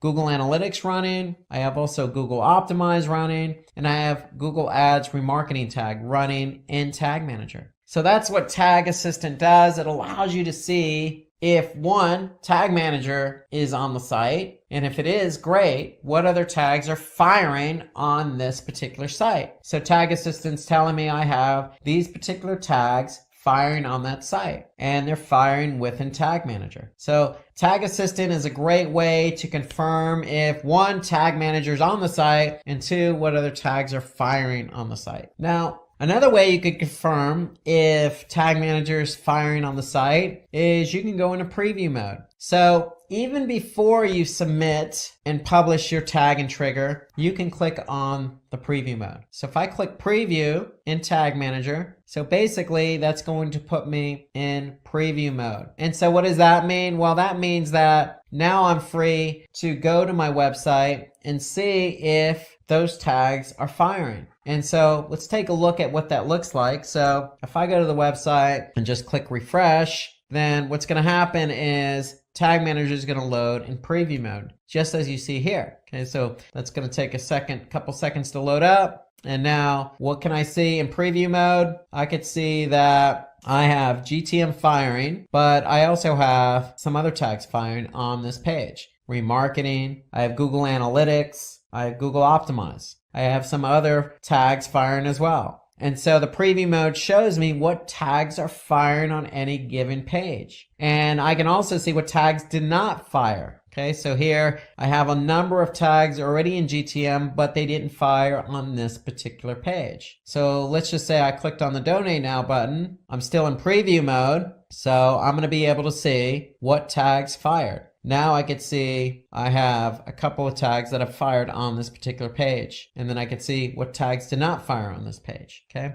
So that's the preview mode. You can use the preview mode before you even submit a tag and trigger to see if it fires. And that's the great benefit of Tag Manager. So if you're not sure if something's going to fire or not, then you can always go into preview mode. And if you are sure it's going to fire, then you can go ahead and submit it. So you can leave preview mode and just go ahead and submit that particular tag and trigger. So here I'm going to leave preview mode. And now once I'm done and I'm sure the tag is going to fire, and go ahead and submit all my changes that I've worked on in terms of setting up tags and triggers. So that's really GTM in a nutshell. So I have my tags, okay? My tags are just snippets of code that I'm going to put in, whether that be Facebook or event tracking or any other Google product like Optimize or PageView. Then I have my triggers. My triggers are there to tell GTM when to fire that tag.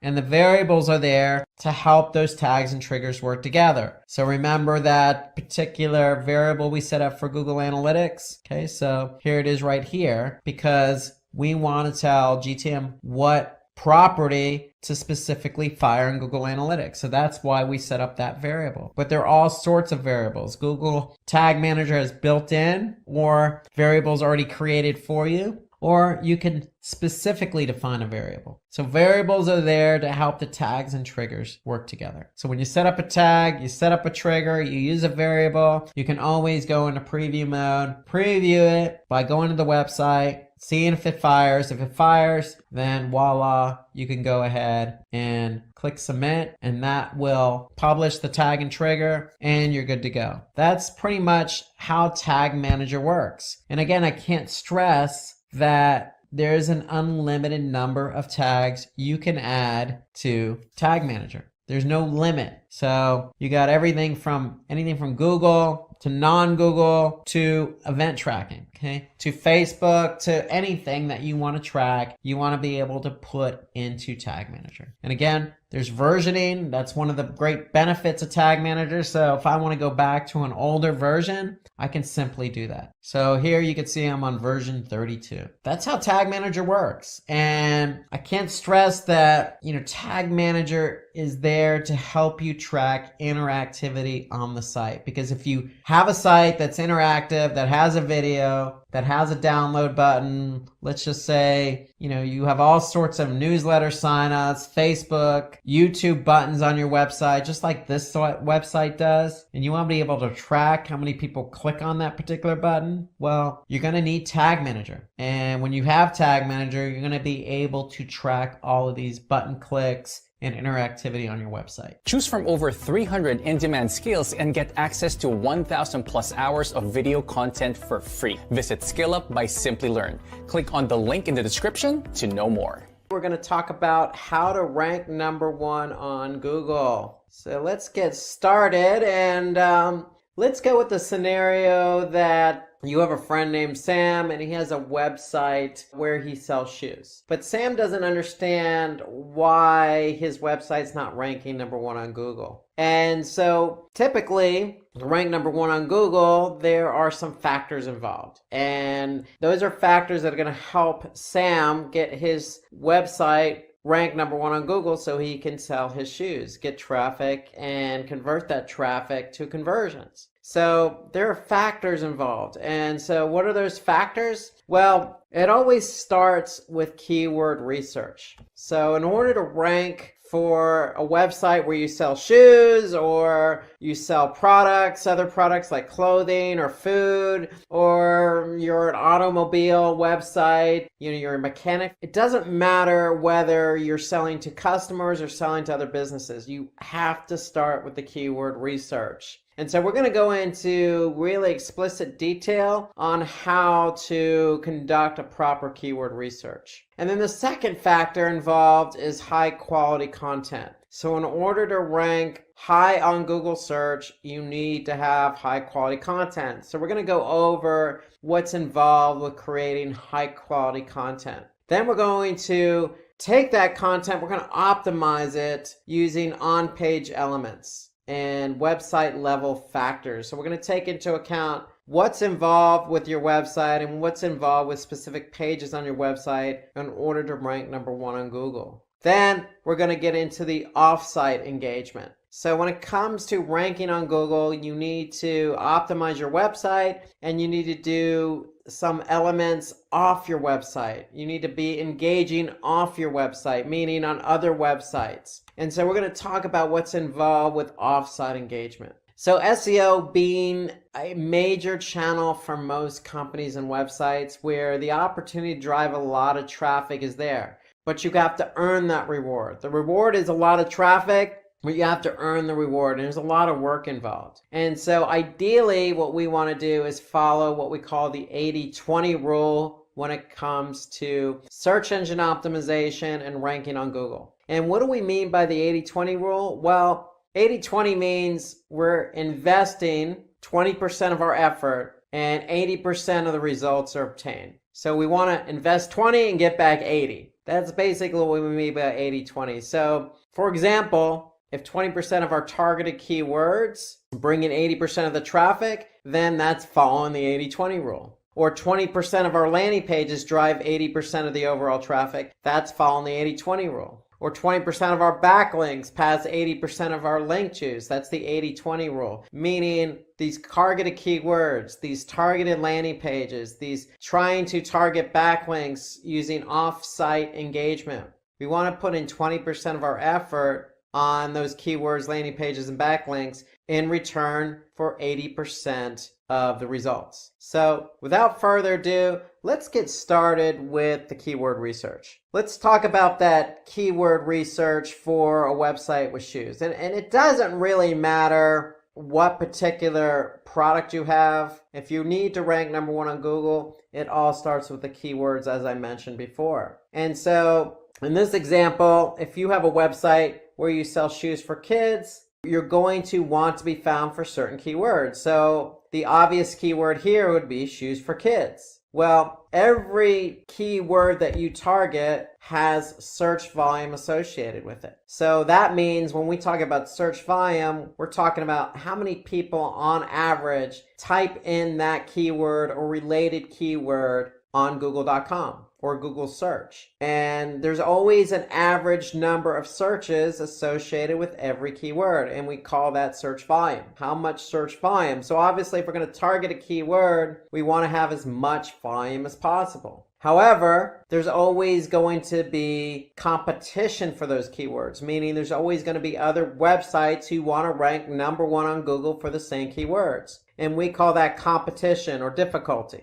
So for every keyword, you're going to have volume and you're going to have competition or difficulty. And the difficulty ranges as well, depending on the tool you use. And we'll get into that in a minute, but search volume is how much on average people are typing in that keyword or close variants of that keyword. And the difficulty is measured in terms of for kids is highly relevant, has high volume, and low competition, then that's a keyword we want to target. So we always want to focus in on those 3 areas. So there's always a trade-off with keywords. So shoes for kids might have high volume, but also might have high competition or difficulty. If we look for another keyword that's just as relevant, for example, shoes for children, it may still have high search volume, but the competition or the difficulty may be lower. And if that's the case, then that may be a better keyword for us to target. Instead of something highly competitive like shoes for kids, we can focus on another relevant keyword like shoes for children with just as much volume and lower competition. And the reason why we want lower competition is because we want to be able to rank for that keyword. So the higher the competition, the harder it is for us to rank number 1 on Google for that keyword. And so the whole idea behind keyword research is analyzing and choosing the best keywords. So we want to identify a list of keywords that are always relevant. We want to choose the keyword that your competitors are ranking for. And we want to use third-party tools to choose keywords to identify which keywords have low competition and what keywords have high search volume. So one thing to take into consideration when you're doing keyword research is that the longer the keyword phrase, or in other words, long tail keywords or keywords with 3 keywords in the phrase or more, you're going to always have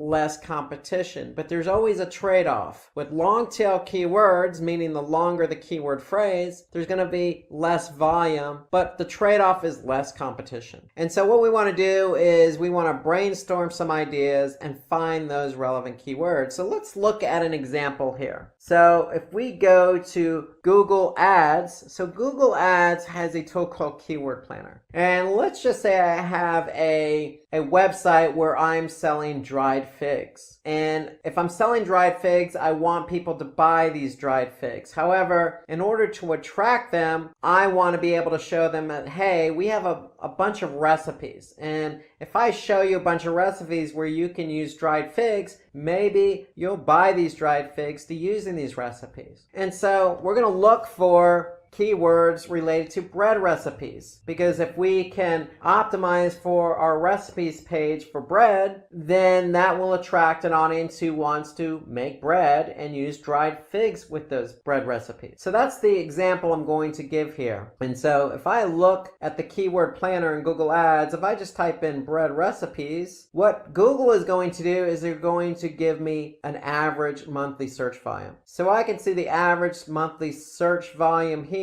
is 60,500. And so in order to do keyword volume and the competition you're getting for certain keywords. So if I go into a spreadsheet, here my theme of keywords is bread recipes. My keyword is bread recipes, and my volume therefore is going to be 60,500. However, if I go back into Google's keyword planner, Google's telling me the competition is low. So that's great. I want high volume, I want low competition.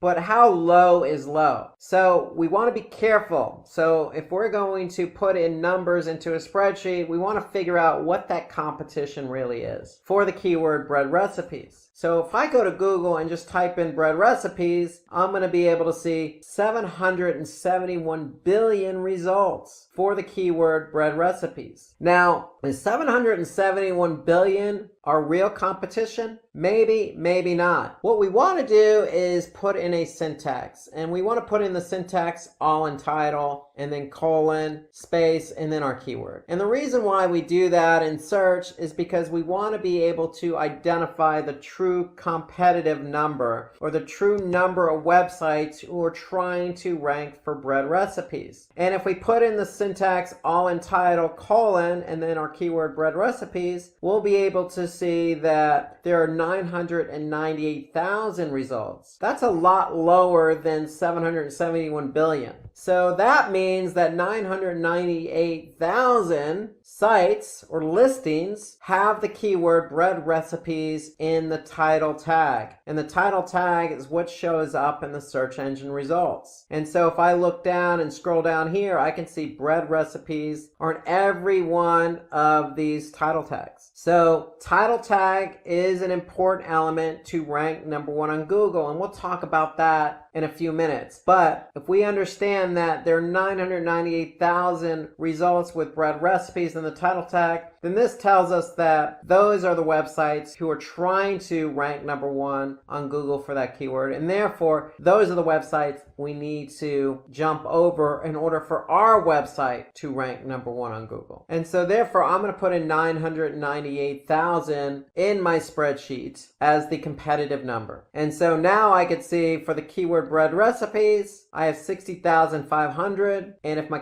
competition is 998,000, then my KEI, or Keyword Effectiveness Index, or in other words, the ratio of volume to competition, is 6%. So that's nothing more than volume divided by competition. So that tells me that my KEI, or my ratio between volume and competition, is 6%. So remember, we want more volume than we want competition. So anytime you do a keyword research, you're going to find a number of different relevant keywords. So if I go back into Google's keyword planner, if I typed in bread recipes, you could see that Google is going to give me a number of different keywords related to bread recipes. Let's just say I have another keyword that I want to think about optimizing for, being ranked on Google for, and that's banana bread recipe. Very similar keyword as bread recipes, except it's a little longer tail. Now, if I type in banana bread recipe in Google's keyword planner, now I can see the average monthly search volume has actually gone up. It's 368,000. I can also see the competition is low. So those are good signs. So now I can see 368,000. I'm going to go ahead and put that in my spreadsheet. Now I'm going to go into Google. I'm going to put in my syntax all in title. I'm going to put in banana bread recipe. I'm going to hit enter. And now I can see I have 233,000 results with the keyword banana bread recipe in the title tag. So if I look at the title tags, I can see banana bread recipe, banana bread recipe, banana bread recipe on all the listings in the Google search results. So that tells me I have 233,000 results that I have to jump over in order to rank number 1 on Google. So I'm going to put 233,000 in my spreadsheet. Now I can see my KEI, or my volume to competition ratio, is 157, 158%. And so to me, that's a lot better number to work with, or in other words, that's a lot better keyword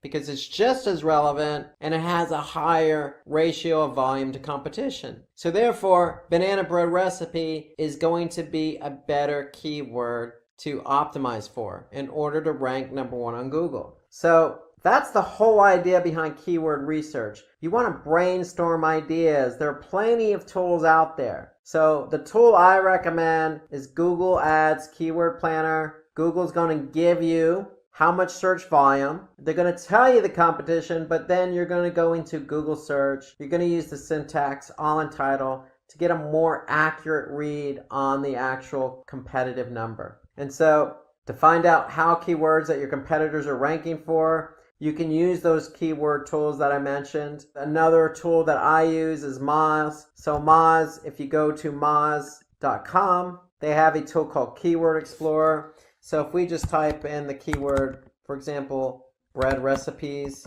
it's going to be able to tell us how much volume and the difficulty. So you can use other tools at your disposal, figure out the volume and the difficulty. There are plenty of tools out there. But the one thing I would just make sure is you use everything at your disposal. So you can use social media to find the most shared article for a particular topic or keyword, like bread recipes. You could check other platforms that have a lot of shared content, like Reddit and Quora, where you can ask people about certain topics using keywords to figure out how much competition or volume there might be. You could stay up to date on industry news to get an idea of what types of keywords are trending. But when it comes to keywords and keyword research, remember, for every web page, we want to be able to pick 2 keywords. We want a primary and secondary keyword.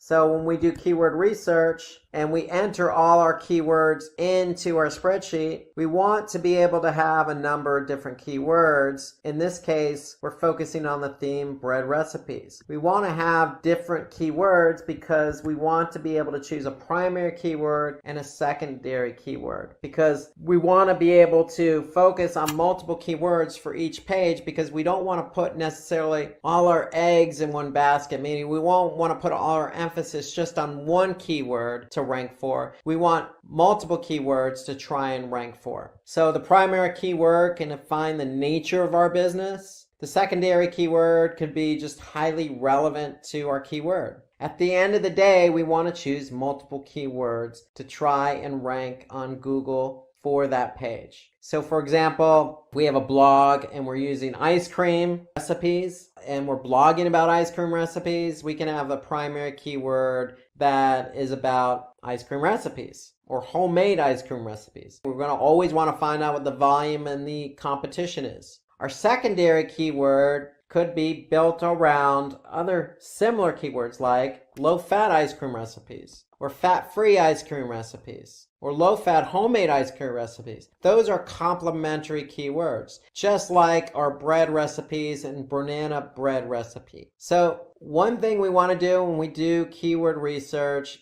is we want to be able to target one keyword per content when you can target many. We want to be able to target multiple keywords, not necessarily target one keyword. And so we want to be able to cluster keywords. So we don't want to target just one, we want to target multiple keywords per page. And when we talk about clustering, if we go back to our keyword research, what we're doing is we're clustering a bunch of keywords under the theme bread recipes. And so by looking at the volume, looking at the competition, looking at the KEI, we can choose different keywords for our page. And that's what we mean by clustering. We want to cluster keywords into a content theme. So why target only one keyword per content when we can target many? Because we don't want to put all our eggs in one basket. We don't want to target just one keyword. We want to target many. And so that means clustering your keywords into a theme and choosing multiple keywords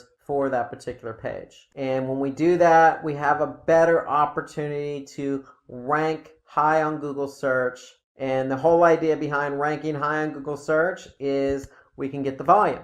So if we know we're ranked number 1 on Google search for bread recipes or banana bread recipe, we know we stand a chance of getting a majority of the volume associated with that keyword. And if we can get the volume and get the traffic, then we can get the conversions. So let's move on to high quality content and talk about the impact content has on your ability to get your website ranked number 1 on Google. So let's just say you have content on your website and the content is ranking on page 4 of Google. And it's that blog with ice cream recipes. And if it's just content for the sake of content, it's not really informative, then it's not necessarily going to get good engagement. In the eyes of Google, they want to rank content that's very informative, it's very fresh, it's exciting to read, it's interesting. It's going to have good engagement. So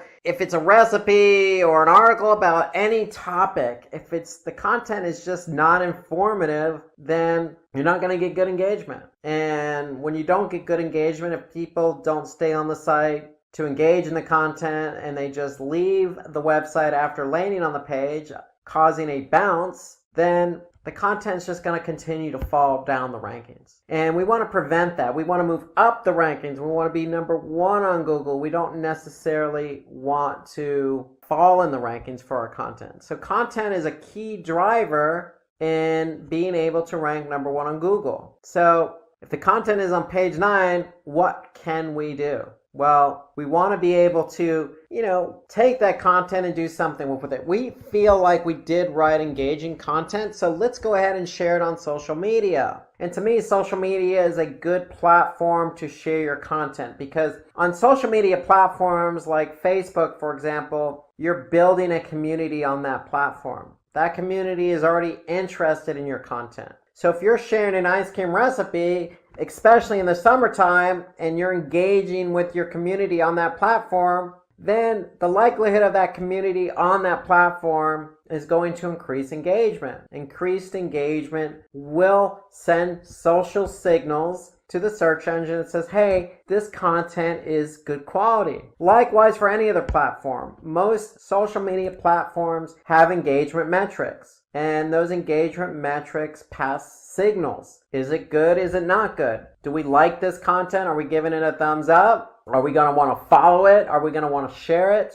And so if you share content that you feel is engaging on social platforms, then it's going to be engaging and it's likely going to cause an increase in engagement for example, a decrease in bounces. And once you share that quality content, then the likelihood of it moving up the rankings, even as far as number one on Google, is going to be greater. So you always want to start out writing good quality content. So let's talk about good quality content, because Google does take content seriously. They do take into account what other people think of that content. So high quality content is an important factor. So how to create good content? That's always the question. So let's talk about some best practices here. Remember, in the last segment, we talked about keyword research. So we want to perform good keyword research. Why? Because we want to choose keywords. Remember, we're choosing multiple keywords per page. One keyword could be related to our brand. One keyword could be related to the content, but another keyword could be related to a user's intent, like recipes. If you recall the example we used with bread recipes, maybe somebody's looking to type in a keyword that says, how do I make, a bread? Or how do I make a specific type of bread? Or how do I make banana bread?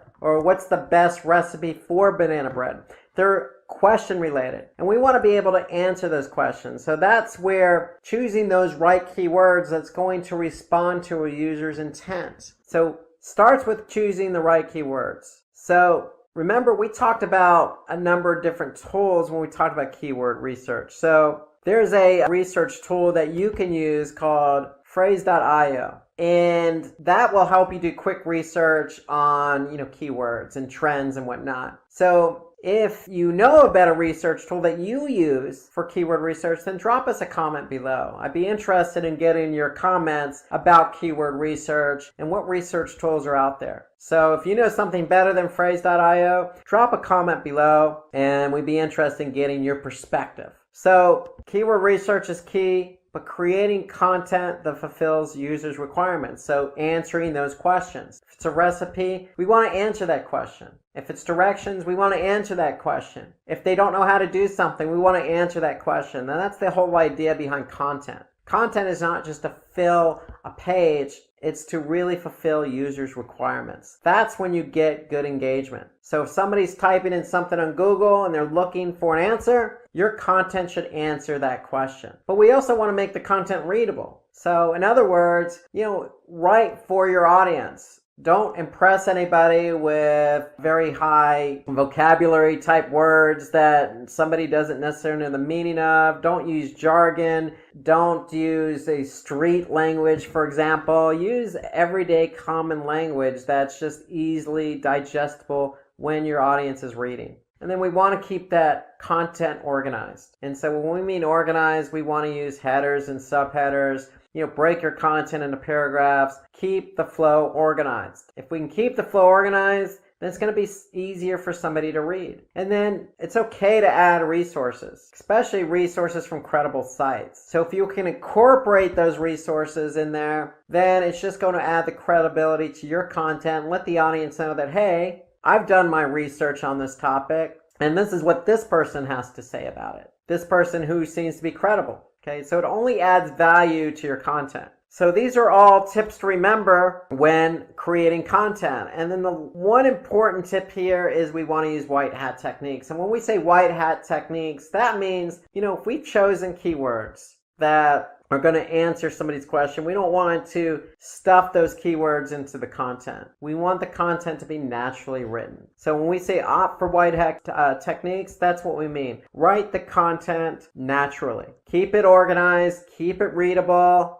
include third-party sources, and make sure it answers a question. So there are different types of content. So there's content where you just write words. It's all text-based. You could also use an infographic. An infographic is simply just a graphic that visualizes exactly what you're trying to explain. For example, if we want to write an article about how to write good, engaging content, we don't necessarily have to write all that out as a text. We can create an infographic. So for example, here's an infographic on 20 effective ways to basically not bore your readers, but write engaging content. So you could see this is an infographic. It's all graphically laid out. So infographics tend to be easier to understand because they're visual. they're easy for the end user to comprehend because there's generally no jargon. It's usually images that are portraying the point of what you're trying to get across. And so it tends to break it up, the monotony of just text. It's more visually appealing, and it's laid out and organized. So you can see this infographic has 20 different steps or rules, and they lay those out all here in this infographic. And the great thing I like about infographics is you could share them on social media, you can re-engage them as a post, you could save them on really any social platform. So infographics tend to tell a better story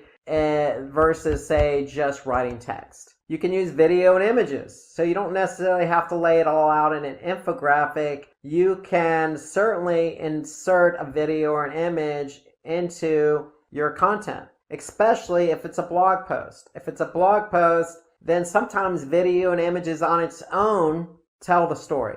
You don't necessarily need text to go ahead and tell your story. A video or an image, as they say, tells 1,000 words. And so images and videos are great to use in a blog post. So using different forms of content, you always want to review your content. When a user dwells on your web page for a longer time, Google will tend to think, okay, this person's engaged, so we're going to rank that favorably. So if you're using infographics, videos, and images, then the chances of somebody being more engaged are going to increase versus just text that's not well organized and written out in a way that somebody doesn't necessarily understand. So be creative in the types of content you use. So longer engaging content tends to bode well with search engines. So this is according to HubSpot. So the more word count you use, the more words you use,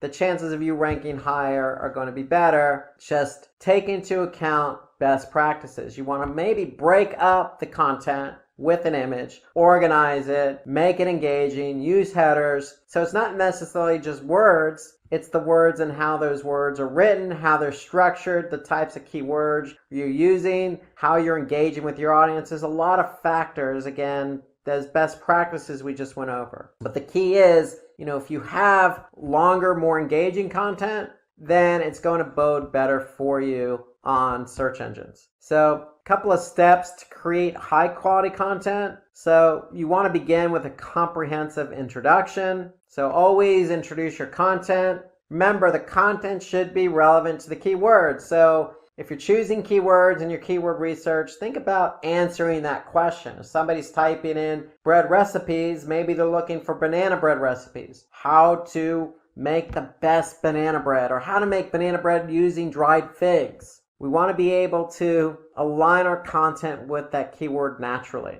You want to create a title that's worthy, that's click-worthy. So remember, if you're in Google search and you're doing search for something simple like bread recipes, we want to make something that's going to be engaging for somebody to click on, like easy perfect yeast bread or easy crusty French bread, or something that's going to be engaging. The best bread recipes, or how to make the best homemade bread. Something that's going to draw somebody's attention to the title of that blog post. So we want to include LSI keywords. So what I mean by LSI keywords in your content, we mean, long tail keywords. Make it natural. Headings and subheadings should consist of keywords and variants. So if you're writing headers and subheaders, include the keyword in there. And that way, the content always stays relevant to the audience. Okay, shorten your sentences and paragraphs, so don't write long paragraphs. Remember, we want to break this up. We want to make it easy for the end user to read. And we want to always put internal links on our blog post. Why? Because if we have internal links, then if we have a link from one blog post to another blog post, or say our blog post to an internal page on our website, we want to make sure that it's relevant content. That way, if somebody's reading something and you have an internal link, let's just say from a bread recipes page to a banana bread recipes page, then they may find it interesting, click on that link and go to the banana bread recipes page. So it's keeping somebody engaged on your website. So putting in internal linking will help keep the end user engaged, because you're offering up links that's relevant to the content. You always want to break up that content with images. Okay, we want to use alt tags, meaning we want to pen the image with text, so that way if the image doesn't load, then at least the alt text will load.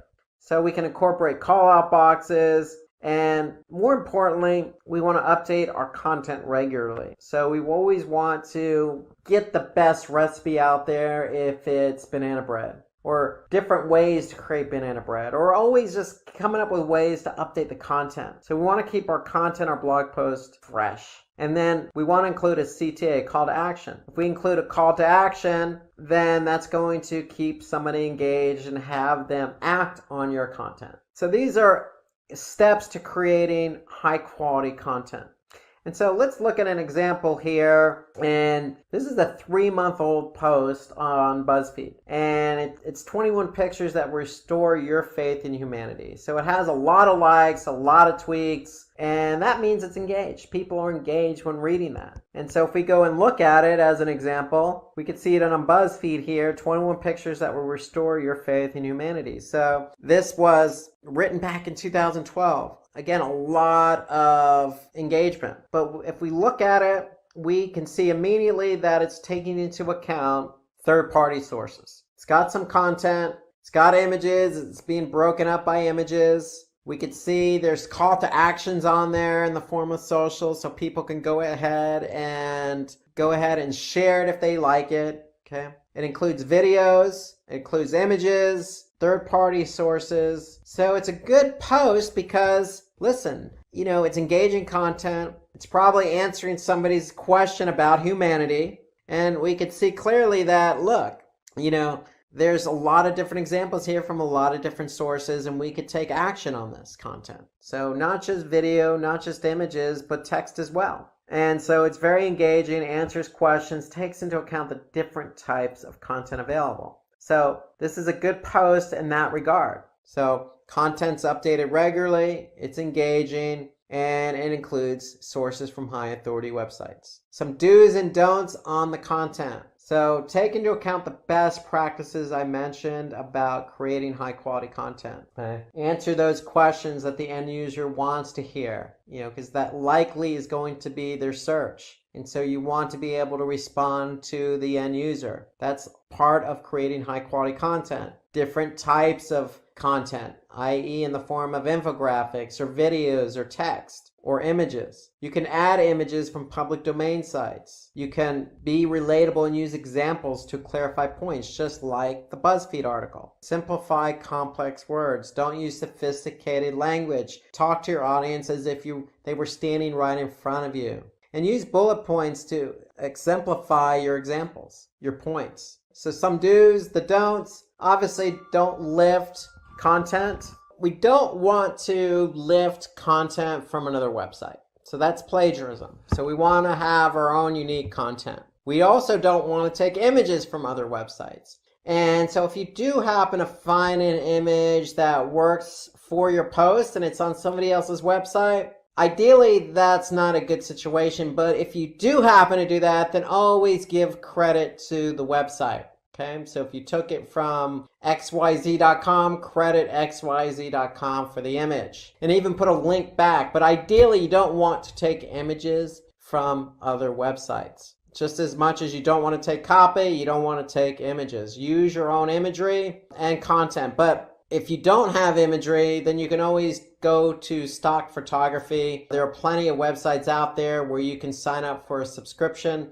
like Adobe Stock Images as an example. You could sign up for an account, and in some cases you can sign up for a free account and use stock imagery. Okay, don't give less information to your audience. Give your audience what they deserve, which is the information they're looking for. They're looking for the best banana bread recipes. Give them the best banana bread recipes. Incorporate your own images. Break it up with titles. Give them a good quality piece of content that they're going to be able to engage with. And so if you put long paragraphs in your content, then it's going to be less engaging. So try to avoid those long paragraphs. Remember, shorten up the paragraphs, keep the language simple, add in images, answer those questions, use third-party credible sources, but write it in your own words, and you should be on your way to creating good quality content. Okay, so now that we've talked about high quality content in order to get your pages ranked high on Google search, let's turn our attention to optimizing on-page elements and discuss some website level factors that are both going to help you rank high on Google search. So let's just do an overview of what we're talking about when we talk about on-page elements and website level factors. So optimizing on-page elements include a number of different things. But primarily, we're going to focus in on meta tags, also known as meta description tags, header tags, also known as title tags, and URLs. So those are just some of the on-page elements we want to be able to optimize using relevant keywords in order to rank high on Google search. We also want to take a look at some website factors that will affect our ranking on Google search. They include website architecture, having a secure website, having a sitemap, and taking a look at page speed. So all of those are some of the website factors we need to take into account in order to rank high on Google search. So title tag and meta description together are considered meta tags. So both play an important role in ranking high on Google. So we want to be able to write unique title and descriptions for each page on our website. When I say unique, that means the title and the meta description need to be different for every page on the website. And so if you're not quite sure what a title tag and a meta description tag is, if you go to search and just type in any particular search query, the title tag is what's going to show up here in bold, and then the description is going to show up below it, below the URL, and that's going to describe the page. So both of these meta tags are important because it describes what your page is all about, and that's what Google uses in the search results pages. So we want to be able to pay attention to the length of our meta tags. So if we go back to our search results pages, title tags are generally 60-65 characters. Meta description tags are generally 160 characters. So anything really longer than that, then what's going to happen is the meta description tag or the title tag will get truncated. And so if we look here, for example, we can see all of the title tags here fit the 65 character limit. But if you run over the character count on meta description, then Google is going to truncate the copy. So you want to stay within your parameters in order to avoid getting your content truncated. And so the other thing when we're writing title meta description tags, we want to minimize keyword repetition. So if we're optimizing for keyword, we don't want to necessarily just plug that keyword into the title tag and meta description multiple times. We want to make sure our title tags and meta descriptions are naturally written. So if somebody's typing for banana bread recipe with dried figs, we want to have a nice title tag and a description that is going to get somebody to respond based on their need. And so we definitely want to avoid keyword repetition, but we want to be able to use that keyword in the title tag. Because if you remember from the earlier segment, when we did the all-in title syntax to find out exactly how many competitors were using that particular keyword, well, we obviously want to use that keyword in the title tag because, again, the title tag is an important factor when it comes to search engine results. So we want to use the keyword, but we want to avoid stuffing or using it repetitively in our title tag and our meta description. We want the title tag and the meta description to describe the page, sound natural, but also be engaging, because the point is we want people to click on our link and go to our website from search engines. So title tags with numbers tend to result in higher click-through rates. This is according to Moz. So for example, if you just put in a title tag that says learn digital marketing, well, that may work, but if you put a number in there like 5 easy ways to learn digital marketing, that might get somebody to click on your link and go to your website. So having questions in your meta tags can also increase your click-through rate. For example, if you just put learn the importance of first page rankings, not too bad, but again, generic. But if you put it into the form of a question, how to rank number 1 on Google, it's more action oriented. It's going to get somebody to resonate with the question that they have. And that may be their query, how to rank number 1 on Google. And so these techniques will help you get higher click-through rates. And so according to Backlinko, title tag with a keyword can improve site ranking. So remember, we want to include that keyword in the title tag. Even though we only have 65 characters, we want to include that keyword, but we want to avoid stuffing the keyword in there. We want to, again, make the title tag action-oriented, maybe with a number, maybe as a question, with the keyword in there once, naturally. Not easy to do, but that's the beauty of SEO. If you can follow these best practices and write a good title tag, then the chances of you improving in your search results are going to be greater. So having only one H1 tag in your post is going to be good. So remember, when somebody clicks on a link, so let's just say they do find a title tag engaging and they click on this link here and they go to that website, you want to start out with having that particular H1 tag, because the H1 tag, especially with the keyword in it, is going to signal to Google, hey, we're organizing our page, and because it's an H1 tag, it's important. We're structuring the page according to best practices. So having only one H1 tag in your post is definitely helpful. Having multiple tags, H tags in your post, help organize the page a lot better. So we want to add that targeted keyword in that tag, and your header tags should be relevant to the content. So if we go back to our example of the using dried figs with banana breads, well, the title says California Fig Banana Bread. And remember the last segment when we were talking about high quality content? Well, look no further than including a video into our content. So not only will this video help keep the engagement high, but it breaks up the monotony of the page. And it's from a third-party source, so it adds credibility to the page. So adding a video based on the last segment of high-quality content definitely helps with ranking high on Google search. So following hierarchical structure, that means putting those H tags in there. H2 tags help break up the content. And we want to avoid repetition of H1 tags on your different web pages of your site, meaning don't just put the same H1 tag with the same keyword in it and keeping it blasé. We want to make those H1 tags exciting to read, but also used appropriately to break up the content. So remember, all white hat techniques. We want to avoid hidden tags. We want to avoid stuffing keywords.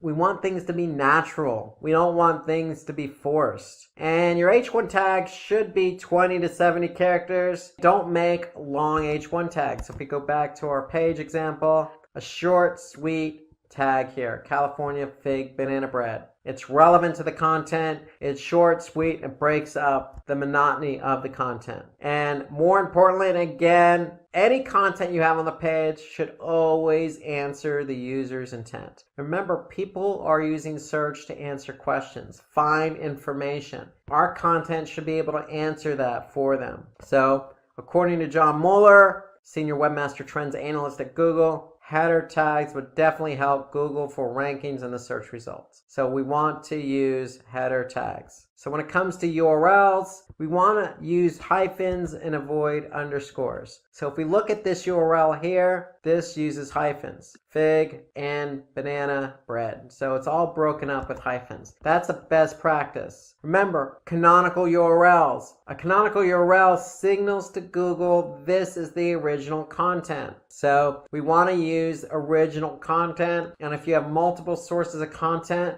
out there on, say, different websites, we want to use a canonical tag to signal to Google, this is the original content. Please index this content. And that doesn't hurt to use a favicon in URL, meaning a small icon. It helps to break up the monotony and help your URL stand out. We can add targeted keywords in the URL. So again, looking at the URL here, I could see we're using targeted keyword as part of the URL structure. Fig and banana bread. And notice the H1 tag is fig banana bread. So it's all consistent and it flows naturally.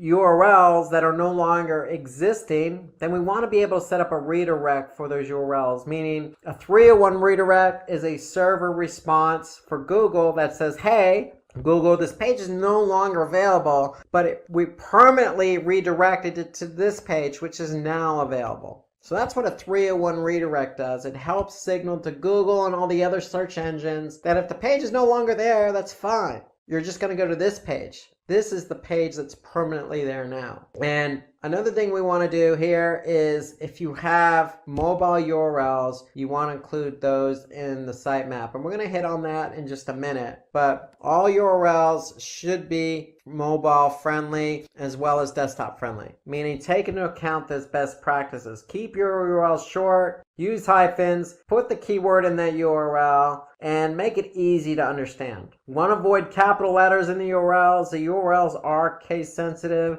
so go lowercase. You should always go lowercase on the URL.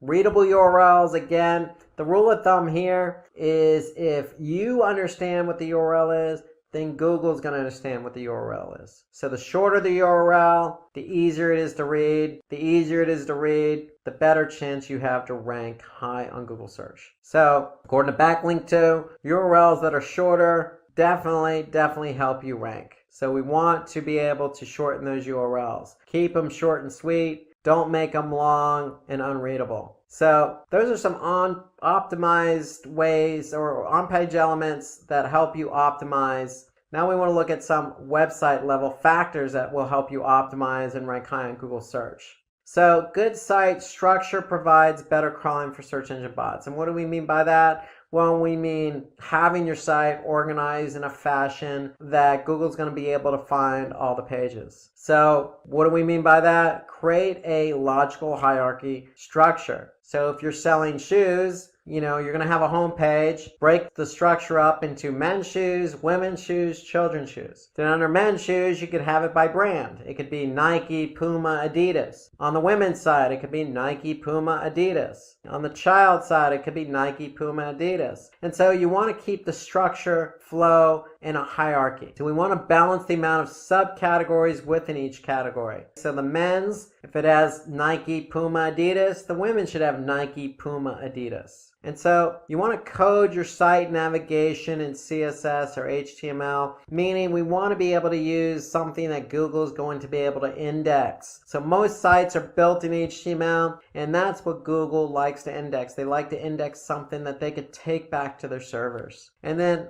more importantly, build a comprehensive structure for internal linking. So internal links mean that if you're on a site, you should have natural links pointing to other pages on your website. So to keep the flow going. And we don't want to have unnatural inbound links. You always want to have natural internal links to keep the flow of the user going from one page to the other. So here I can see, as an example, all the ingredients in this recipe. Well, this has an internal link to another page on our site. And this happens to link to a page where somebody can buy the ingredient. So it's a natural internal link. So John Doherty of Credo has claimed that one of the biggest changes that he can make in fixing the Credo website is architecture. So for example, in Credo, John Doherty has increased the organic sessions by 74% and pages per session by 41%, just by changing the site architecture. So you'd be surprised by changing the site architecture what that will do to engagement. And so let's turn our attention to secure versus non-secure. So what we mean by that is securing your site. We want to make it sure that compliant with certain protocols. And so if we go back here, we can see that this particular site is compliant, it is secure.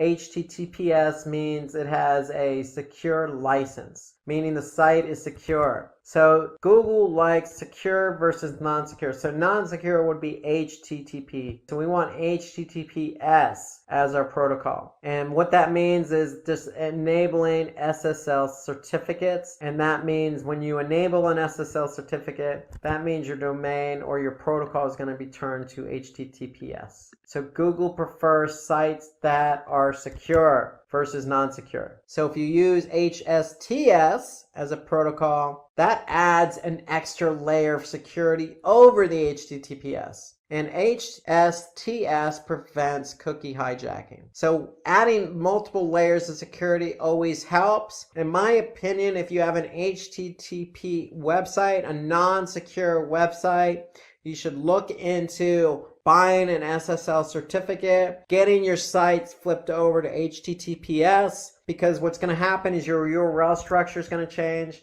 When your URL structure changes, Google's going to recognize that because they're going to index your site. And when they index your site, they're going to see those secure URLs. And that's going to work favorably in your favor and help you rank higher on Google search. So websites using secure or HTTPS have a higher chance of ranking higher. So HTTPS is a ranking signal because Google indexes those pages. So let's also talk about sitemaps. So sitemap is one of the most important ways to improve your website ranking. Why? Well, because sitemaps are a way to organize all your URLs into one file. So we're basically going to prioritize all our web pages in a sitemap. So if you go to any particular website and you type in sitemap XML, you're likely going to see all the pages on your website. So usually the sitemap is located in the root directory. So if I type in sitemap.xml, I'm going to be able to see all the pages in my root directory. And I can also prioritize them. I can also alert Google as to how often they change. And every page is going to have a date stamp associated with it. So Google can actually see how often it changes. So remember, we want our content to be updated frequently.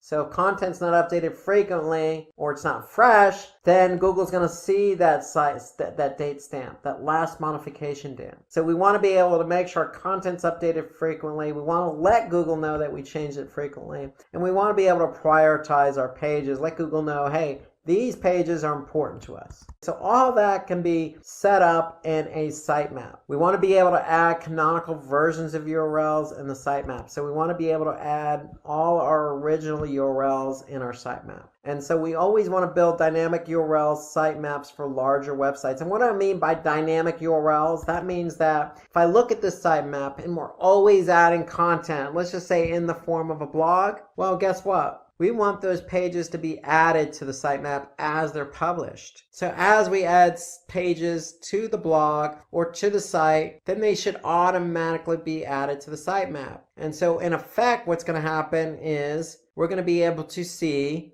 the sitemap grow with more URLs. When the sitemap grows with more URLs, then that means then Google's going to index more pages. They're going to index more fresh pages. So they're going to be able to get those pages that are just published quicker. So that's the whole idea behind dynamic sitemaps, is we want to be able to capture all the URLs just as they're published. And we want to be able to maintain our sitemaps. And so I would always recommend a dynamic sitemap, but you can always create your own sitemap just by going to a tool called XML Sitemap. So if I just type in XML Sitemaps into Google search, here I could see XML Sitemaps Generator, and I can be able, if I have a small website, just create a free and simple sitemap on my own. When XML Sitemaps creates it, or your platform creates a dynamic sitemap, either way, the sitemap's going to sit in the root directory. And then what we want to do in turn is let Google know where that sitemap is. So in Search Console, we want to be able to submit the sitemap.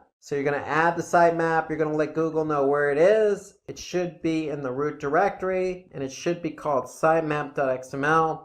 And when you do that, Google's going to be able to take those URLs and index them. So we could see we submitted 528 URLs, Google indexed 521. So one thing about URLs here is when we create a sitemap, we're putting all our URLs in there. We do not add no index URLs in your sitemap. And what that means is that any URL we don't want Google to index, we're just going to exclude from the sitemap. Okay, so we want Google to take all the URLs we want indexed and put them in the sitemap. So according to Edgy, using sitemaps for SEO can increase your website's visibility and help you get indexed. Why? Because what you're in effect doing is taking all your URLs that you want indexed, you're telling Google how often they're modified, you're telling Google which ones are important, and you're submitting that to Google. And so Google's going to be able to take all those URLs quicker, index them quicker, and when they're indexed quicker, you can get ranked quicker. And when you get ranked quicker, you can get traffic quicker. So that's the whole idea behind sitemaps. So let's turn our attention to page speed now. So one of the last factors for our website, besides architecture, making it secure, and adding sitemaps, is we want to take a look at how quick our pages load.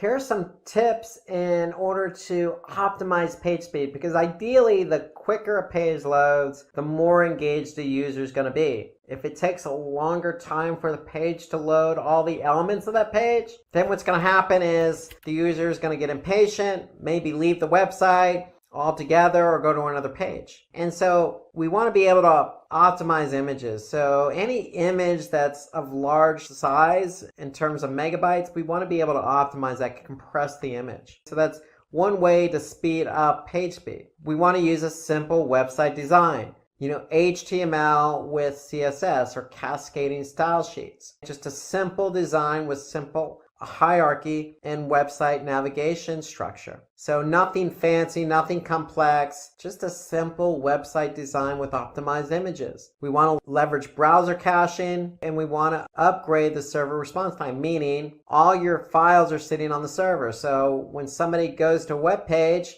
the server is serving up all of those files, the images, the text, etc. And so we want the server to respond as quick as possible. So when it comes to page speed, we can look at the factors affecting page speed in Google Analytics. So if I go to Google Analytics and I go under behavior and I go under site speed and I go to overview, I'm going to be able to see what my average load time is for my site. And ideally, we want our pages to load as quick as possible. So that means anything under 4 seconds. Anything 4 seconds or higher, and it's likely the end user is going to leave the page. There's a correlation between page load time and bounce rate. And so what Google actually does is give you speed suggestions. So if we do have a page that loads slow, we can just go to speed suggestions in Google Analytics. And we go to speed suggestions, then Google's going to be able to tell us, hey, this particular page load fast, this particular page loads slow, and if it loaded slow, why is it loading slow? So here we could see the home page, as an example, is loading on average of 7 seconds. Well, if we look here, they're going to give us some suggestions. So if I click on this page speed suggestions, it's going to load a report and a tool called Page Speed Insights. And basically what it's then going to do after it's done running is it's going to tell me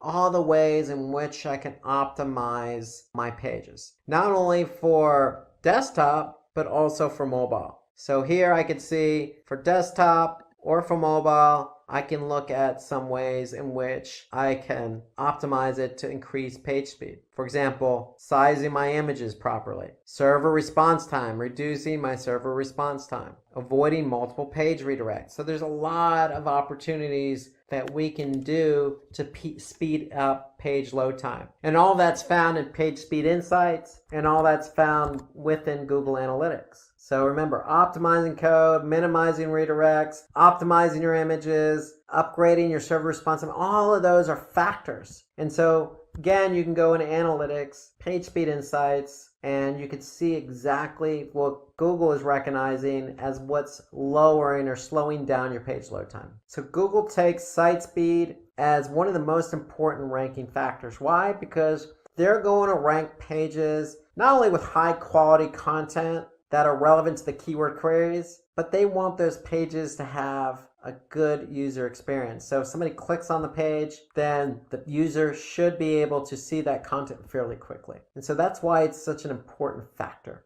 So the quicker your pages load, the chances of you ranking higher are going to be better. So according to Web Performance Today, Walmart, as an example, experienced a decline in conversions. So what they did was looked at their page speed. And when they looked at their page speed, you'd be surprised what that did. just increasing it from 1 to 4 seconds or decreasing it basically increase conversion. So there's always going to be a correlation between how quick a page loads and how engaged the user is. Because if the user's engaged, they're going to stay on the site. And if they stay on the site, then their chances of converting are going to be higher. So just even 1 to 2 seconds increase in page load time will make a world of difference in terms of engagement and conversions. Let's turn our attention to off-site engagement. So previously we talked about on-page elements and website factors that affect our rankings for search results, but we also need to turn our attention away from our website, meaning what we do on our website, and turn our attention what we can do for our website off our website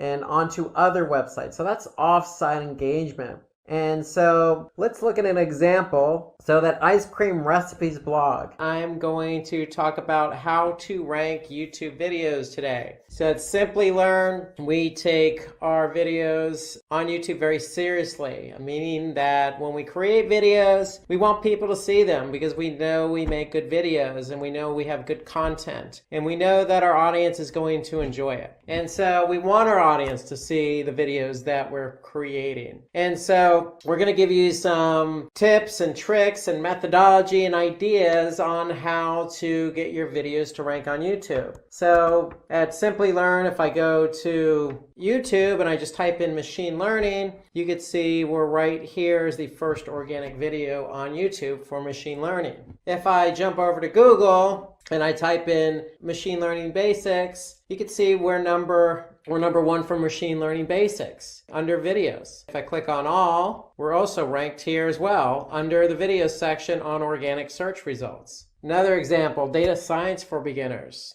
We ranked number 1 for that. If I look at another keyword, data science interview questions, okay, we're ranked number 2 for that. So we're ranking for a lot of videos. And why are we ranking for a lot of different content and videos on Google search and on YouTube? Well, we put a lot of work in behind the scenes of creating the video, and that's what we want to show you. So part of that has a lot to do with how our audience engages and sees our video. So for example, we're looking at the machine learning basics video here. And we can see that it has over 221,000 subscribers for this video, 234,000 views. We've had over 2,000 people like the video, and we have had over 270 plus comment on the video. So when we get our videos to rank, then we can see there's a lot of engagement. And so that's the whole idea, is when you do a video and you want it to show up on YouTube, you want people to enjoy it, you want people to share it, you want people to like it, you want people to comment on it. And that's part of the whole ecosystem of YouTube. It's, we're going to show you behind the scenes of what it takes to get your videos to rank. And then we're going to show you some of the metrics involved with some of these videos to help you stay ranking.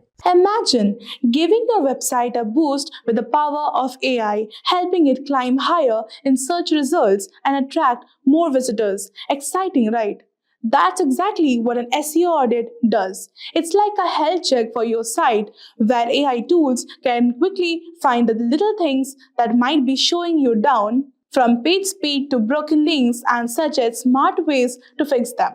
By using AI to optimize your site, you not only improve how it looks to search engines like Google, but also give users a smooth, faster experience. It's a simple but powerful way to get more eyes on your content, stay ahead of the competition, and make sure your site is always in the tip-top shape. Regular SEO audits powered by AI are your secret weapon to keep growing and succeeding online. Now you must be wondering what an SEO audit is. Is it necessary? How to even perform it? No worries. In this video, I will let you know everything you need to know about SEO audit and how to perform it as a complete beginner. Without making any delay, let's understand what is an SEO. SEO, or search engine optimization, is the process of making a website easier to find on search engines. It involves using the right keywords, creating helpful content, and ensuring the site loads quickly and works well on mobile devices. SEO also includes improving individual pages and building links from other sites. The goal is to help the website rank higher in search results so more people can discover it. After we have a basic understanding of what SEO actually is, let us know what is an SEO audit? An SEO audit is a detailed check of a website to see how well it can be found on search engines. It looks at factors like how fast the site loads, if it works well on mobile devices, and if the content uses the right keywords or not. AI tool plays a crucial role in the process by analyzing data more efficiently, identifying keyword trends, and accessing user behavior to provide insights. The audit also checks how other website links to it and whether the content is useful for visitors. It examines how easy it is for users to navigate the site and compares it to the competitors. After the audit, you receive a report with suggestions, often enhanced by AI recommendations on how to improve the site's SEO, helping it rank higher in the search results and attract more visitors. So, by now, you must be wondering why it is important to conduct an SEO audit. So here's why. Conducting an SEO audit is crucial for improving a website's search engine rankings and overall performance. It helps identify technical issues such as broken links or poor site structure that can hinder search engine crawling and indexing. Additionally, an audit enhances user experience by ensuring the site is mobile-friendly, fast, easy to navigate, which reduces bounce rates and increases conversions. It also ensures content remains relevant and optimized for target keywords, driving organic traffic without the need for paid ads. Regular SEO audits help websites stay updated with algorithm changes and provide insights into how to outperform competitors. Now, the most important part, I will let you know the 2 AI tools to conduct a basic SEO audit for complete beginners. So let's get into the video. So the first SEO audit website I would be talking about today is AEO SEO, that is all-in-one SEO. It is very easy and beginner friendly. What you need to do is you have to paste your website URL over here in the search box and then you have to click on analyze. So let's get started. I am using today the Shopify's website to get you an SEO audit. So I will just show you. Analyze. It may take a few minutes as it is scanning, and see it has provided with a free SEO report over here. So it will first start with the overall site score, that is how your website is doing overall. It is 82 by 100 is like good. Obviously it's excellent. It has commented also, and a very good score is between 60 to 80. For best results, you should strive for 70 and above. So 82, it is already good.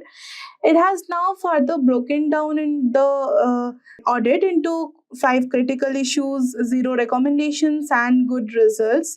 The best part is it also shows you the good results and even the critical issues. So basically, it has divided the report into 1, 2, 3, 4 types, like the basic SEO properties, advanced SEO, performance, and security. So first, get into the first basic SEO.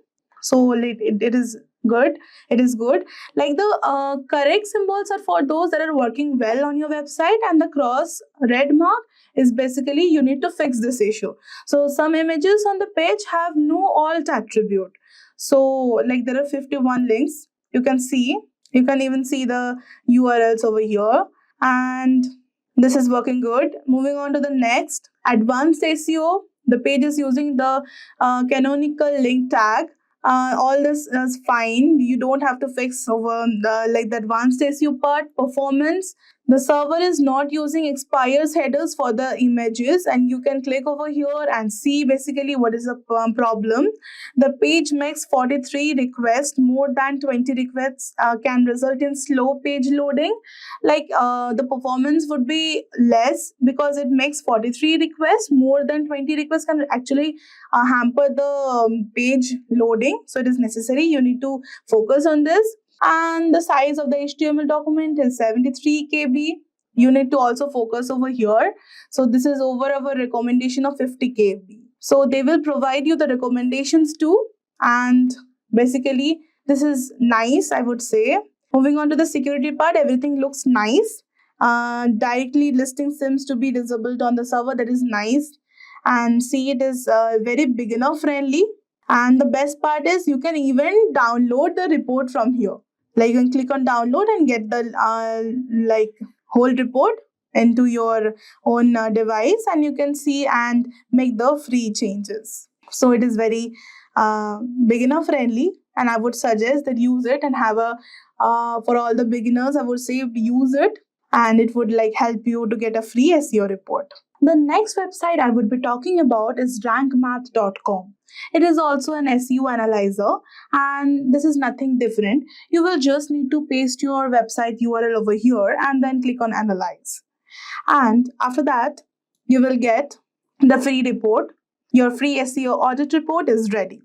So it is giving you the overall website score. It is 82. It is nice. We have seen it. And there are 0 warnings and 3 failed tests. So let's see, move on. Common keywords, SEO description. So it has given a right symbol that the meta description was found, and it is 145 characters long. So it has no problem. You don't have to fix anything. And yeah, coming to the image alt attributes, as we have seen in the previous website, SEO Audit, that some images on your homepage have no alt attributes. So yeah, you will need to say this. And the best part over here is, you will be getting some recommendations on how to fix it. So if you click on it, basically it will give you some suggestions that check your images for missing alt tags and add useful descriptions to each image. Add your keywords or synonyms, but do it in a natural way. So you basically need to check your images, that you are giving it the alt tags and using the descriptions for each image, that what that image is about, and you have to give the keywords or synonyms of that to make it a better one. So this all looks good. Links, ratio, SEO title. Coming to the next, advanced SEO. Search preview is good. Nothing, no problem is there. And scrolling down, you will see that it all works good. Performance is also good, but yeah, we can see one cross symbol. Your homepage makes 42 requests. More than 20 requests can result in a slow page loading. We have found this in the previous audit also. So like it will give you how to fix. Try to replace embedded objects with HTML5 alternatives. This HTML new version has some alternatives, and you need to replace the embedded objects of that. Page size, the size of the HTML document is 71 KB over the average of 33 KB, and our recommendation is of 50 KB. You need to their recommendation is they're recommending you need to do it on 50 KB, and you are having 71 KB. Then let's see how to fix it. First, remove any unnecessary tags from your markup. Okay, from that HTML, you need to remove the unnecessary tags. This includes developer comments, which are invisible to your users, search engines, and ignore the text in comments too. Sometimes inline CSS is a culprit. Okay, a little inline CSS can help your page render faster. Too much will bloat the HTML. Obviously, they prefer outline CSS, and inline CSS is not preferred. You can reduce the CSS repetition with HTML class and ID attributes. That is fine. Everything you need to change on the HTML CSS, that is coding part, and everything else looks fine. You can even share an email and print this SEO audit. And I will say this is 3 million plus happy users. So it is basically a very good website for a free SEO audit, and is very beginner friendly. And I will recommend to use this. So both the free AI tool will help you get a free SEO audit, and make sure you fix your website issues and make your website rank higher. Let me ask you something. Have you ever searched for pizza near me or best plumber in town on Google? What's the first thing you notice? Probably the businesses that pop up at the very top of the page or on Google Maps, right? That's the magic of SEO. Now, if you're wondering what's SEO, don't worry. Let me break it down for you. SEO stands for Search Engine Optimization, and it's how businesses make their websites and profiles to show up higher in Google search results. But why does it matter? Because if people can't find your business online, they can't become your customers. Studies show that 97% of people search online for local businesses before making a purchase or booking a service. And here's the thing, SEO isn't just for websites. If you own a local business, your Google My Business profile is your ticket to being discovered. So what exactly is Google My Business? Or as they now call it, Google Business Profile. It's like an online business card, but so much more powerful. You can showcase your address, phone number, photos, reviews, and even updates about your business. And it's completely free.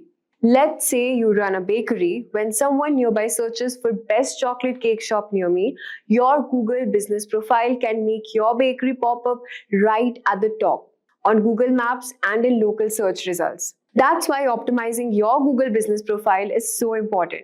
Without it, your business might not even show up, and you could lose customers to competitors. In this video, I'll take you step by step through how to create and register your Google My Business profile, how to optimize it for better rankings, free tools you can use to analyze and improve your profile, and some pro tips to beat your competitors. So let's get started. So first, let's get started with how to create and register your Google My Business profile.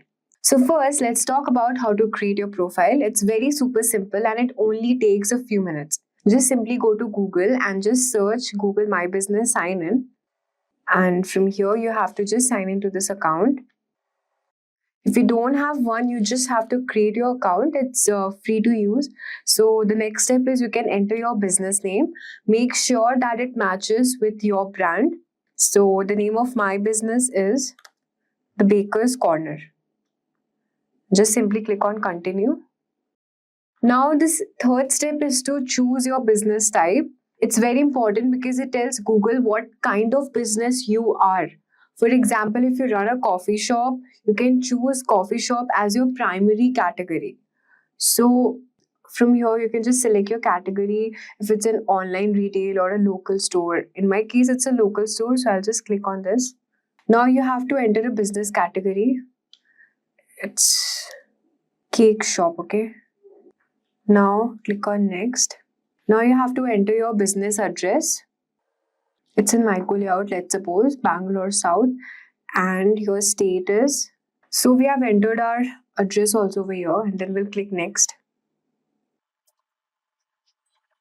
So here you can also enter your contact details if you want your customers to contact you by your number. So it's an alternate choice. You can add your number or you can also skip. So you can also put your business on the map, start connecting with your customers across Google all in one place. If you put your business on the map, then you'll get discovered by people in your area, respond to reviews for your business. Let's say if somebody is searching for a cake shop near me, so they will obviously see your business list over there on the map. So you can just stick on this if you want to, otherwise you can just select continue. So now a verification code will be sent to your particular number you have registered. So just simply enter the code sent to your SMS. As you can see, it's showing that you're now verified. So verifying your profile is very important. Google will send a code to your address or also your number. And then you have to just enter the verification code and you're all set. So here just simply click on next. Now the next thing is customizing your profile. So you have to let your customers know when are you open for businesses. So let's say I want my business to be closed on Sundays. So I'll just click on open on Monday, Tuesday, Wednesday, Thursday, Friday, as well as on Saturday. And from here, what timings do you want to be opened at? Let's say it should start from 8 a.m. in the morning and it will be closing on, let's say 11:30. Same we will be adding for this also.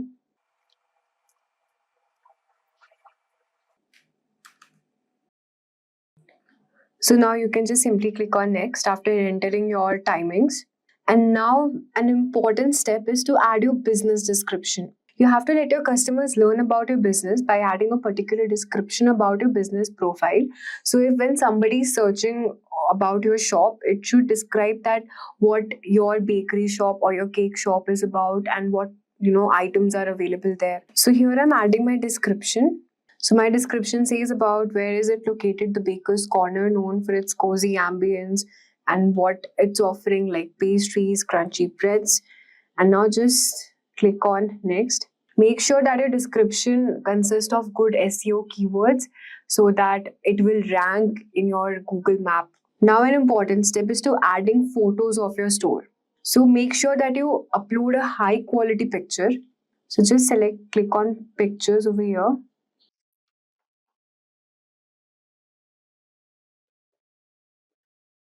So as you can see, we have uploaded the images of a store over here, and then we'll move on to the next step. So now the next step is customizing your profile if you want to claim your 2000 rupees advertising credit. So if you click on this option advertising, what will happen is when somebody is searching for cake shop in the nearby area, Bangalore South, then it will show as an advertisement and your cake shop will be listed on the top of the Google ranking. So it's not that important. If you want to go for advertising, you can, but for this time, we're just clicking on the skip option. You can do it later if you want to. Now you can also get a custom domain name for your website and custom email address as well. We'll be just skipping this option. So your edits will be visible once you're verified. So now we have created a business profile live, but creating is just one step. Let's now talk about how do we optimize it. So creating a Google business profile is now live, but creating is just one more step. Now let's understand why is Google My Business so important for local SEO. First of all, it boosts your visibility. A well-optimized profile helps your business rank higher in the Google Local 3 pack and on Google Map as well, putting you right in front of people searching for your services. Second of all, it builds trust. When customers see a complete profile with updated information, good reviews, and even pictures, they are far more likely to choose your business. And here's the big thing. It drives sales. Nearly 30% of your local searches lead to purchases, sometimes on the same day. Exactly. Even your GMB profile enhances engagement. Customers can call, message, visit your website, or even get directions directly from your listing. It's also like running a free advertising for your business 24/7. No other platform gives you so much visibility without spending a dime. Simply put, if you want more customers and better local rankings, you need a well-optimized Google My Business profile. Now let's talk about how does Google determine local rankings. It all comes down to three main factors. First, there's relevance. It's all about how well your business matches with what the searcher is looking for. For example, if someone searches pizza delivery, Google will prioritize businesses that clearly offer pizza and delivery services. Next, we are talking about is distance. How close your business is to the searcher's location. If two businesses are equally relevant, Google will usually favor the one that's closer to the user. Finally, there is prominence. This is all about how well known and trusted your business is. Google looks at things like customer reviews, backlinks, articles about your businesses, and even offline reputation to measure this. The more trust and authority you build, the better your chances are of ranking higher. Now we have discussed about this. Now let's talk about how do you optimize a Google business profile. So for this, you just simply have to fill out all the details completely. The more information you provide, the better include your business hours. Also include catchy business descriptions. Don't leave anything blank. Google reward businesses with complete profile by ranking them higher. Adding high quality pictures, collecting Google reviews, everything is very important for ranking your business. So as you can see, after you have verified your account, you can just simply come to this page over here. And from here, you can just edit your profile if you want to. Business category, the business name if you want to change. The description if you want to just enhance more. The opening date also you can add if you want to. The phone, we have not currently added a phone number. We'll be updating it later. You can add your phone number over here. And if you already have a website link, you can just simply paste your website over here. The business location areas, what service area you are providing. So you can add more places, okay. Just adding more places near me. So when people are searching for nearby cake shop, they will also go through my business name. So now just click on save after you have edited your description over here. And then you have so many options like planning, payments, parking, offering, dining options, more from business. Just we can add more hours also, breakfast, brunch, happy hours. You can also add a list name as special hours, which you want your guests to be known. And these are our opening hours, which we have already entered before. This is the location over here and the contact info. So we have gone through this edit profile. Next, the step is our reviews. Your reviews are very important. So for this time, we do not have any reviews yet, but make sure that you get plenty of reviews, as much as you have, because this will help your business to rank higher on the SEO. Because Google will select that particular business, it will favor it more if you have good number of reviews and more replies you're giving to that reviews, because it will show that it's a genuine and authorized business. Now the next step is also adding your pictures, and which we have already added before. Next we are talking about is performance. So you can just see from here, you can enter the time period and the overview, business profile interactions, at what time your profile is getting interacted more. You can have a tracker maintained from here. You can also grow your business with Google with advertising credit, 2000 rupees. If you want to claim your credit, you can just simply click here. And because it's my new business account setup, so we do not have much views yet, but then after some time you'll just get views on your profile, business profile. And you can also add menu pages over here. What menu are you offering? These are the calls. At what time do you get most of the business calls? From here you can just select on bookings. Here are the directions request made for your business profile, how many website clicks you're getting. So everything, if you want to track the performance of your website and your Google Map SEO, you can just have it from this performance. Next we're talking about is advertisement. So you can advertise your website with the help of Google Ads. So if you want to add new campaigns, if you're thinking about where should your people go after clicking your ad, you can just select this business profile from here and the advertisement. Next, we're talking about menu option. We have also seen food ordering from here, what accept orders on your profile, your service providers. You can add link also. Order with Google makes it easy to accept online pickup or delivery orders through your business profiles. We can also edit your products. If you have any product over here, you can just edit that. If you want to add any services, you can also add service from here, any custom service or weekend diets or anything. One more thing, adding update is very important. Make sure that you regularly optimize your profile, add status updates so that to engage with the audience and they'll be aware of what you're posting regularly. You can also ask for review over here. You can copy your review link and you can give customers a link to review your business on Google. So after you have got an order, you can just simply call your customers or reach out to them for just leaving a review behind. That would help your business to rank. So these are the updates which you can see. So these are the updates you can see. You can also add exterior photo, update, add your phone number, unlock insights at no cost. You can also create an offer if you want to. If you have any, let's say the Christmas is coming now. So if you want to create an offer and you want to put some discount options over, you can do that also. Add amenity map to your website, add your menu, set a booking, add map to your, so many options. And you just have to make sure that you fill each and everything. Do not leave anything behind, because if you complete all the steps and all the criteria, if you fill it, it is very likely that your business will rank higher in the SEO page. Also, if you're interested to start a career in digital marketing, you can check out Simplilearn's postgraduate program in digital marketing in partnership with Purdue University. This course provides a robust and industry-relevant curriculum to help you become a certified digital marketing expert. The program covers essential digital marketing components like website creation, SEO, SEM, social media marketing, mobile marketing, and many more. You'll gain hands-on experience through live interactive learnings, Duke digital marketing simulation, case studies, and you'll also receive a Meta-certified digital marketing exam voucher and a Hootsuite certified professional credential validating your expertise. You can enroll now and you can take your next step in digital marketing journey. The course link is mentioned in the description box and in the pinned comments. Now let's go through some of the free tools to boost your profile. So first on the list is Bright Local.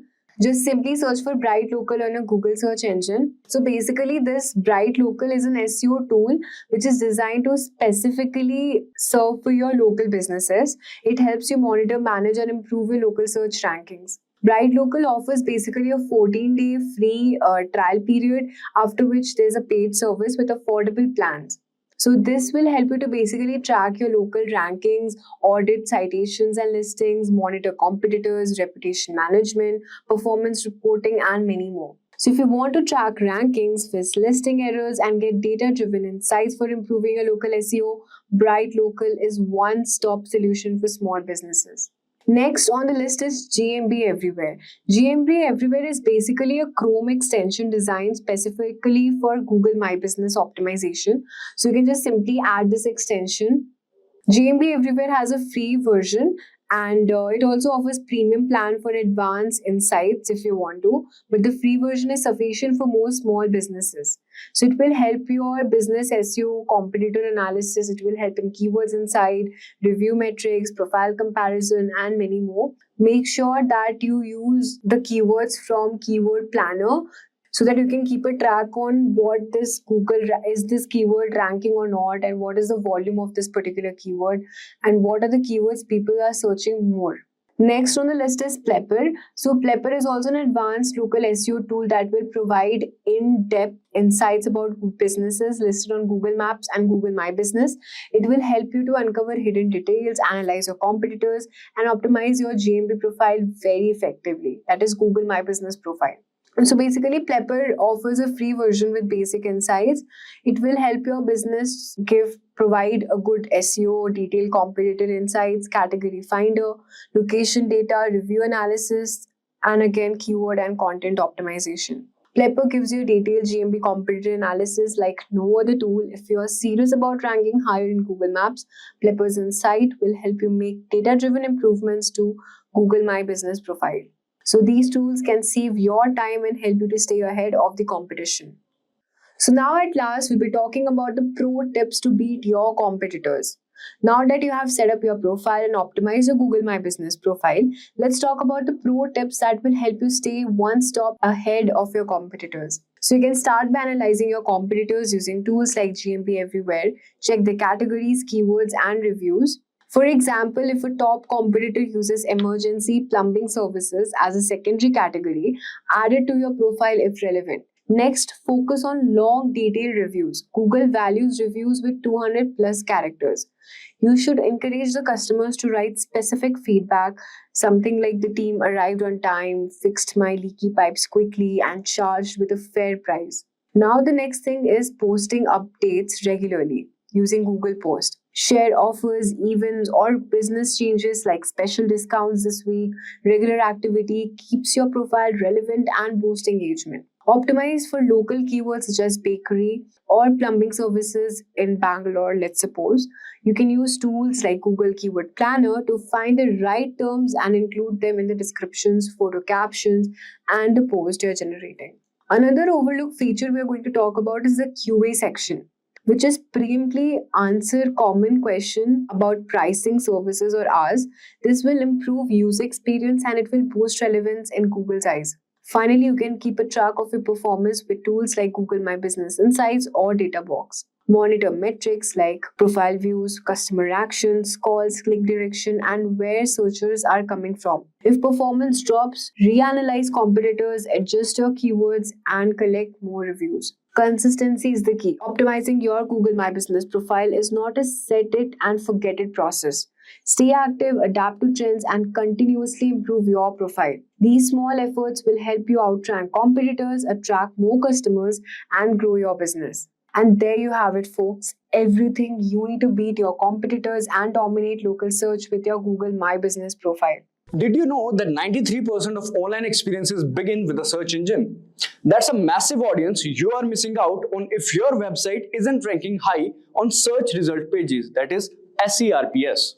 But SEO can feel challenging, filled with complex algorithms and ever-changing practices. Enter ChatGPT, the AI assistant that's like having a secret SEO weapon in your arsenal. By using its language processing power, you can put it into work and watch your SEO results explode. With the help of it, you can generate keyword ideas that drive targeted traffic. You can craft compelling content that keep visitors attracted. And you can also optimize your meta descriptions and titles for maximum clicks. So in this video, we will understand how using ChatGPT, you can boost your SEO strategy backed by actionable insights and metrics that matter. So in this tutorial, we will cover finding a title, generating the content, how to modify the content according to you. Then we will understand SEO prompts for statistics and FAQs. After that, we will understand plagiarism check, meta title and descriptions, and in the end, ChatGPT for summary. Alright, so now before using the ChatGPT's abilities to enhance SEO in your system, we need to install an extension. That extension is known as AIPRM. So the AIPRM extension is a powerful tool designed to enhance ChatGPT capabilities, especially for SEO and digital marketing. This extension integrates with ChatGPT, enables it to perform advanced tasks that improve your online presence. With AIPRM, you can optimize your content for search engines, ensuring higher rankings and better visibility. So let's first understand how to add this extension to your Chrome browser.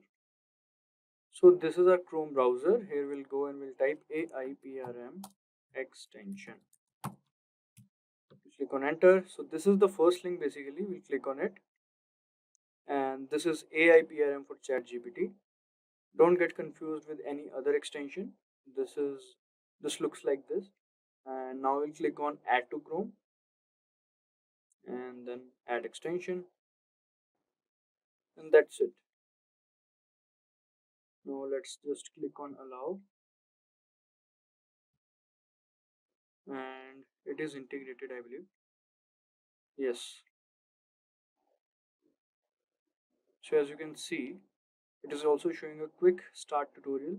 Select a prompt template, enter the word phrase or more, send message.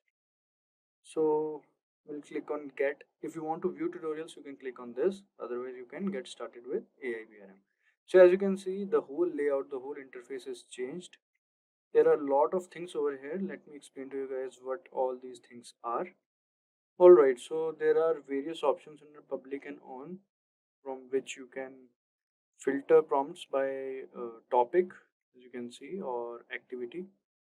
And then prompts can be sorted by top videos trending, as you can see. And there are actually 4892 prompts available, and you can see the first 12 on this page, as you can see. And some examples of prompts here is like, you can say Yoast SEO optimized content writer, human written 100% unique SEO optimized article. So these are the examples of prompt. Now first of all, we'll ask ChatGPT to write a blog post for us on, let's say, fitness. Alright, so we'll ask ChatGPT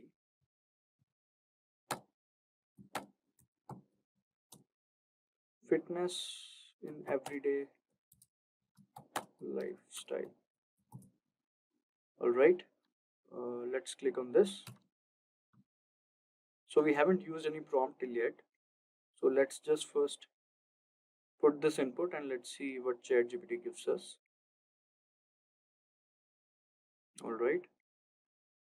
So as you can see, this is the topic name. Importance of everyday fitness, simple strategies to incorporate fitness. Then we can see subtopics are also there. Alright. And here's the conclusion. Alright. So this is basically our blog post. So now let's say we want to optimize this blog post and we want to do SEO on this one itself. So let's first just copy this. We'll copy this and paste in our document. Alright, so this is our document and we have pasted this. Alright, now let's go back over here and let's say we want to write it in a more familiar, or you can say friendly tone, and in a more explanatory tone you can also use. So let's just write this.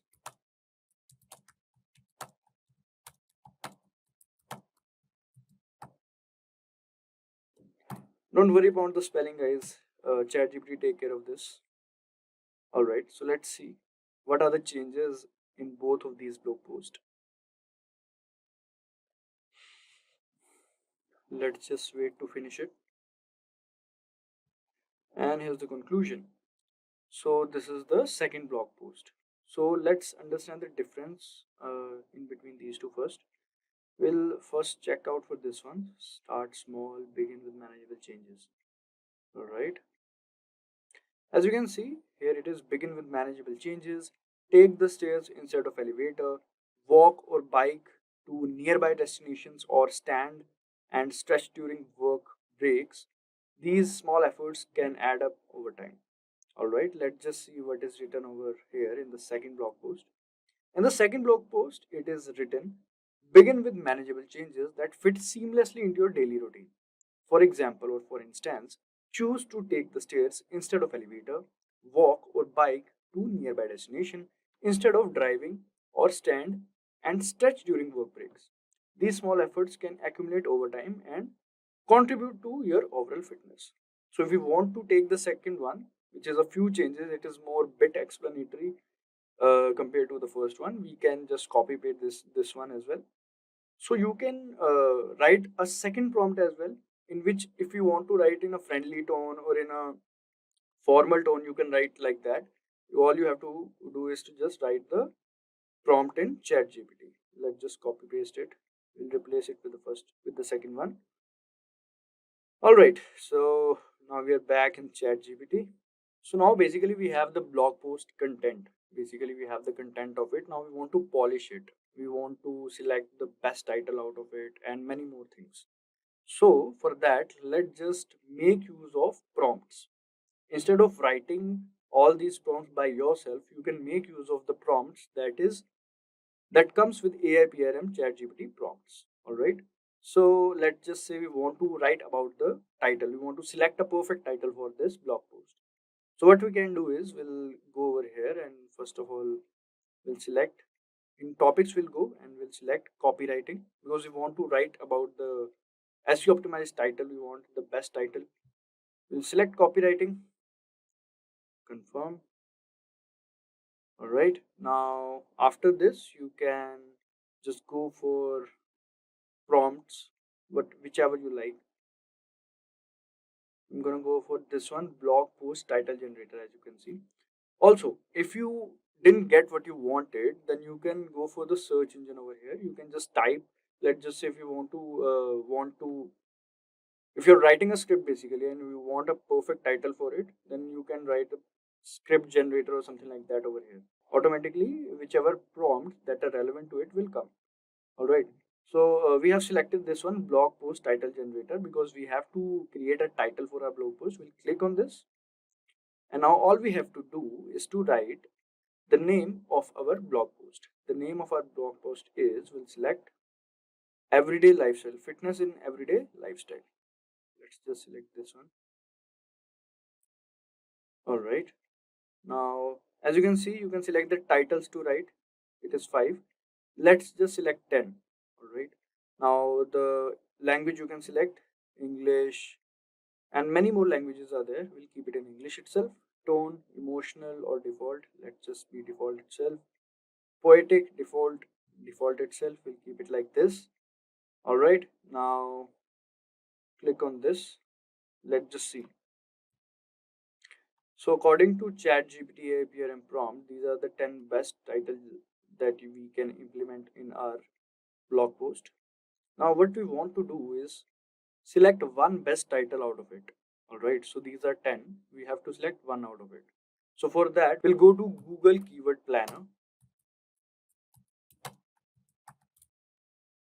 So this is Google Keyword Planner. We'll click on this, find your campaign and keywords. We'll click on this, visit Keyword Planner. Now you guys might be thinking, what is Google Keyword Planner? So let me explain to you guys. So this Google Keyword Planner is a free tool that helps you find keywords for your online content. It shows you how often people search for certain words and phrases and how much competition there is to rank for those keywords. This way you can choose the best keywords to target in your ads. or blog post or website to attract more visitors and potential customers. So it will give you the numbers basically which are mostly ranking and having the competition. Alright, so we'll click on discover new keywords and let's select where it is. We'll select the first 10. Go to Google Keyword Planner and now here we will paste it. So all 10 of them are pasted. Now what we'll do is we'll click on get results. So after clicking on get results, as you can see, so this is average monthly searches, this is competition.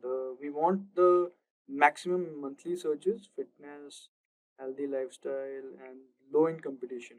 So according to your preference you can select from here, and whichsoever, this is 100k to 1 million and many more topics you can select from here which has low competition. So as you can see, this treadmill has more average view, 100k to 1 million, but the competition is also high, so we should keep the competition low as well.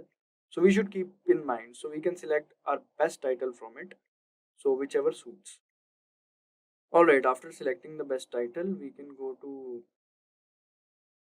our what we call this blog post to change the title. So this is the new title, let's keep it like this.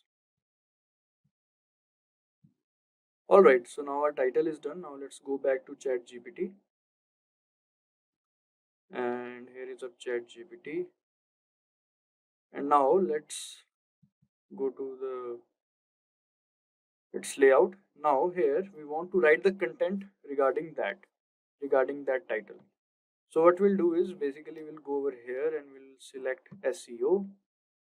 And once we have selected it, we'll select this prompt, human written 100% used SEO optimized article.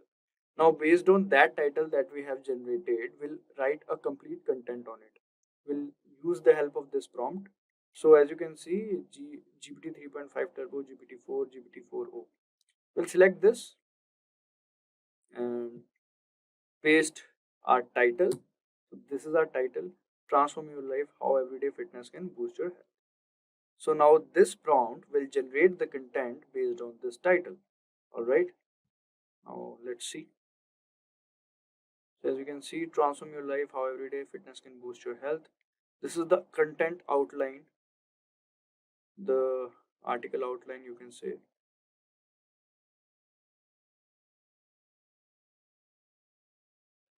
So this is the introduction, what is everyday fitness, then physical fitness benefits, and it keeps on writing. I believe it'll be a long article or blog.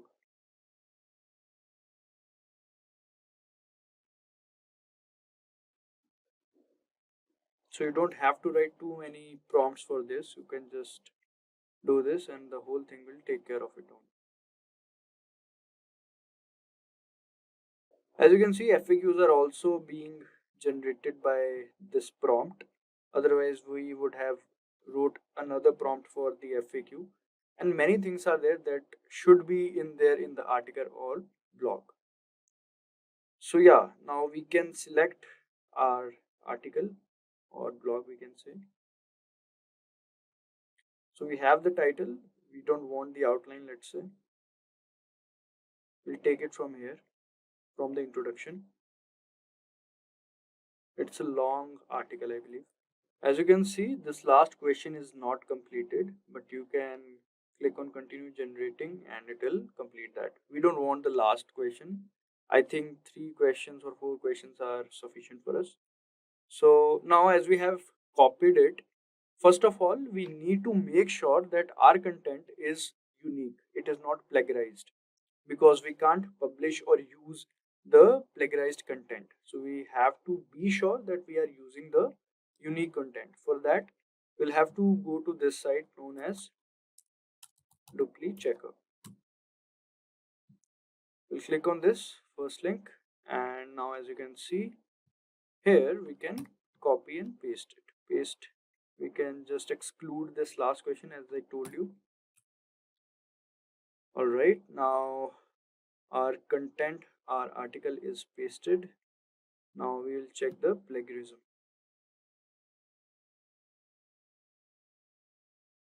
Alright, first of all, we'll have to tell them that we are not a robot, and then we have to click on check plagiarism.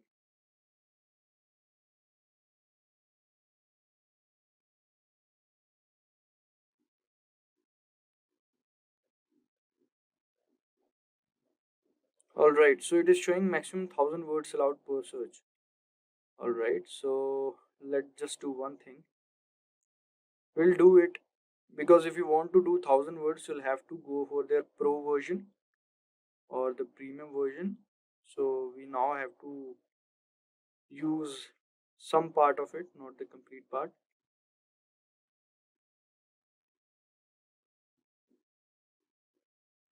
It's actually a long article. So from the role we'll take.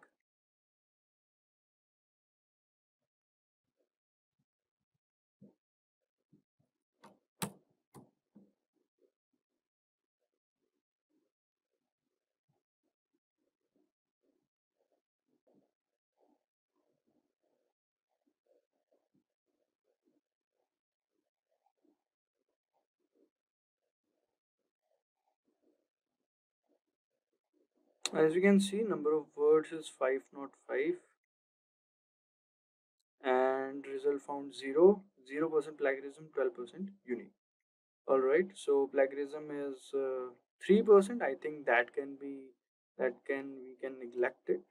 And now let's check for the rest of this one. Alright.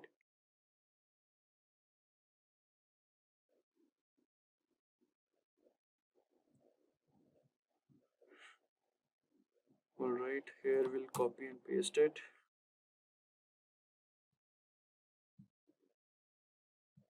Check plagiarism.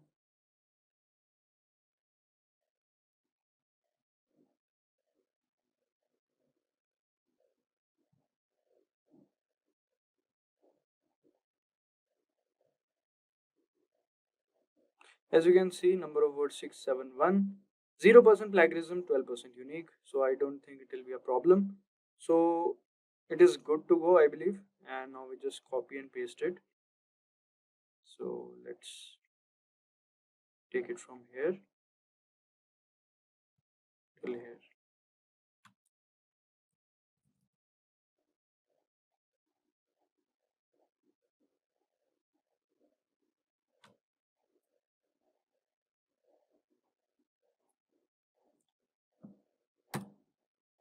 Alright, so this is our content now.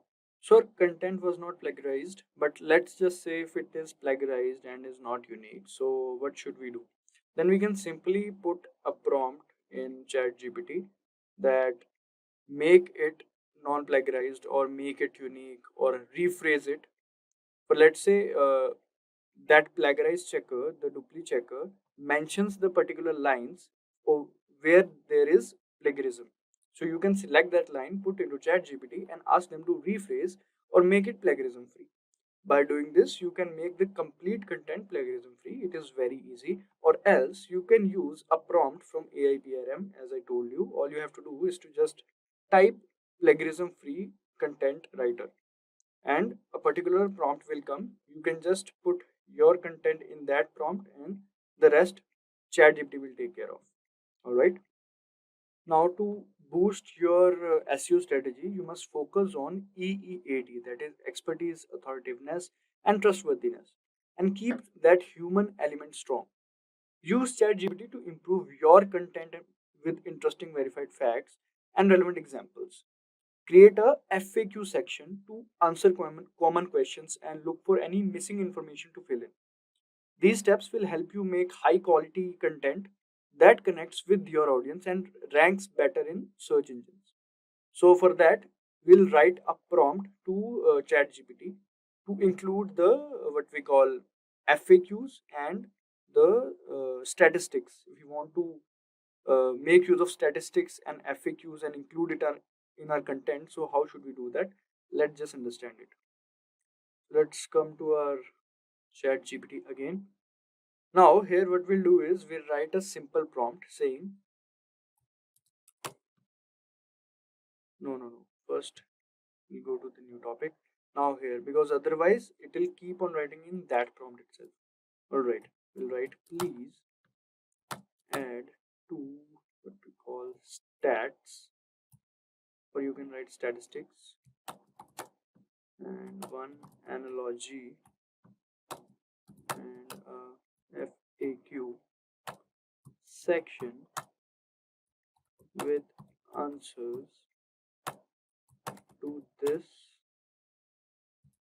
content draft to increase engagement. Alright, now you want to if you want to paste a particular section of your content, you can also do that, or else you can paste the entire content. It's as per your choice. So let me just paste a particular section.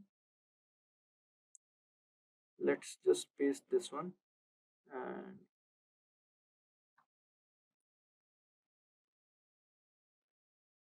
all right, let's see.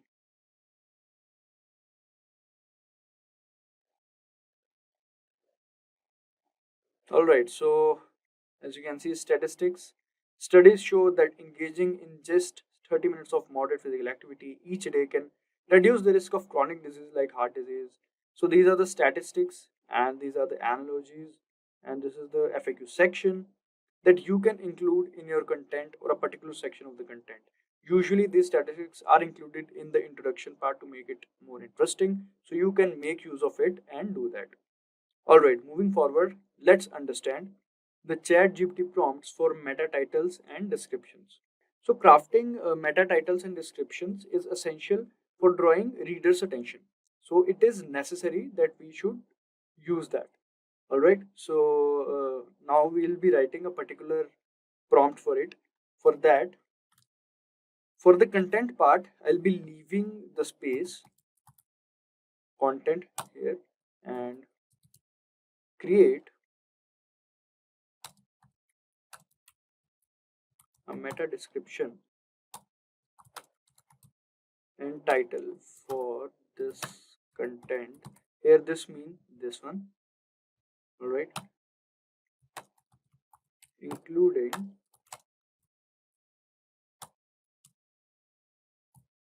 the keyword. Now here we'll mention the keyword. Alright, so whatever is the focus keyword or the primary keyword you want to include it in. Alright, and make it easy to read and add a CTA. So let's just paste our content over here. So where is our content? This is our content, and let's just use this one again. You have to use the entire content, but I'm just showing you, so you can use this one itself. It will be more than enough. You don't have to worry about it.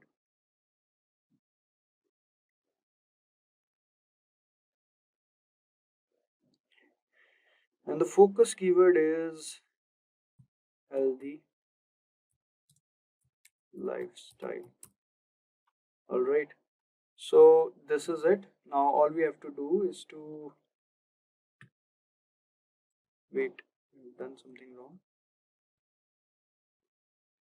Here we'll paste the healthy lifestyle.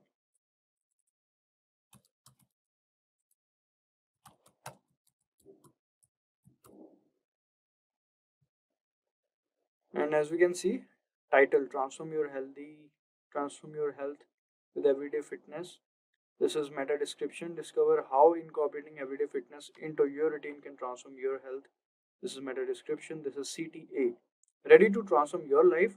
Start incorporating everyday fitness into your routine today. So you can make use of it using this prompt.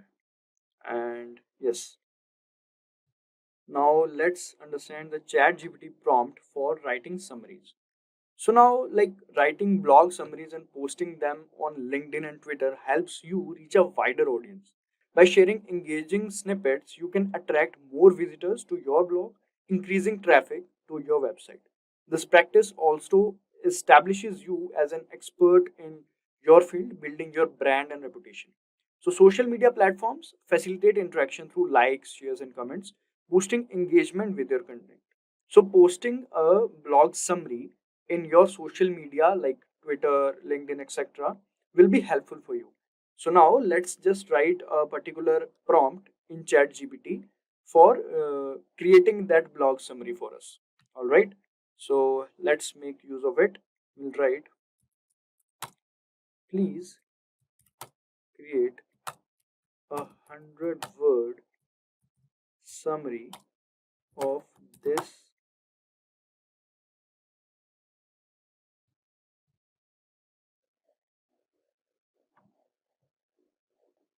of this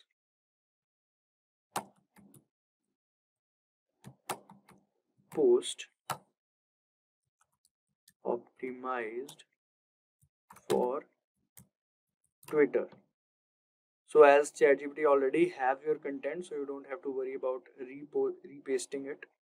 So let's just see.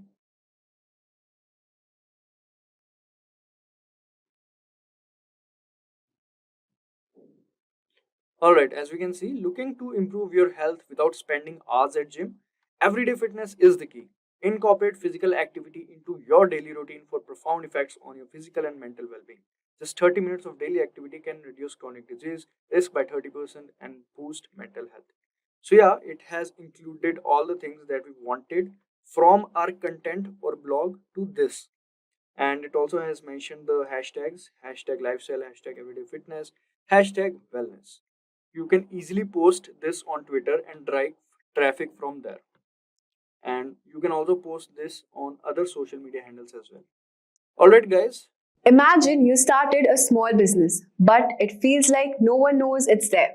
That's tough, right? But today, we are going to help you change that. In this tutorial, I'm going to show you how to use MailChimp, a tool that helps you connect with customers through email.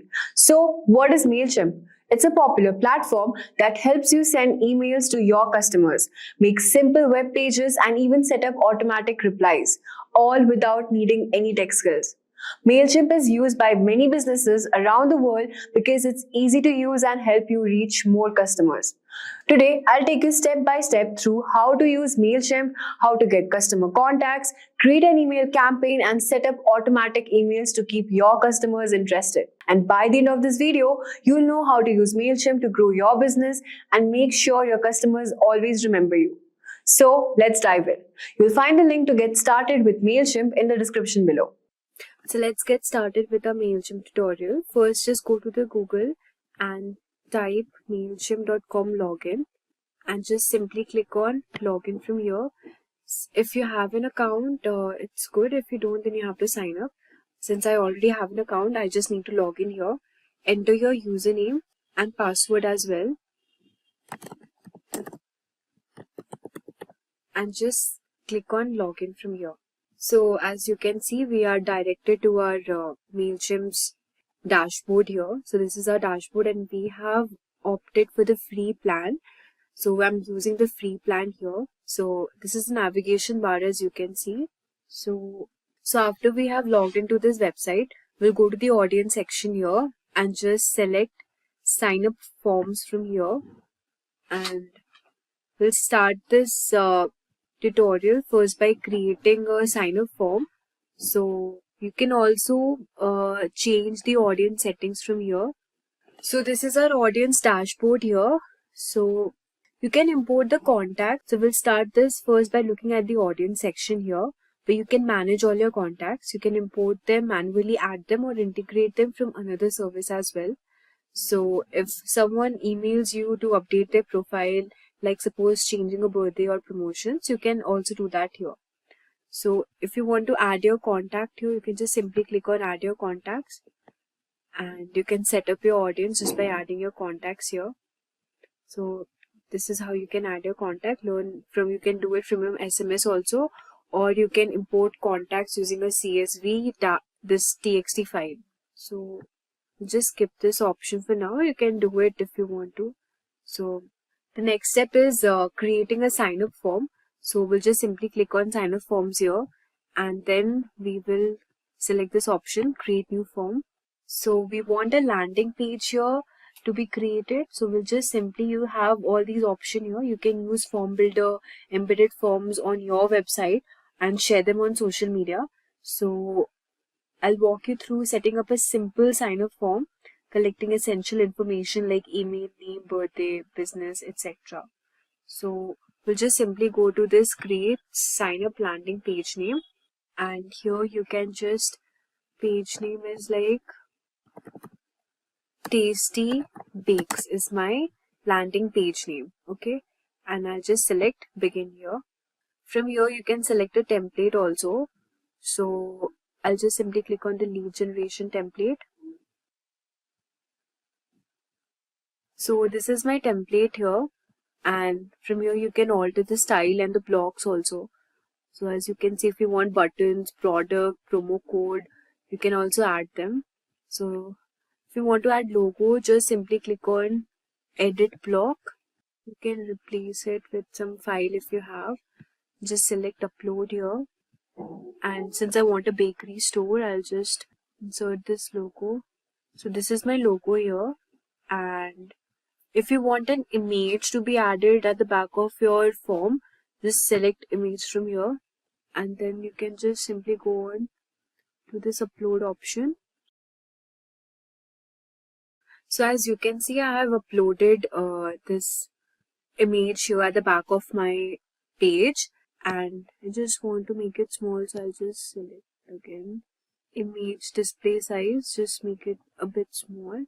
Yeah, I want to just keep it like this.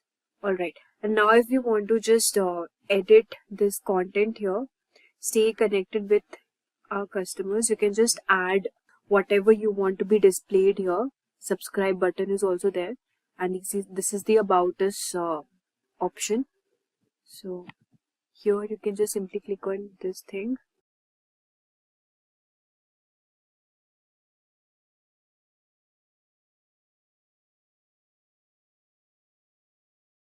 So from here you can just simply write something like sign up today with and indulge in the world of delightful tasty bakes, and this is my heading here. Okay, just want to edit the style, so you can just simply click on style here and select color as well. This color is not visible, so the text style also you can change it accordingly. And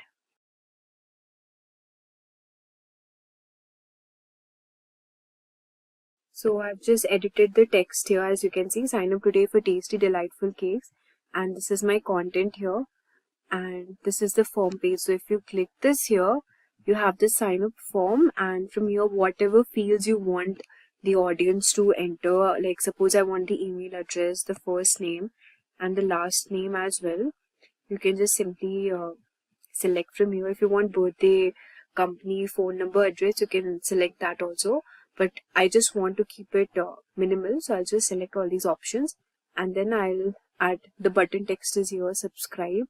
You can also write something like sign up now, hurry up or something. Send it to confirmation message, and this is the font size, and this will be displayed here. Success, you have been added to the audience. If you want to modify it, you can modify also, but I want to keep it like this, and just select save and close here. So as you can see, the page is being created. Now I'll just select save and close. So as you can see that our landing page is now ready. So if you want to publish it, you can also publish, and this is the page title and the site icon.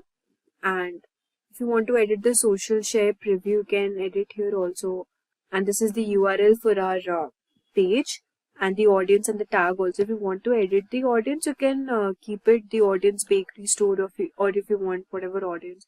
These are the tags. Contacts who sign up will be tagged automatically, and this is the content of our website and the settings and tracking. So I think it's good to go, so I'll just click on publish here. So as you can see that our landing page is now ready.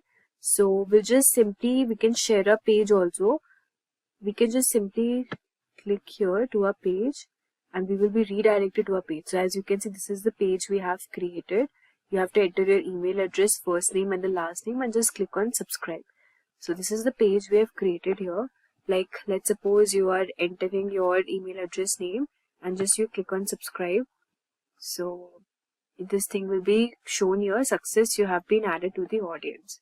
And now we'll just go back to our page again here. So as you can see, this is the recent form which we created, the bakery store. So now that we have a landing page ready to capture customer details, let's send them some deals. Go back to the main MailChimp page and then click create. So we'll just go back to the main MailChimp page, which is this, and we'll just select on create. And now we will create a regular email here, and we'll just select on this email, create regular email. You can enter your internal email name. Suppose I want it to be Tasty Bakes, and we'll just select on begin here. So now you can edit the name also. This is the internal mail we have. So as you can see, to whom are you sending this mail? You can add recipient. So this is, as you can see, to whom are you sending this mail? You can add recipients here also. From, suppose I subscribed to my form using this email ID which is shown here, and subject is also there. Since now we do not have much audience here, so it's like this. You can also send the time and the subject and write the content as well. So you can add recipients, whomever you want to, suppose a group of people or contacts, you can just import it from here. And you can add subject also, the subject name if you want to be good. Suppose the subject name I want it to be good cake deals for today. And the preview text should be something like hungry exclamation grab a donut, and just select save here.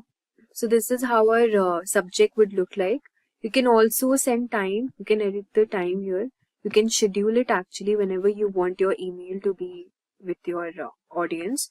So you can select the time here. So actually to schedule it, you need to upgrade your plan. But for now, I'm just showing you, if you already have an upgraded plan, you can do it. You can just select on upgrade now, and the plans are not that expensive. For standard, it's just around 500 contacts for 575 rupees annually. I mean, you just have to pay 1150 per month. So if you want it, you can just upgrade the plans. And premium, you need to pay 11,500, which is for 12 months. And standard plan is 575, and these are the benefits offered here. So let's close this. And yeah, if you want to send them now, I'll just select on send now and click save here. Next, you have this content option. You can design your email. So we'll just select on design email here, and then you can select a template, your email purpose, style, and the industry. The industry type is food and travel, and style, whatever style you want, basic, minimalistic, designed, colorful. I want it colorful, so I'll just select this. Email purpose, newsletter, whatever you sell, products, thank you, welcome, you can do it accordingly. Suppose you want a welcome template, you can click on this welcome also. So we'll just go with the newsletter one, and here you can see that this is a free template here, and we'll just select apply, wait for a few seconds, and this is our newsletter template. You can actually customize this, set a logo. We'll just set the same logo here. Just select on the logo cake, and from here you can add images, upload image, and then just select on this donuts. I want this donut to be displayed as an image. So this is the donuts which I have displayed here, and you can type the content design if you want to. Tasty donuts,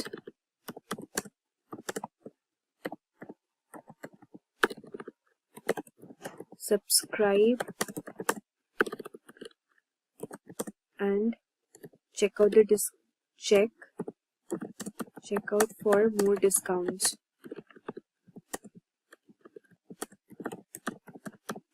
And you just select colors also. You can select here whatever you color you want it to be. Suppose I want to keep it minimalistic, so I'll just go with this. And then I think our newsletter email is ready now. So from here you can just click on save and exit.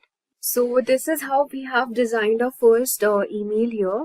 And if you want to send this mail, a regular mail newsletter, you can do it. This is our email link here. You can also click and edit your custom URL. And if you want to add a social post, you can also add connect to Facebook or your Twitter and Instagram as well. And you can just send this email to the audiences you want to. And this is our newsletter email here. And we'll just click on send. So this is how we do it. So as you can see, we have learned about how do we set up our audience and then creating a land page and also setting up a regular mail, how to create mail. So let's now see what other options are there. Now let's move on to the automations here. So you can also choose automations, just simply you can email tagged customer. These are the pre-built journeys, as you can see. If you want to build from scratch, you can also do that. So we'll just click on build from scratch. You can just provide a name, the internal name.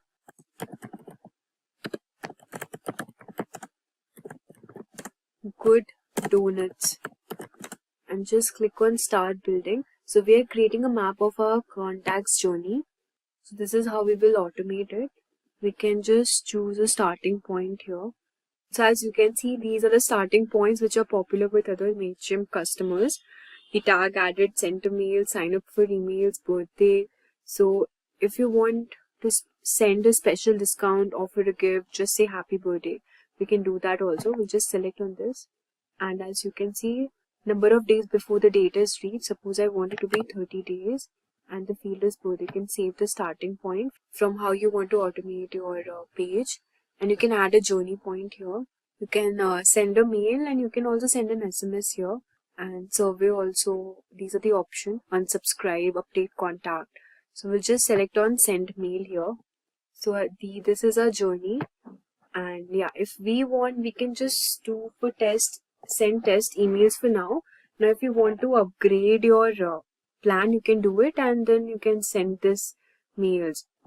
So this is how we use tags to segment our audience. And let's go back to our homepage.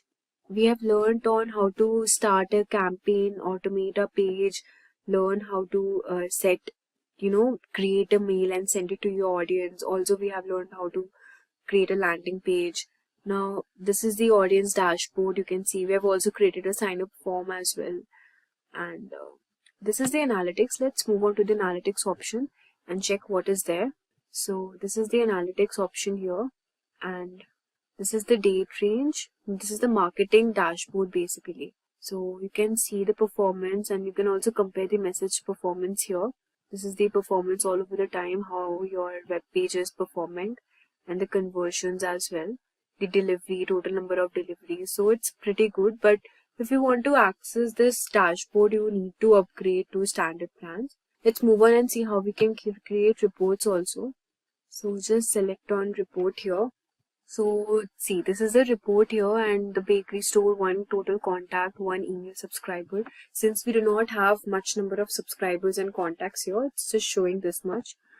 And view by status, ongoing, completed, types. These are the types: ads, postcards, surveys. You can check it by emails.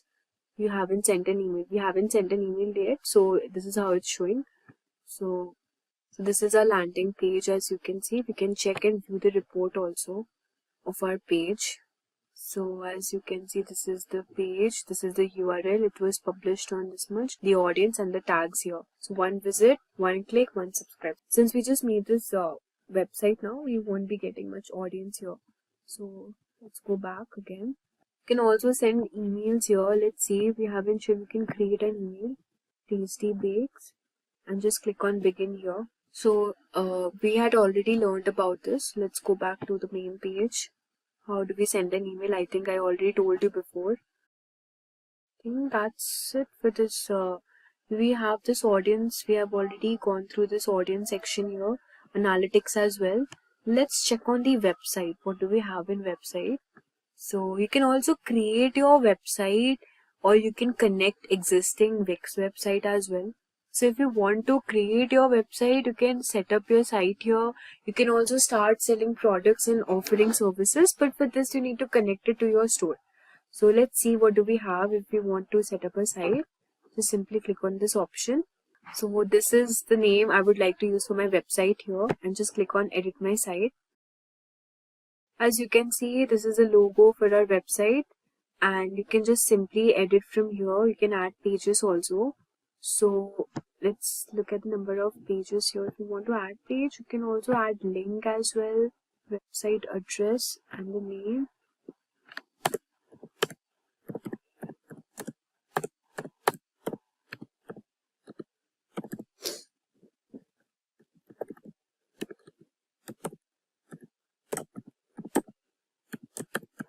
So as you can see, we have added a link over here. This is a website page. You can manage your site, and you can also talk up to your brand. You can edit this accordingly. If you want to edit, you can also edit this. We have the styles also. So paragraph text, the button and everything. If you want to change the button like this, or you want to make your website heading something like this, you can also do it accordingly. And I want to keep it like this only. So I'll just select this font from here, and the colors as well. The colors I'll just like this one more, but you can keep it like this. I think white looks better, so let's keep it white as only. Then we'll just click on preview here, and now you can edit your page. This is the tasty bakes, and this is the logo. If you want to keep your discount option for your food, then you can just simply write here something like 70% discount for first time users.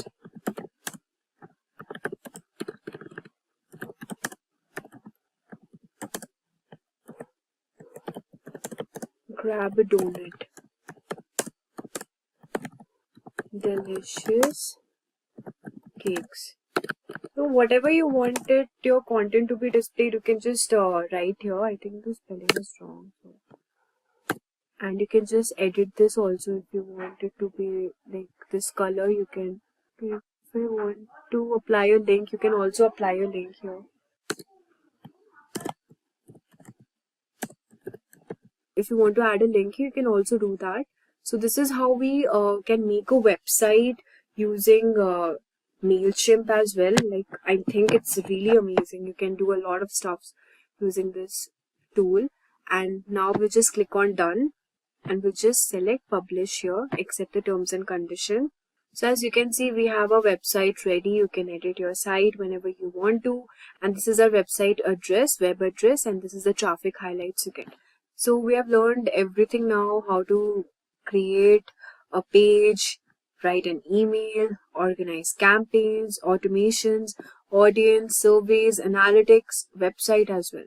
Let's check out what is there in Content Assistant. So from here, custom designs in just a few clicks. You can just enter your website URL, and if you want to import a brand, you can just do it, or if you want to set up your own brand, you can also do that. For this, you have to just simply click on set it up, and let's see what we've got. You can upload your logos. Just simply click on add logo, and now you can just select on continue. You can add your colors. Just click on next. You can choose your fonts also. Just click next here. Your brand kit is complete. So this is how we can also create a brand kit. These are the email templates here, and then we also have the integrations at last. So you can connect your apps and integrate it. So you can create, we have already learned how to create a website here.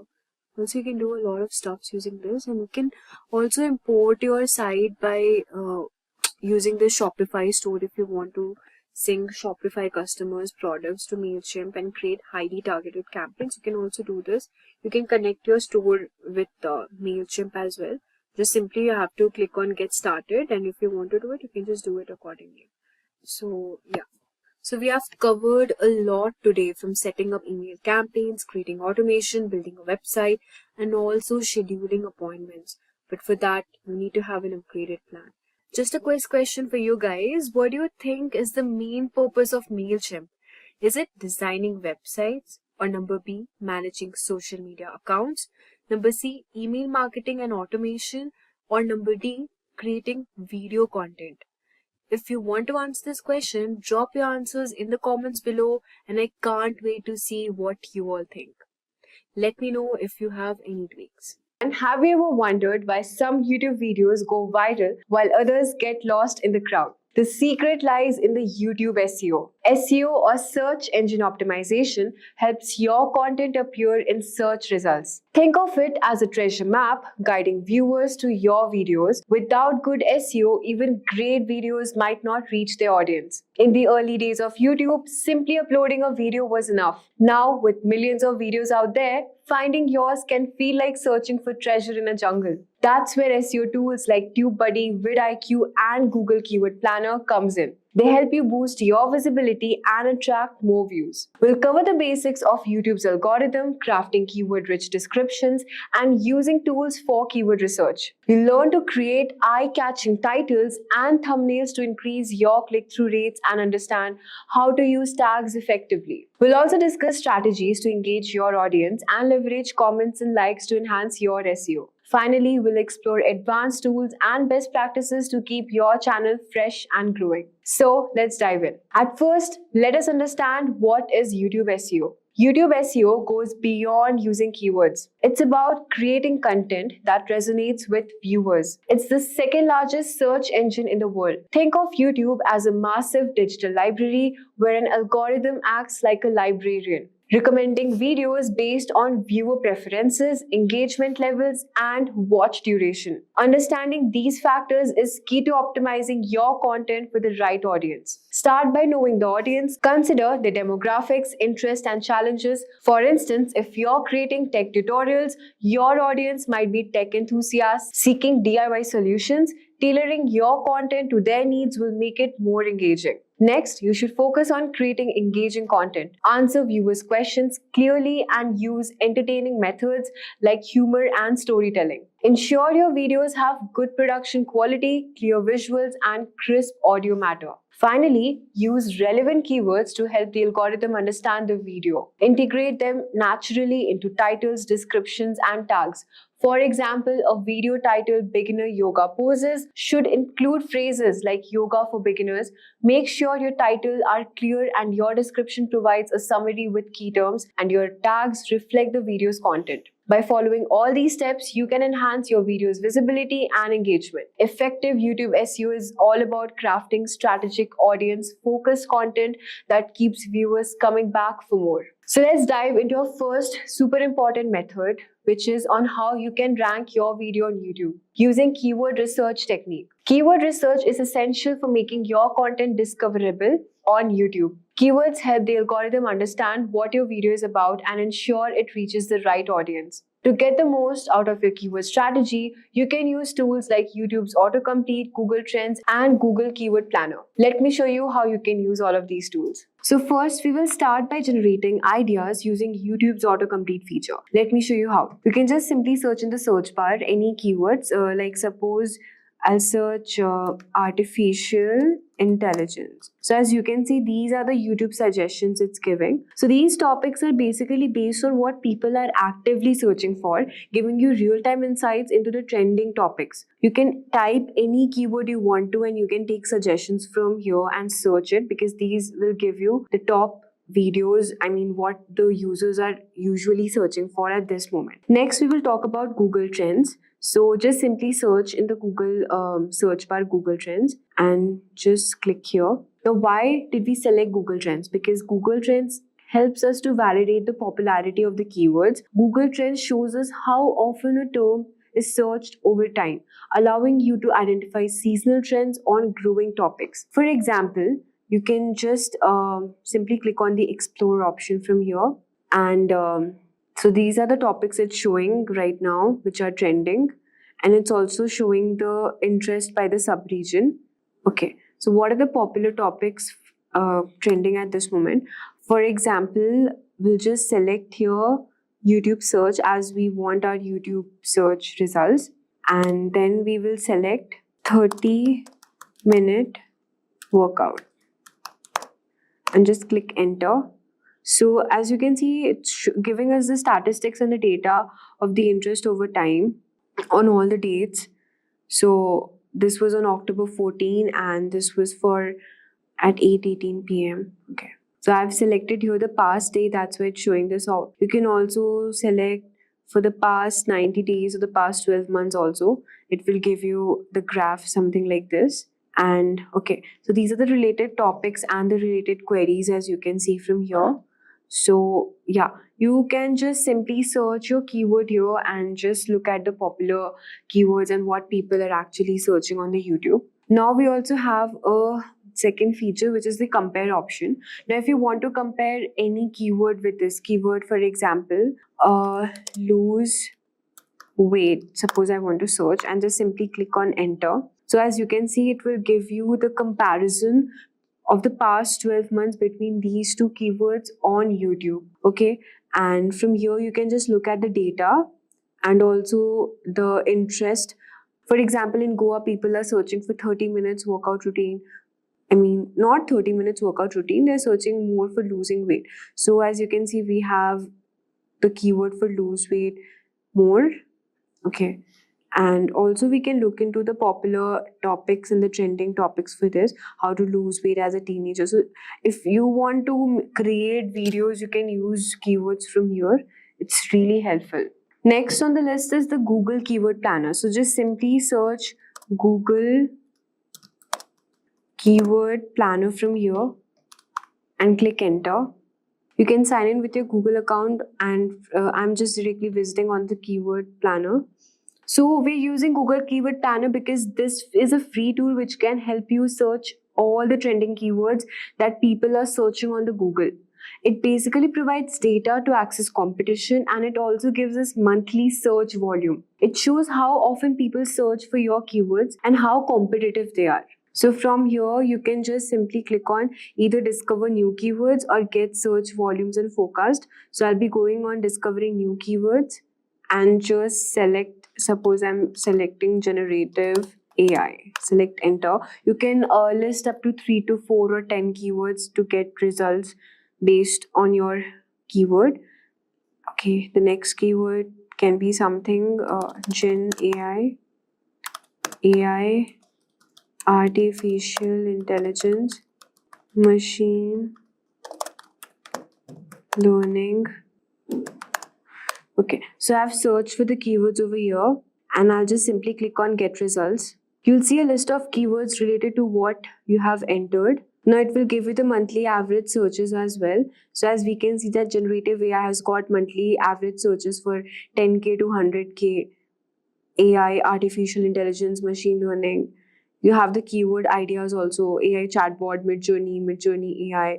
So you can just see from here. You can also edit your list with filters and categories to help you find those that make the most sense for your SEO strategy. Now, Google Keyword Planner is a helpful tool for SEO research, but no single option is going to be all the end for content planning. You want to supplement your efforts with other research tools that capture additional data. So now that we have discussed how to use Google Keyword Planner, also we have discussed how to use Google Trends, and then talking about the auto-complete feature from YouTube. By combining all these tools together, you can build a solid keyword strategy to enhance your video. So next, let's talk about how to optimize video titles and tags for YouTube SEO. Your video title and tags are the first thing YouTube's algorithm and viewers see, making them crucial for success. A well-optimized title attracts clicks and signals to YouTube and what your video is about, while tags help categorize your content better. So as you can see, this is the title of the video we have put. And if you want to check out the tags are mentioned at the last of the description. Here, these are the tags we have used.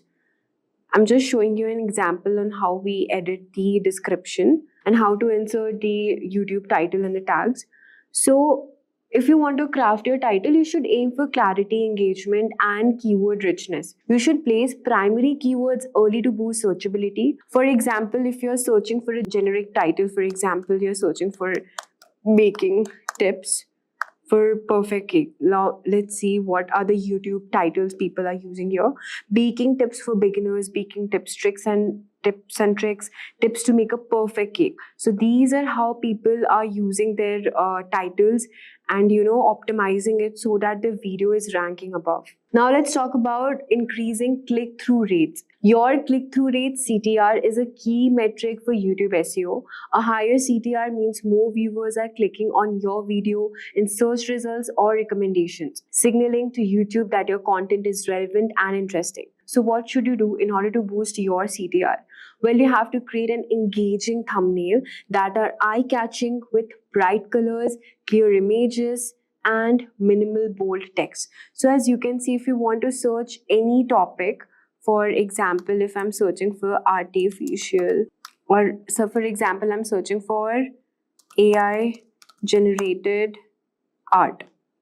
So let's see the top ranking videos.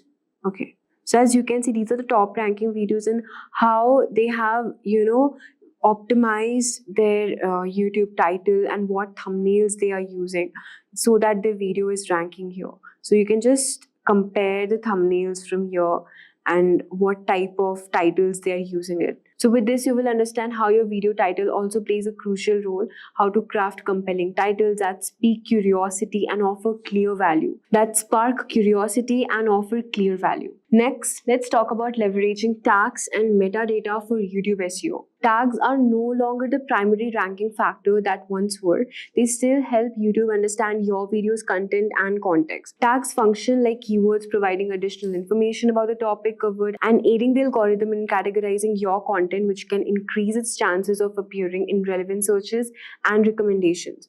You should use tags effectively. You can start with the main keywords such as, for example, if you're searching for baking cake if you're searching. So let's click on this YouTube video first and check out the tags here, what they have used. Okay. For this, I have used an tool to check out the tag, which is vidIQ. I'll just show you in the next coming topic. So it will automatically show you the vidIQ SEO score and the channel tags, what they're using for any particular video. So with the help of this, you can leverage tags and metadata for your YouTube SEO. Audience retention is key for YouTube's algorithm. The longer viewers watch your video, the more YouTube sees it as valuable content, increasing your chances of appearing in search results and recommendation. To boost retention, start strong, capture viewers' attention in the first few seconds with a quick preview or an engaging question. For example, if your video is about baking, you should say, "Ever wondered how to bake perfect cake without collapsing? Let me show you how." Keep your content dynamic by avoiding long, boring sections. Use visuals, edits, and different camera angles to keep things interesting. Also provide consistent value throughout each part of your content, offering something useful like tips or solutions. This keeps viewers engaged until the end, boosting your retention rates and improving your SEO. Now that we have covered audience retention, let's discuss how social proof and engagement can amplify your video's reach on YouTube. Now next we will talk about utilizing social proof and engagement. So social proofs like share, comments and subscription is a strong signal that your video is valuable and engaging. The more interaction your video gets, the more likely YouTube will promote it to wider audience, boosting its credibility and visibility. To maximize social proof, encourage viewers to like and comment. So here you can see the comment section, try to engage with the audience and reply to their comments. Engagement doesn't stop. You should actively interact with your audience in the comment section and build a sense of community and encourage more discussions. This ongoing interaction tells YouTube that your video contributes to viewer conversations. Now, to truly master YouTube SEO, it's important to use advanced tools that provide deeper insights into your video's performance and SEO strategy. So tools like TubeBuddy, vidIQ, and Ahrefs can help you track the effectiveness of your keyword, understand your audience better, and optimize your content for maximum reach. So let's start with the first tool, which is TubeBuddy. So just simply search TubeBuddy from here and you can add the extension Chrome in your mobile. As soon as you add this extension in your mobile from here, okay, just simply click on this website and sign in with Google and just add this to your extension in your YouTube. So after adding this, you can see here, this is the TubeBuddy So after adding the extension, you can see it will be displayed like this in your YouTube channel, in your YouTube interface. And from here, you can just simply click on the keyword explorer and whatever keyword you want to, suppose cake recipes. Okay, so it will give you the suggestions as well. We have added this TubeBuddy extension here, and yeah, you can see now when we just click on to this video YouTube channel, just simply click on refresh here, and you can see the TubeBuddy extension has popped up here. So we will just click with sign, just select this. So as you can see, we have added this TubeBuddy extension, and from here you can just simply click on the keyword explorer and search your keywords. For example, workout routine, okay, and just click on enter. So it will load the overall score and also the YouTube Google topics interest over time. It will also show you the data for this, the topics, the trending topics of this particular keyword. What else can you use? And see, you can also look at the score analysis, the search volume, the competition, optimization, strength, and all of that. So it's a really helpful tool if you want to leverage your keyword research and optimize your YouTube video SEO. So the next tool we are talking about is vidIQ. So I've already added this extension in my system here. So I can just simply go back to my YouTube video. So as you can see, this is the vidIQ extension which I've already added. And for example, you want to search any topic, generative AI. And from here, you can just look at the vidIQ results. It will give you the process, the overall score as well, and the top channels also. So this is my personal favorite tool which I use it because suppose if I want to just check the when this video was published and the overall data for this particular channel also, it will provide you here. You can just look the Royal Institution, how many years old it is, and also the vidIQ SEO score and the engagement, the channel tags, the video tags. It will provide you all the particular analytics you need in order to leverage your SEO score. So this is how you can use tools like vidIQ and TubeBuddy. Next on the list is Ahrefs Keyword Planner. So I'll just show you how you can use this, but this particular is Ahrefs Keyword Explorer. Okay.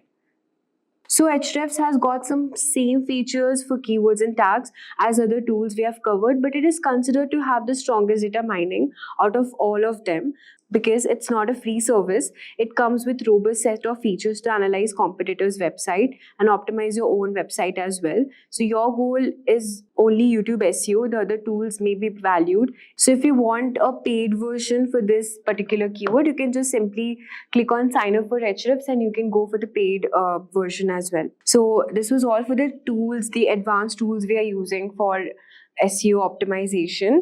And before we move on further, if you're interested to start a career in digital marketing, check out Simplilearn's postgraduate program in digital marketing in partnership with Purdue University. This course provides a robust and industry-relevant curriculum to help you become a certified digital marketing expert. The program covers essential digital marketing components like website creation, SEO, SEM, social media marketing, mobile marketing, content strategy, and many more. A year of experience is preferred, so hurry up, enroll now, and find the course link in the description box and in the pinned comment. So next on the list is creating a strong thumbnails. As we know that thumbnails are the key to driving click-through rates, think of them as the mini billboards of your video because they need to grab attention, be visually appealing, and hint at the value of your content offers. So if you search for any topic, and you can just look at the thumbnails they have created, which are the top ranking videos. Just look at the quality of the thumbnails they have created.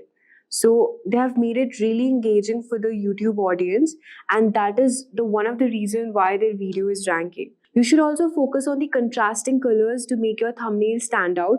For instance, a brightly colored cake against a clean background can draw more eyes to your video. It's all about creativity, how you show your thumbnail. So you must also ensure accurately that your thumbnail reflects your video's content. Misleading thumbnails may increase clicks, but first can harm also audience retention if viewers feel tricked and exit the video early. Speaking of retention, this leads us to the next crucial factor of YouTube SEO. At last, let's explore strategies to keep viewers engaged and boost your ranking by extending viewer watch time. Watch time is crucial for YouTube's algorithm. The longer viewers stay, the higher your video ranks, leading them to more recommendations. Start with a strong hook to grab attention and highlight the value viewers will gain. Structure your video to maintain interest using quick edits and engaging visuals. Break content into clear sections, guiding viewers step by step and varying angles to keep it dynamic. By implementing these YouTube SEO strategies, you will enhance your video rankings and grow your channel. Focus on creating compelling content, optimizing titles, descriptions, and tags, and keeping your audience watching until the end. So at last, there's one question for you. You can comment below with your answer. The question is, what is the one SEO technique you plan to use to improve your YouTube videos? Here are a few options you can choose from. Option A, using keyword-rich titles to attract more viewers. B, crafting eye-catching thumbnails to boost click-through rates. C, engaging with comments to build a community around your content. D, optimizing video descriptions with relevant keywords. Feel free to pick one or share your own ideas. Today, we are diving into an incredible new feature launched by OpenAI for ChatGPT, and trust me, this one is a game changer. It's called ChatGPT Search. So what's ChatGPT Search? Let me break down it for you. Until now, ChatGPT was limited to knowledge it was trained on, and anything after its knowledge, cut-off date. Well, it couldn't help you there, but not anymore. With ChatGPT Search, the model can now browse the web in real time. This means it can find the latest news, up-to-date search, and even the most detailed or uncommon information directly from the internet. This upgrade is not just about keeping up with the times. It's about supercharging ChatGPT to make it more relevant and practical for all kinds of users. Whether you are a student needing the latest research for your assignments, a professional looking for industry insights, or just someone curious about trending topics, this feature is designed for you. But here's the most important part. This feature is currently only available to the pro users, those with a ChatGPT Plus subscription. If you are someone who uses ChatGPT regularly or relies on it for its real-time insights, upgrading to Plus might be just worth it. So stick around. Today we will be exploring how to actually use it and what all the results we can look up to. Now, as I'm a ChatGPT Plus subscriber, as you can see, I'm using ChatGPT 4.0, and when I zoom it over here, you can see a small globe-like feature, and when you hover on it, you see Search the Web. And to enable ChatGPT search, you must click on this globe. So as you can see now, if you click on this globe, you will see a list of the trending topics. It's showing Who Wants Dancing with the Stars 2024, Taylor Swift, the greatest of the singers, Earl Holliman, Hulu Black Friday 2024. Another best part is my search trends may look not like yours, and it will definitely vary. So, this globe icon actually means now when you chat with ChatGPT, it will pull data from the web in real time. So now, let's ask about the latest launch in the Gen AI field. To enable this, you need to click on this and then ask the latest launch in Gen AI field and see it has started making it. OpenAI's Sora video generation tool leaked. OpenAI's video generation AI tool Sora was leaked by artists protesting its rollout and minimal compensation. Apple's challenges in AI rollout in China. So these are great news, advancements in AI and CRISPR integration. AI's role in research and development. In 2022, the UK invested $71 billion in R&D. Wow, emerging AI hardware developments. And with this, you will find a clickable link over here. And if you click on this, you will begin going to combining AI and CRISPR will be transformational. It will be providing you with a supporting document. Like if you have any of the doubts that it is not true or anything, you will be getting this. And with each paragraph it is given some of the documents that supports what it is saying. And after this, you can see it is sources. The sources, it will be appearing over here, and it will be giving you all the documents that supports each of these paragraphs it has searched. Before we commence, learn generative AI and machine learning with the professional certificate program from IIT Guwahati's E and ICT Academy in collaboration with Simplilearn. This 11-month live online program led by IIT faculty and industry experts provides hands-on experience with 25 plus projects and 15 plus AI tools including ChatGPT, DALI 2 and TensorFlow. Gain skills in machine learning, deep learning, NLP, reinforcement learning and computer vision, and earn a prestigious certificate along with executive alumni status from IIT Guwahati. Enjoy the interactive master classes, hackathons by IBM, and a chance to join a campus immersion at IITG. Join now to accelerate your career with this cutting edge AI program. Do check out the link in the description box below and the pinned comments. Now, let's add something interesting. Apart from all these technologies, something very personal.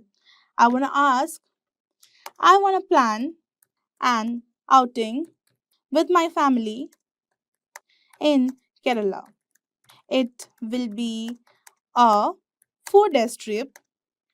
Suggest how we can plan our trip and make it fun. This much prompt is fine, I guess. Let's see what it answers. So, it has basically divided each day into morning, afternoon, and evening. Wow, it's nice. And let's see. Planning a 4 day family trip to Kerala offers a delightful mix of natural beauty, cultural experience, and relaxation. So, arrival in Kochi, it is suggesting to arrive in Kochi morning. You check into your hotel. Afternoon, the Fort Kochi, known for its colonial architecture. Wow, street art, St. Francis Church. This is nice. This is very famous, I guess. Kochi to Munnar, then Munnar to Thekadi, Alipi, and departure. Some additional trips, the accommodations, transportation. So it has even suggested that hire a private car for flexibility and comfort. Obviously, like you will be doing everything in time on your particular choice. And local cuisine, cultural etiquette. So it has even give the sources. So these are basically travel planners. If you click on it, you will be getting the best place. So this is task travel. This is a basically a planner where you can plan your trip. You have to give your date of arrival, number of days, hotel category. Okay, these are also having options. Basically, it's nice. It's even you don't even have to do the hard work of finding all these things. You will be getting directly from ChatGPT. Let's go back. Now let's ask something very important. Is there any deal on flights from Bangalore to Delhi? As the flight tickets prices are going so high, so let's see if they have any of the things over here. As of now, several airlines and travel platforms are offering deals on flights. So they are giving Make My Trip, Go Ibibo, Air India, Skyscanner, and some additional tips. So let's see. Okay, it has giving direct access to the particular website, and it's nice. And even it is giving uh, to write this code, and you will getting flat 10% discount. So basically, it's nice. You can even go and have a research on this, and then book your flights and get a discount in your next flight ticket, maybe. Now let's ask locate some good coffee shops near me in maps. I want the exact location. So see, it's just a competition to the Google search, honestly. Getting a map to locate where the place actually is. So basically, here are some options. You can even map, you can list. You will get a list of this. Third wave coffee, this is very popular, I guess. Blue Tokai coffee roasters and everything. And even it has directions, website, and even the call number over here, just like you get in this Google search. It's basically a competition, a tough competition, honestly. Now, making it a bit interesting, I want to ask, what is NVIDIA price? Now let's see. Hey, wow. It has even given a chart that we can even point out ups and the downs, the highs and the lows. I can even view it on various days, one day, fifth day, 1 month, 6 months, yesterday, 1 year, or 5 years, anything. And even you will getting here the dollar 0.83 plus 0.61% November 26. This is actually nice. Even you will getting a summary of this. This is truly nice. You can even find out at particular date and time, 6 months, 1 month, and everything in just your fingertips. And that's ChatGPT search. Greetings, everyone. This is Rob Sanders with Simplilearn. Thank you for joining. And today we're going to cover search engine optimization, interview questions and answers. So thanks for joining again. And here's how it's going to work. So if you have any questions to these questions or answers, feel free to just comment right below this video and we'll get back to you as soon as possible. We're going to go through a series of questions and I'm going to answer those questions for you. Okay, so the first question that you might be asking in an interview is differentiate between do follows and no follows. Okay, so if you've taken or listened to my SEO courses on YouTube for SEO, we talked a lot about do follows and no follows. And simply put, I mean, do follows are just signals to the search engines to follow the link. So there's a link on site A pointing to site B. We're going to basically tell Google, Bing, and some of these other search engines, hey, go ahead and follow that link. Now, a no-follow is just the opposite. So a no-follow link doesn't allow the search engine crawlers to follow it. So if we have a link on our site, site A, pointing to site B, we can put a no-follow tag in there. And what that's going to do, it's going to signal to the crawlers, hey, don't follow this link. So in the end, if the crawlers don't follow the link, then there's not going to be any link juice passed. And so Google is not going to give you credit or give that site credit for having a link pointing to it or pointing to another site or from another site. And so it's all about linking. So we can control if there's links on our site, whether we want the crawlers to recognize those or not, simply with no follow tags. So just a reminder, link juice is the reputation or equity passed from one website to another. So if you have a link on another website and that website is of high quality, meaning their page authority, their domain authority is high, they have a lot of content, they're not spammy, they're really rich and they're relevant,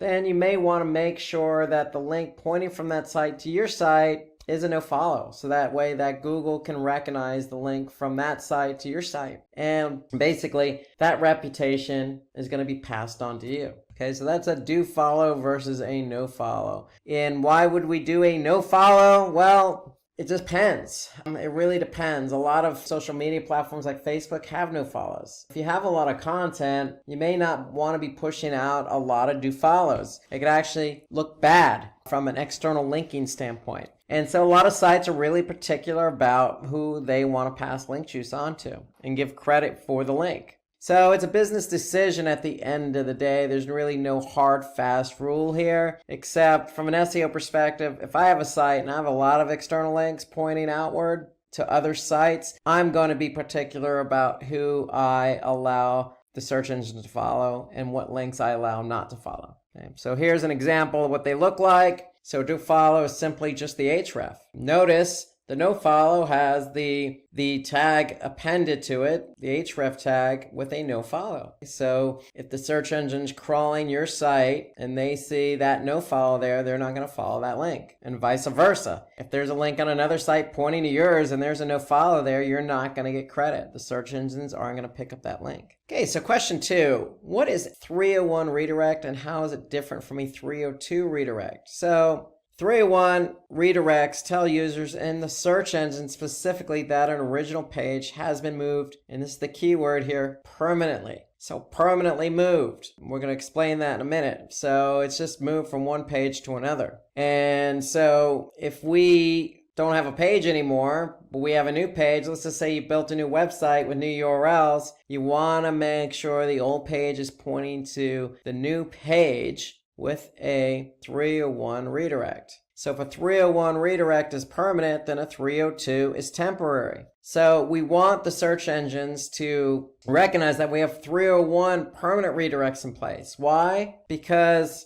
if we have temporary, then it might alert Google to not keep that page in its search engine rankings because it's temporary. So why would Google want to keep a temporary page or even a page that is pointing to another page on a temporary basis? So they may remove both pages from its index. Okay, but if we have something permanent in place, Google may say, okay, this page is permanently linking to another page or redirecting to another page. Therefore, it's stable, it's permanent. We're going to keep that new page in the index and eventually remove the old page. So really, something permanent is more stable in the eyes of the search engine. Something temporary may not be as stable in the eyes of, say, Google. And if they don't see it as stable, then they may remove both pages from the index. Okay, so the idea is we want to be found in Google Search Index, and we get it. Sometimes pages go away for a variety of reasons. And if it does go away, just make sure you have a new page for it. And that new page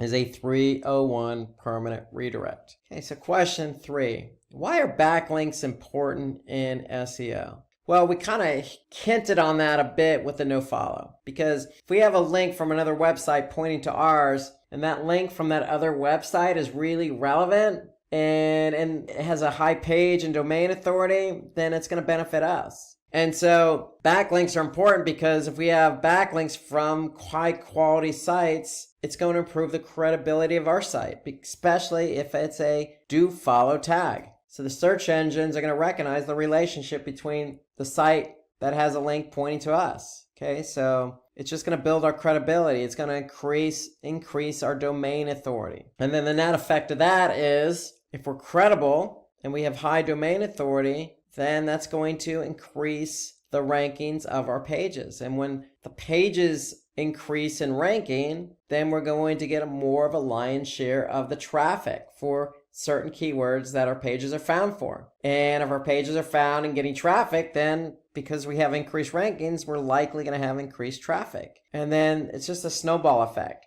So more traffic leads to more engagement and conversions. So the whole idea for SEO is, remember, you have an on-page strategy and an off-page strategy. Building external links is part of an off-page SEO strategy, and we want to make sure that we are relevant in the form of a link or in the form of content on other high-quality sites. Being on a high-quality site only benefits us because, again, increases our domain authority. Google sees us as more relevant. Therefore, our pages are going to benefit by ranking higher, and therefore, when we rank higher, we get more traffic. So it's a snowball effect. So having backlinks is important because it snowballs all the way through to conversions. Okay, so what are the best practices to rank your videos on YouTube? This is a great question, really great question. Given the importance of videos, especially with SEO, because videos are found. YouTube in itself is a search engine. So if we have a video, how are we going to get it to rank on YouTube? Well, first things first, you never want to put a video out there and want it to rank if it's not engaging or informative. So make sure you go ahead and follow the best practices of having engaging and informative content in your video. Now, once you have that video in place, you want to optimize it. And then some of the key factors for optimizing the video are,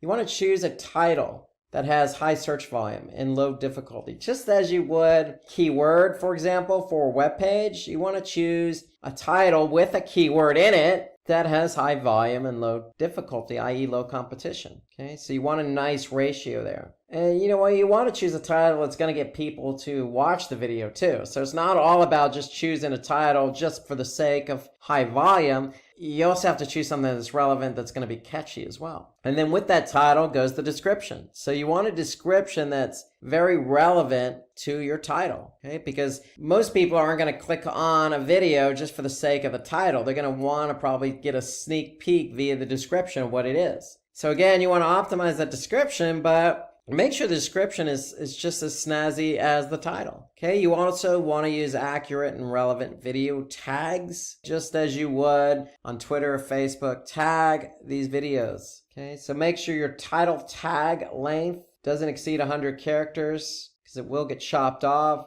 So again, that goes back to just writing something really short and to the point that's going to grab somebody's attention. Okay, you also want to upload a captivating thumbnail, something that's relevant, that's going to grab somebody's attention. And then again, we set it similar to the video tags. We want to use relevant hashtags. Again, just as you would with Twitter and Facebook, go ahead and throw some hashtags in there that people could see because people search via hashtagging. And then this goes without saying, you did all the work, created a really great video. It's engaging, it's informative, you optimized it. Feel free to promote your video on other social media platforms. Okay, don't just stick with YouTube per se. So the benefit here is if you post it on Facebook or LinkedIn or whatever platform of your choice and it gets engagement, people click on the link, go to YouTube, they're going to like it, and then other people are going to see that engagement. They're going to see how many people liked it or how many subscribers you have. So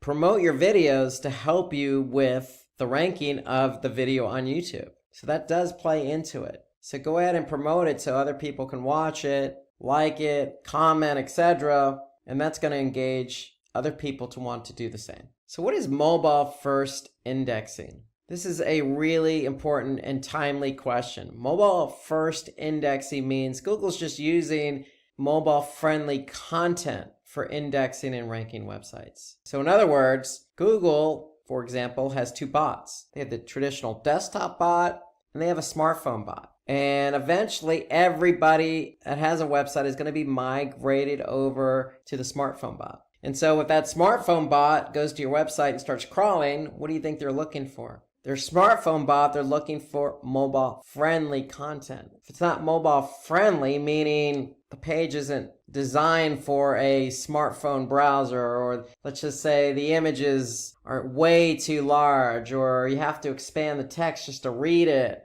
You know, a lot of these issues that somebody would have just simply trying to read something on a web page on their mobile device, Google's not going to grab that content. So you want to make sure it's mobile friendly so it gets indexed. And so if your website has a responsive design, Google will rank your website based on its performance on mobile devices. Okay, so you want to make sure that your website is mobile friendly. And if you're in an interview and somebody asks you this question, you could even take it a step further and say, look, I'm going to measure how friendly my website is for mobile devices in Google Search Console. Because Google Search Console has a report that will show you what pages on your website are not mobile friendly. And it's not a guarantee, but I could tell you if I'm Google and I'm crawling your site with my smartphone bot and that page or one of my pages is not mobile friendly, I'm probably not going to index it or rank it. So you want to leverage that report in Google Search Console to see what pages are mobile friendly.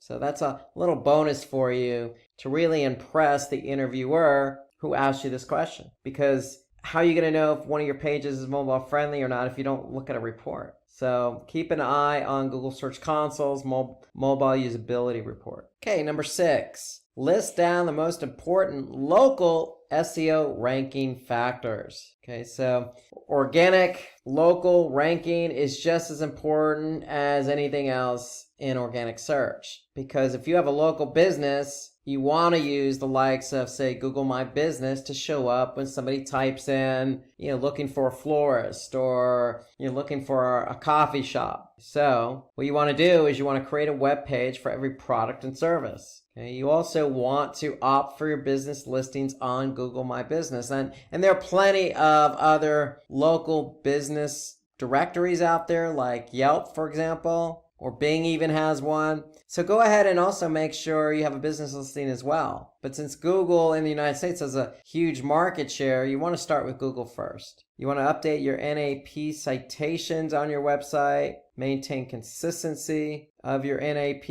Okay, so NAP is name, address, phone number. So you want to make sure that that's current and consistent. So if you have a number on your website, make sure it's the same number on Google My Business. Okay, you can embed a Google map on your website. You could certainly optimize the meta tags and content, not only on your web pages, but within your Google My Business directory. So you can add your business to other local directories, like I mentioned, Yelp. And then also, just as important, opt for reviews and ratings. Okay, so the more reviews you have, the better off you are. Okay, so I always say this with local search. 3 of the main factors in showing up for local search on, say, Google is obviously the keyword. The second is the proximity of where that person is. And then third is the reviews. So you can't really control the proximity, but you can control the keyword and you can control the reviews to some degree. So work hard at getting reviews for your business, but at the same time, you can certainly work in some keywords, let's just say for your product and service pages on your website, but also you can translate that over to Google My Business. Okay, so working in those keywords, making sure your number, your address, your name, they're all consistent.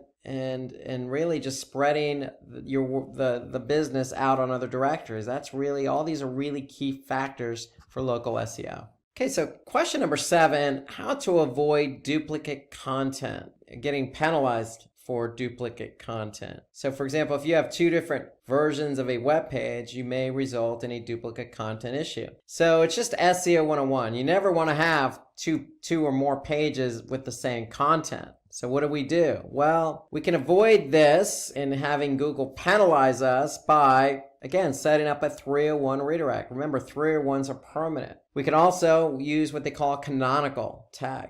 And a canonical tag basically alerts the search engines as to which page is the original. Okay, so if we have an original page, we want to point to that page with our canonical tag. And then the third option is opt for preferred domain in Google Search Console. Okay, so if you have multiple domains, make sure you set up a primary one in Search Console. So those are ways to work around it. Of this 3, I would always go with the canonical tags, because that's just a tag that's going to sit on the page. It's going to alert Google as to what the original is, just in case they get their hands on the duplicate. So all the pages that have the same content are going to have the same canonical tag pointing to one page. So again, 301s are permanent. You can simply just redirect one to the other if you end up having duplication, or you could just tell the search engines, hey, this is the original page, or you can go through Search Console. Okay, number 8, what are the tactics to increase a web page speed? Okay, so what are some of the tactics? Well, when you build a site, especially for mobile, you want to keep it as simple as possible. And what I mean by simple as possible, really, I mean, hey, use a simple website design. Don't get overly creative, if you will. Most websites, all websites have images. You're not going to be able to get around that, but just make sure you optimize your images. In other words, don't have such a large image size. If you don't need something very large, don't have it. Okay, you want to improve server response time. And what do we mean by that? Well, your site's sitting on a server somewhere. You can own that server, or you can be renting it out from, say, Amazon Web Services, or let's just say GoDaddy as your registrar.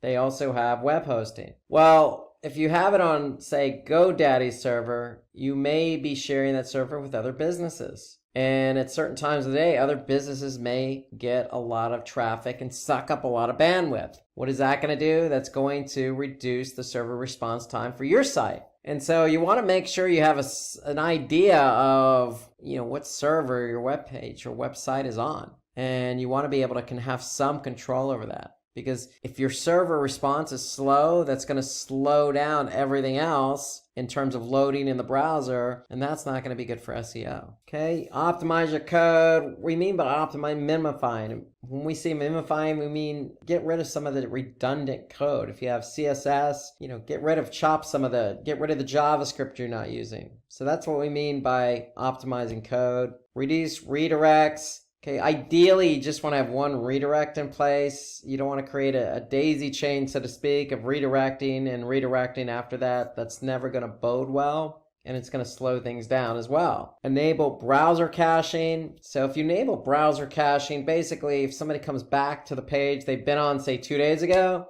they're probably going to see a cached version of that page. And then opt for the content delivery network as well. So these are some of the ways to reduce page speed. Now, if you're curious about the page speed of your website, you can always go to Google's Page Speed Insights tool. And all you have to do is just Google Page Speed Insights, or even just something generic like Google Page Speed. And you're going to get this tool, Page Speed Insights. And all you need to do is just plug in a URL. When you plug in the URL, Google is going to analyze the URL for both mobile and desktop. And so here we could see Google gives a score. So we could see the score for mobile and we could see the score for desktop just by clicking on desktop. And so here I could see some of the issues that the site may be having in terms of page load time for their desktop. If I flip over to mobile, here I could see some other issues. For example, they have a server static assets with efficient cache policy. Now, if you're not sure what the heck that means, you can always just click on it and you can see some specifics here.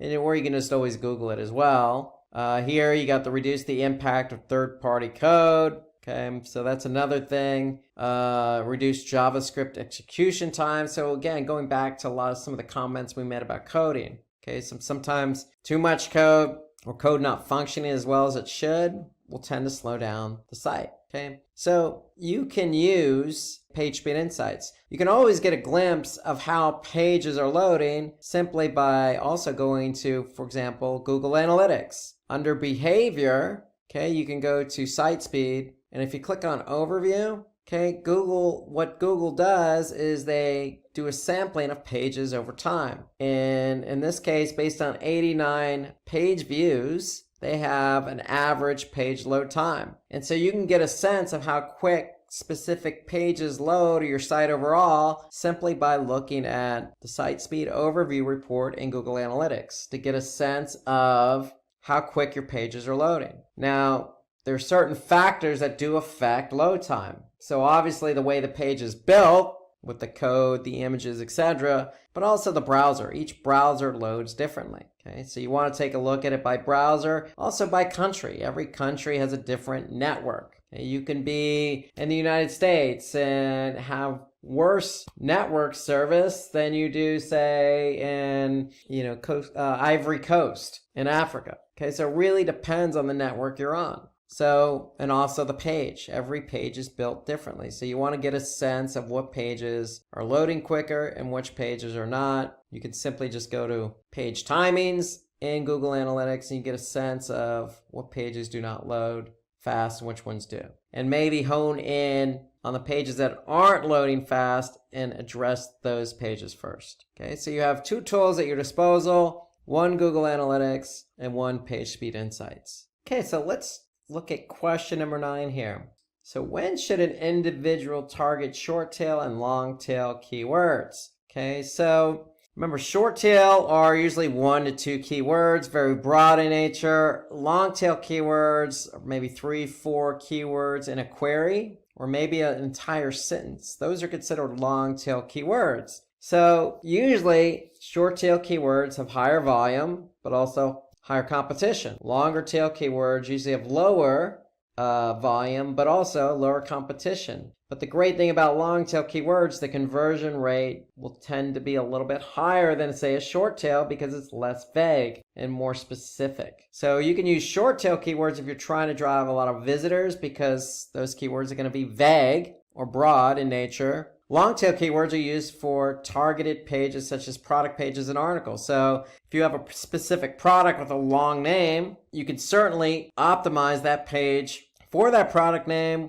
Again, the product name may have low volume, but if somebody types in exactly that product name, you show up, the chance of them converting are going to be very high. So you don't have to always be that specific with the product name, but try and be as specific as you possibly can in order to get somebody to click on your link in the search engine results and get them over to your site to convert. Okay, so those are really the big differences. Short tail, very broad, very vague, a lot of volume, but also a lot of competition. But hey, if you're ranking for a short tail keyword, you're probably going to get a lot of traffic. The conversion rates may not be as high as something, say, long tail, where, hey, maybe you're just honed in on a few set number of products and you don't care a lot about the traffic, you just care about getting the relevant traffic to your site to convert. Okay, number 10, what are the important elements to focus while developing a website? So we're talking in terms of SEO. Okay, so if somebody asks me this question in an interview, what am I going to focus on while developing a website? Well, the answers are right here. Yes, we talked about mobile. Mobile is so important because a lot of websites are going to be indexed with Google smartphone bot. So mobile usability is very important. So we need to make sure our website is responsive for mobile. Just some basic practices when it comes to site architecture and navigation. We want to have a simple URL structure. Okay, no overly cumbersome. The navigation should simply be clean and neat. Okay, if you have 5 products, okay, maybe you have in your navigation, you have something called products with all 5 listed, or you have all 5 products in the main navigation. The key is you just want to make it clean and neat and easy for somebody to find. The rule of thumb is if it's good for the end user, it's probably going to be good for Google. But if it's complicated for the end user, it's probably going to be complicated for Google. You always want to create a sitemap. Now, what is that sitemap? A sitemap is simply just a formatted file that includes all your URLs and assets, your images and your videos. They're going to be sitting on your server as well. So you want Google or these bots to be able to find your pages and assets. And by the way, you want to take it a step further and make sure you upload that sitemap, which is sitting in the root directory, meaning domain.com/sitemap.xml. Okay, you want to take that sitemap and make sure you input that sitemap location in Google Search Console. That way, Google Search Console has a one-way ticket to grab the elements in the sitemap. Another important element to focus on while developing a website is having a robots text file. And all a robots text file is, it's like a lock, I always say, to a house. So if you lock a door in your house, nobody's going to be able to get in that door. So that's all a robots text file is. You're telling Google and these other bots that are coming to crawl your site what's locked and what's not locked, meaning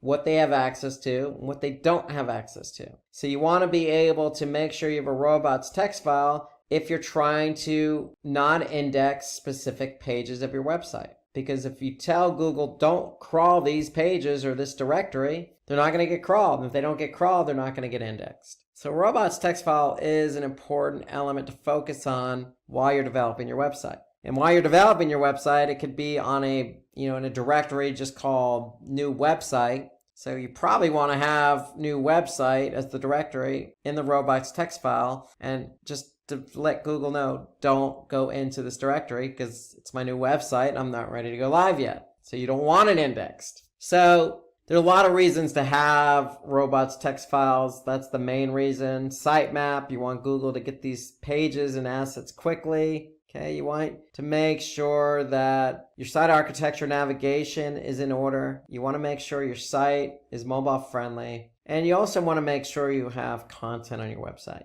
That's the key, because that's what's going to keep people on the website and engaged. And when I say content, I don't necessarily just mean words. I also mean videos. I also mean images, something interactive. Okay, you want to keep people engaged. That's the key behind it. Trust me, if an end user finds your site engaging, Google is likely going to find your site engaging. Okay, so those are good brownie points to bring up if somebody asks you this question in an interview. So just a recap here, it's important to have a better site structure so that bots can easily access and index the content. Okay, with a responsive design, helps to make your website mobile friendly and user friendly. Would also increase the amount of time a user spends on your website, which may improve your site's ranking. Sitemap is simply just a file that helps search engine bots to understand the structure of the website. Okay, how many pages are on your website and where are they located, along with the videos and images. Okay, and then the robots text just instructs the search engine crawlers to understand what pages should not be indexed. Okay, this is simply just a text file, and it's added to the root directory. Again, think like a door, think of a lock. Okay, you can lock whatever doors you want in your house. Think of it that way. Imagine you wake up early in the morning, grab your coffee, and start scrolling through your phone. Your voice assistant suggests a new app to help you manage your day. And an AI-powered ad pops up recommending a product you didn't even know you needed. But now you can't resist. The best part is you can try it virtually before buying, right from your phone. This isn't the future, this is now. AI and cutting-edge technologies are redefining how brands connect with you, me, and the world. So in today's video, we are diving into the 6 biggest digital marketing trends shaping 2025 and how they are transforming everything we thought we knew about reaching customers. From AI to VR, voice search to personalization, these trends are your guide to staying ahead of the game. And if you are a marketer, business owner, or just curious about the future, you will want to stick around. So let's break it down. Let's kick things off with AI and machine learning. Because let's face it, AI isn't just a trend anymore, it's the backbone of digital marketing in 2025. Think about it, AI tools like ChatGPT or Jasper are doing more than just automating tasks. They are creating hyper-personalized ad campaigns, analyzing customer sentiment, and even generating full-blown marketing strategies. Here's an example. Imagine running a bakery. With AI, you can send personalized messages to your customers, like reminding Sarah it's her anniversary next week and suggesting a special cake. And for larger brands, tools like Sephora's chatbot don't just answer questions, they recommend makeup shades based on your skin tone and preferences. How cool is that? The takeaway is AI doesn't just save time, it builds stronger connections with your audience. So start small, use AI-powered tools for email marketing or customer segmentation, and watch your campaigns go from good to game-changing. Now, while AI is changing how we create content, voice search is transforming how customers find it. Let's talk about the next big trend: voice search and voice commerce. Let's suppose you ask, "Hey Alexa, find me the best running shoes under $100. Voice search isn't just a convenience anymore, it's how a huge chunk of consumers interact with brands. In fact, over 35% of US households now own a smart speaker. But here's the catch. Voice search optimization isn't the same as traditional SEO. Let's take an example. Suppose you're in a coffee shop, ranking for best coffee in Seattle isn't enough anymore. Voice queries are conversational, like what's the best coffee near me that's open now? This means you need to focus on long-tail conversational keywords and make sure your website is optimized for local search. Voice search is all about meeting consumers where they are literally. While voice search is reshaping how consumers find products, AR and VR are also transforming how they experience them. Let's dig into it. The next exciting trend, which is augmented reality and virtual reality. Augmented and virtual reality have stepped out of this gaming world and into marketing, and they are here to stay. Picture this, you are buying furniture online and instead of guessing how it looks, you use IKEA's AR app to place the couch in your living room. Or imagine trying to make up virtually like Sephora's lets you do, to find the perfect shade before you buy. But it's not just the retail. Real estate agencies are offering virtual tours of homes, and even car dealerships are letting customers experience test drives through VR. These aren't just flashy gimmicks, they are the game changers in customer experience. So if you are into any industry that involves visual products or spaces, AR and VR can set you apart. So start exploring platforms that align with your business and wow your audience. Speaking of engagement, let's talk about the king of content formats and videos. And yes, it's still dominating in 2025. Also, just a quick information, if you are interested to start a career in digital marketing, then check out Simplilearn's postgraduate program in digital marketing in partnership with Purdue University. This course provides a robust and industry-relevant curriculum to help you become a certified digital marketing expert, and the program covers essential digital marketing components like website creation, SEO, SEM, social media marketing, and many more. A year of experience is preferred, so hurry up and enroll now and find the course link in the description box below and in the pinned comments. So let's talk about the trend 4, which is the continued dominance of video content. We all know that video is everywhere. TikTok, YouTube Shorts, Instagram Reels, but it's not just about short form anymore. Long form content is making a comeback, especially for tutorials and storytelling. Take live streaming as an example. A small business owner can use it to showcase products, answer customer questions in real time, or even give behind the scenes tours. And it's not just for big brands. Tools like Canva and InShot are creating professional looking videos easier than ever. The key is here, balance. Use short videos to grab attention and longer ones to build trust. And don't stress about fancy edits. What matters most is delivering value. So now we have covered how to create content. Let's talk about how to make it feel personal at scale. We are talking about the trend number 5, which is personalization at scale. Have you ever opened Netflix and it feels like it really knows you? That's personalization at work.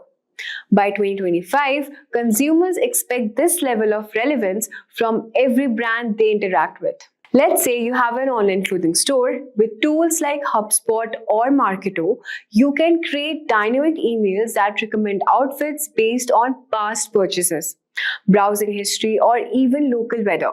It's about making every customer feel seen and understood. Remember, personalization isn't just a buzzword, it's the key to build loyalty in a crowded market. And finally, let's explore how social media and e-commerce are merging to create seamless shopping experience. We're talking about trend number 6, which is social commerce and shoppable content. Scrolling through your Instagram, seeing a dress you love, and buying it without ever leaving the app. That's social commerce. And it's taking over. Platforms like Instagram, Facebook, and even TikTok are integrating shopping features that make the buyer's journey frictionless. Here's an example. Beauty brands are using Instagram shoppable tags to showcase products. Customers can see a lipstick in a post, click on it, and purchase all within seconds. And for smaller businesses, partnering with influencers can amplify your reach while building trust. And the secret is here. Create visually appealing interactive posts that don't just sell but also engage your audience. So there you have it. All the 6 digital marketing trends shaping 2025: AI, voice search, AR video, personalization, and social commerce. These aren't just trends, they are the tools to transform your marketing strategy. So guys, we have come to the end of our full course. If you have any doubts or questions, ask them in the comment section below. Our team of experts will reply you as soon as possible. Thank you and keep learning with Simplilearn. Hi there, if you like this video, subscribe to Simplilearn YouTube channel and click here to watch similar videos. To nerd up and get certified, you can check the description box below.